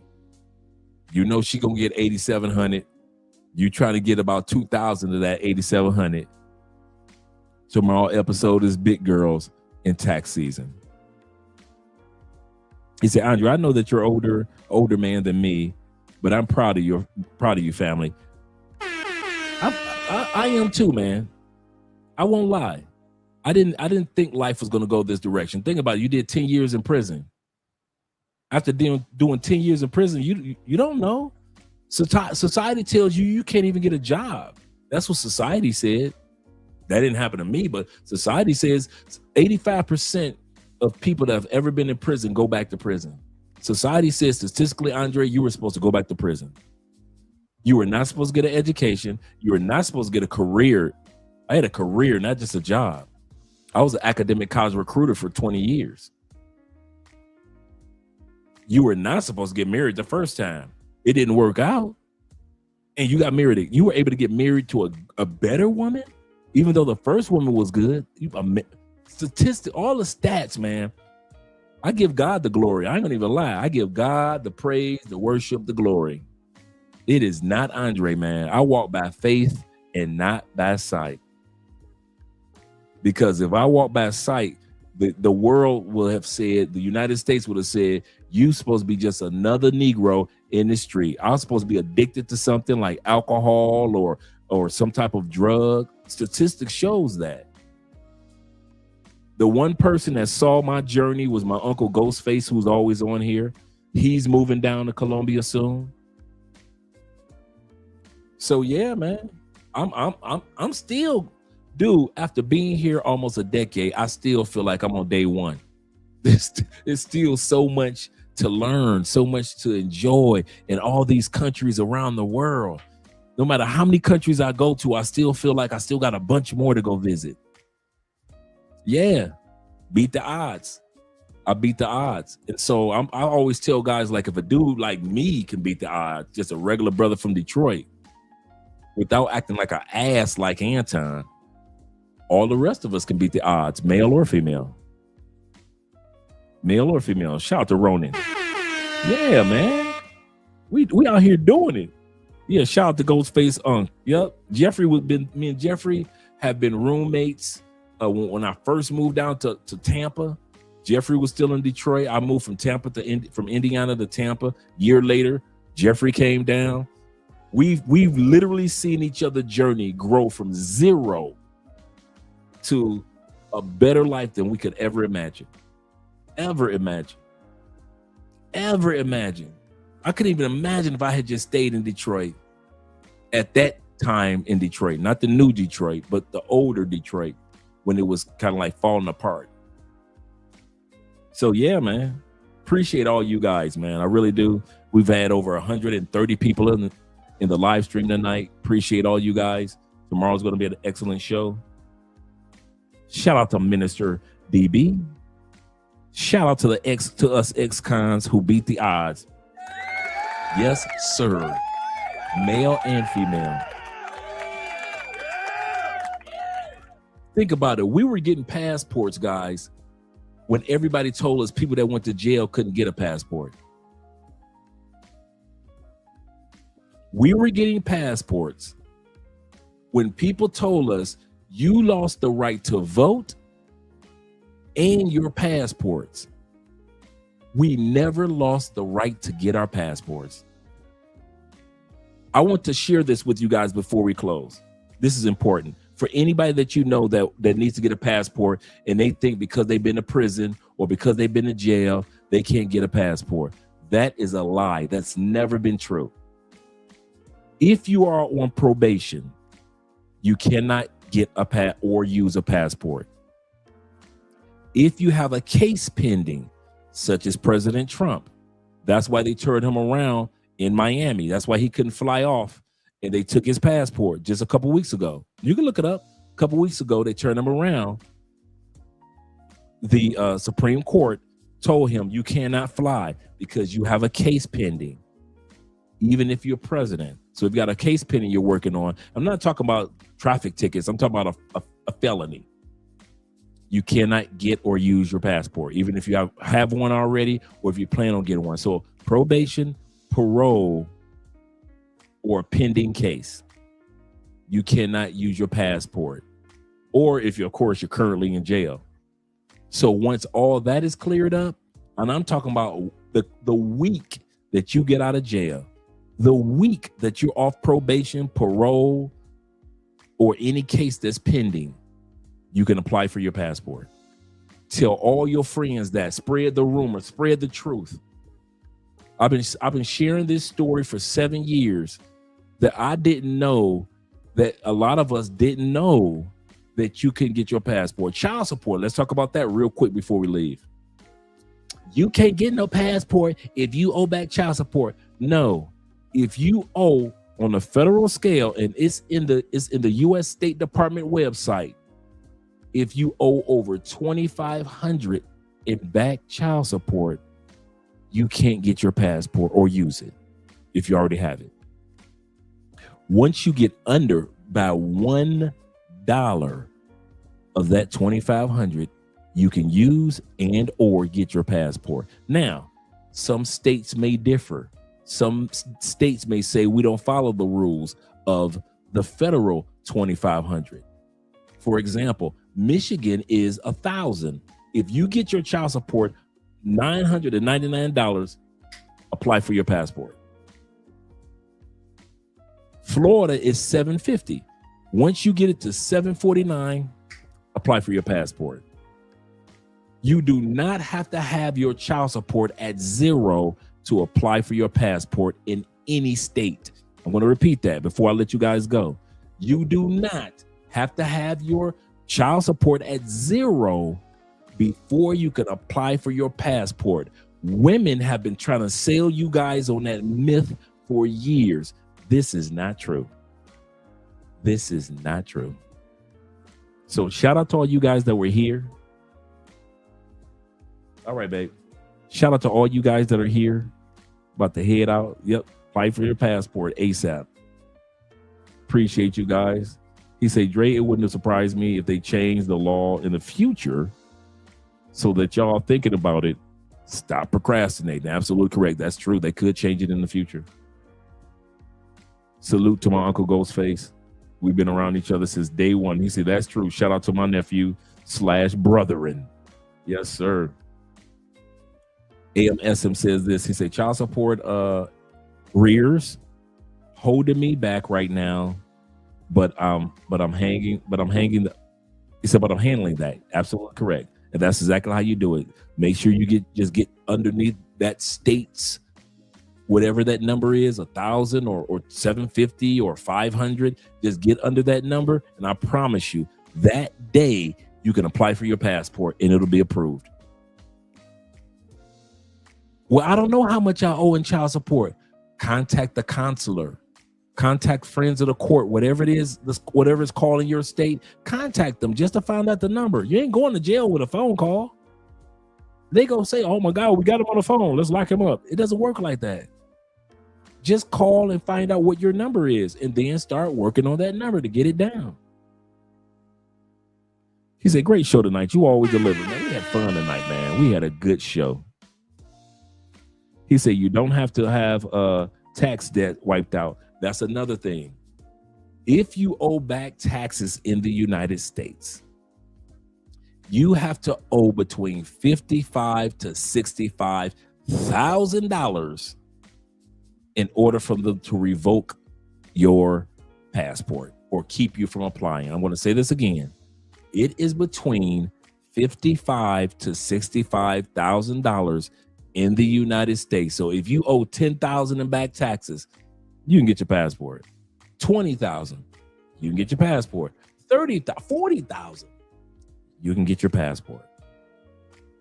A lot of you guys don't know that. You think because you owe that little $6,000 or the little $3,000 in back taxes, I can't get my. No, that's not true. That is not true. Once again, if you owe more than 55, once you get it down to like 54, 53, apply for your passport. It is not hard to get under some of these numbers, but women in the States will shame you guys and have you guys thinking that you can't get no passport. You can't be a passport, bro. You might as well sit your ass down and pay that child. And these women will have you dudes thinking so bad, bro. I kid you not. And if y'all want me to, next time on the live stream for tomorrow's show, we can go to the IRS website. I know this because remember how we got 100,000 subscribers. Remember, we used to have a politics channel. So my job was to know all these political things, right? So we can go to the IRS website and talk about this, and we go to child support, the Secretary of State website tomorrow, and all that stuff if you guys want to. I don't have a problem with that. Digital Nomad says this. Shout out to Digital Nomad. He says, Dre, he said, how did you get your beard to connect? Good question. To connect to your goatee. All right, here we go. All right. I'll be right back. Okay. I'll be right back. I'm about to go grab what I use. Give me a split second.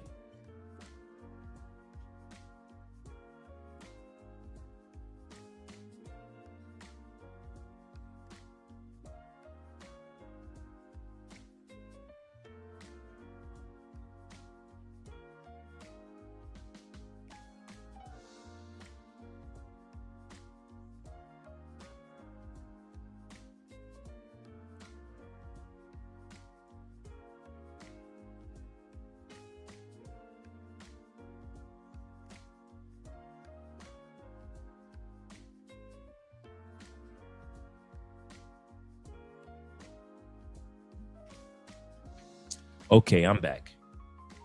I am back. That's a good question. Good question. Okay, this is what I use now.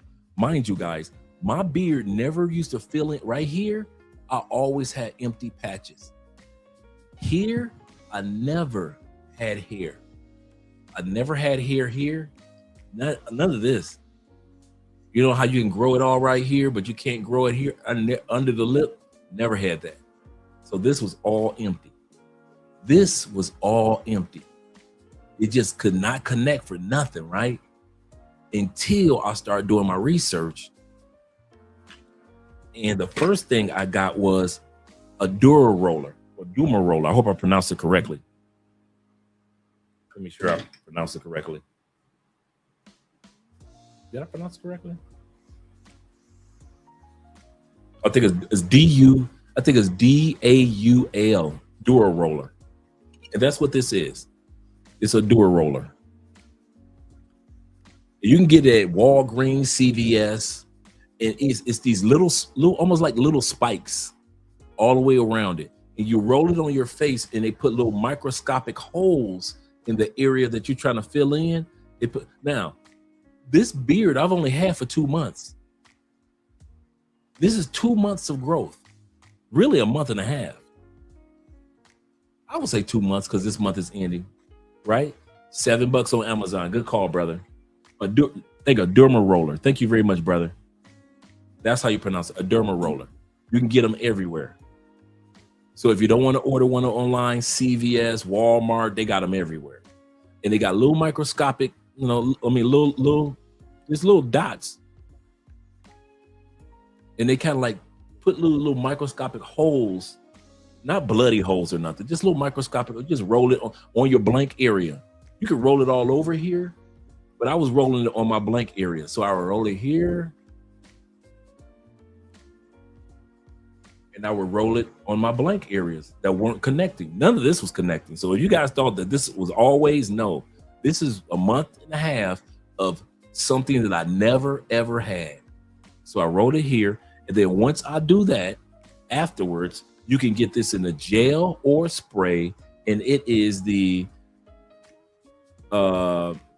minoxidil, which is spelled MINDOXIDIL,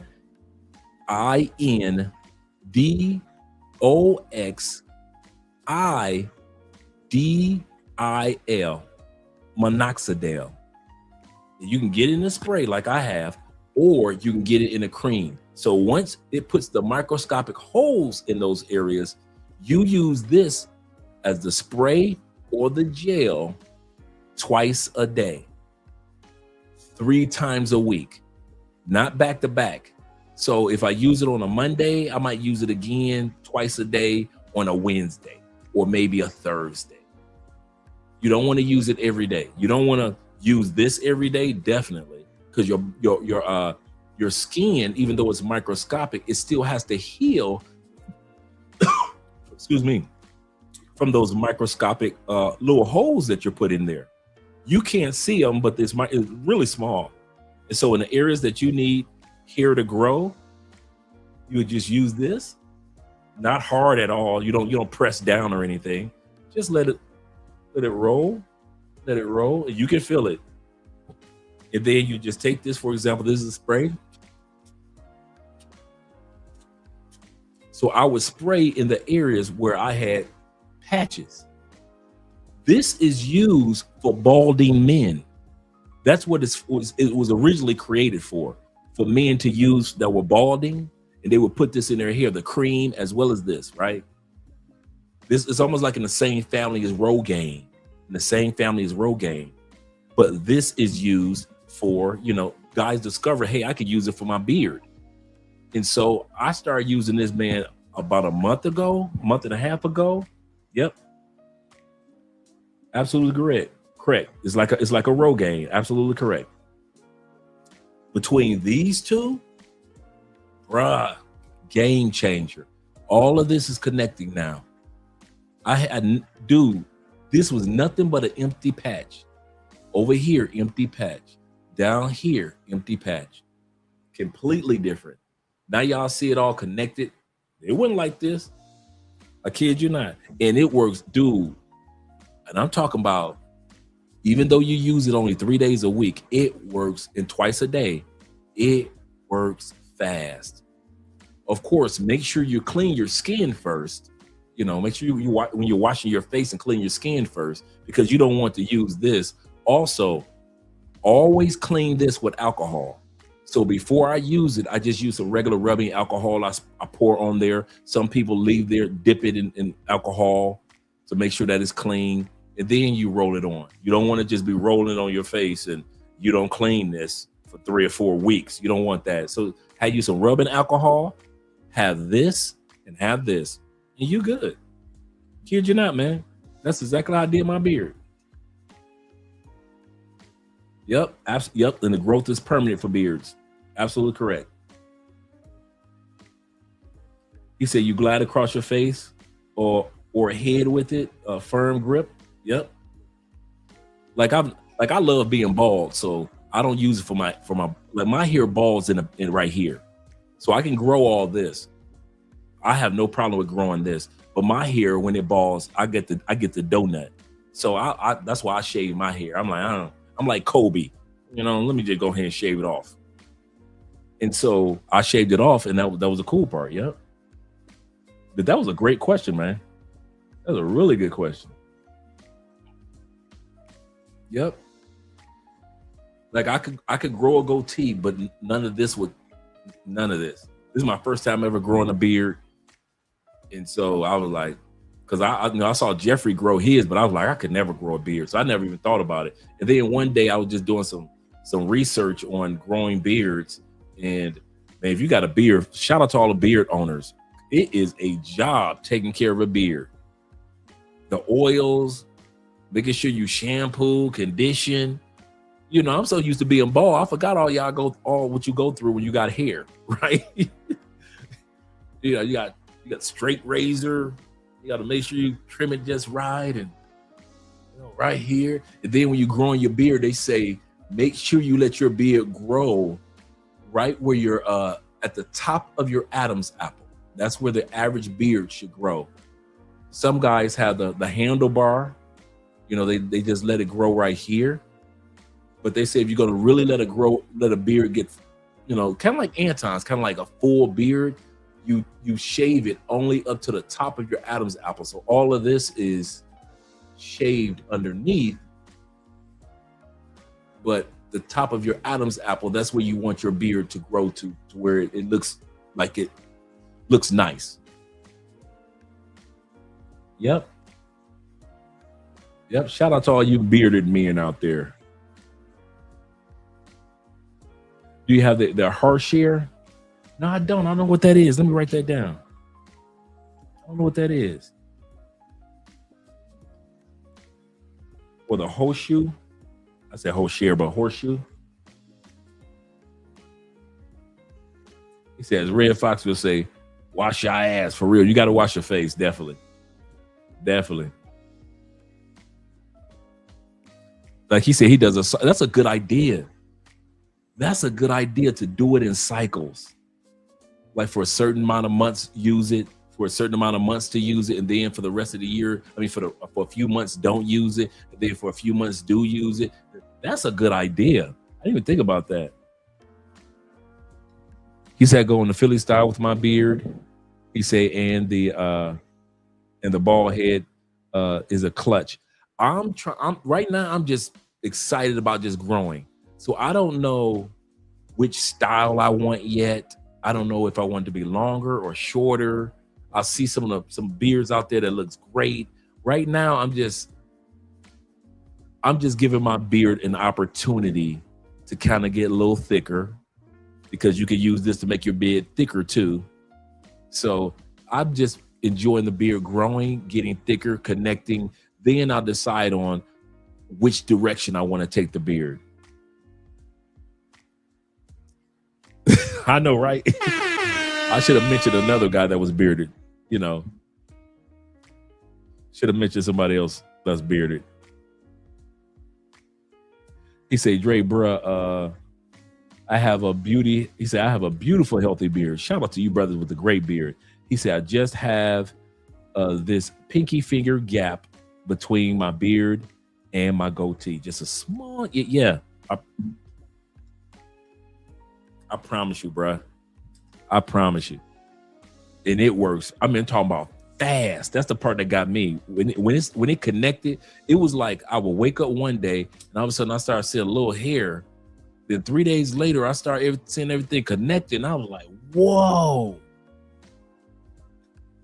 Yeah, Andrea loves it. Yeah, she loves it. Yep. She loves it. Yep. And then I'm starting to realize how many Colombians got beards. That's the funny part. When you grow a beard, you start to notice who all around you has a beard. So beards are starting to become common really around the world. So shout out to the beard guys. Let's get ready to do some outros, guys. I want to see you guys tomorrow night anyway. Let me get ready to do some outros. Yes, sir. I appreciate all you guys who supported by way of the PayPal, the Cash App, and the Super Chats. Appreciate you guys. Let me make sure I didn't miss anyone. All right. Appreciate you guys. Let's get ready to do the outros. Absolutely. Got it. That's a great point. I'm glad I didn't miss that.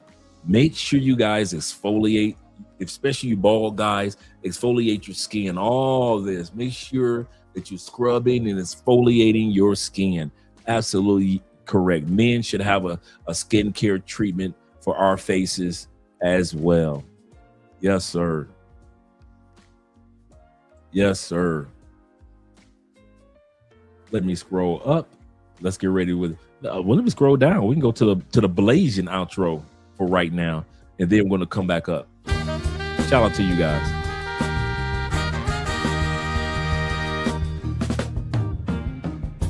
We can do better.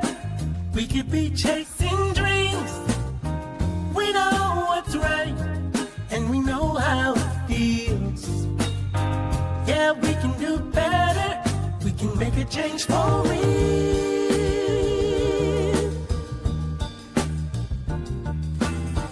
Yeah, we can do a lot better. We can be facing fears. We know what's up, and we know how to get there. Yeah, we can be stars. We can be the best. Just put us to the test and we'll show the world there's another way. If we just try a little every day, we can make it better.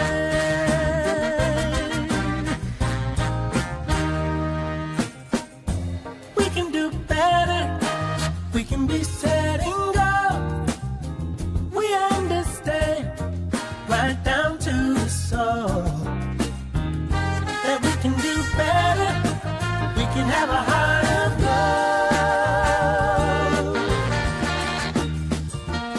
So let's step it up. Step it up. Step it up. We could be making moves. We know what time it is, and we know just what to do. Yeah, we could be on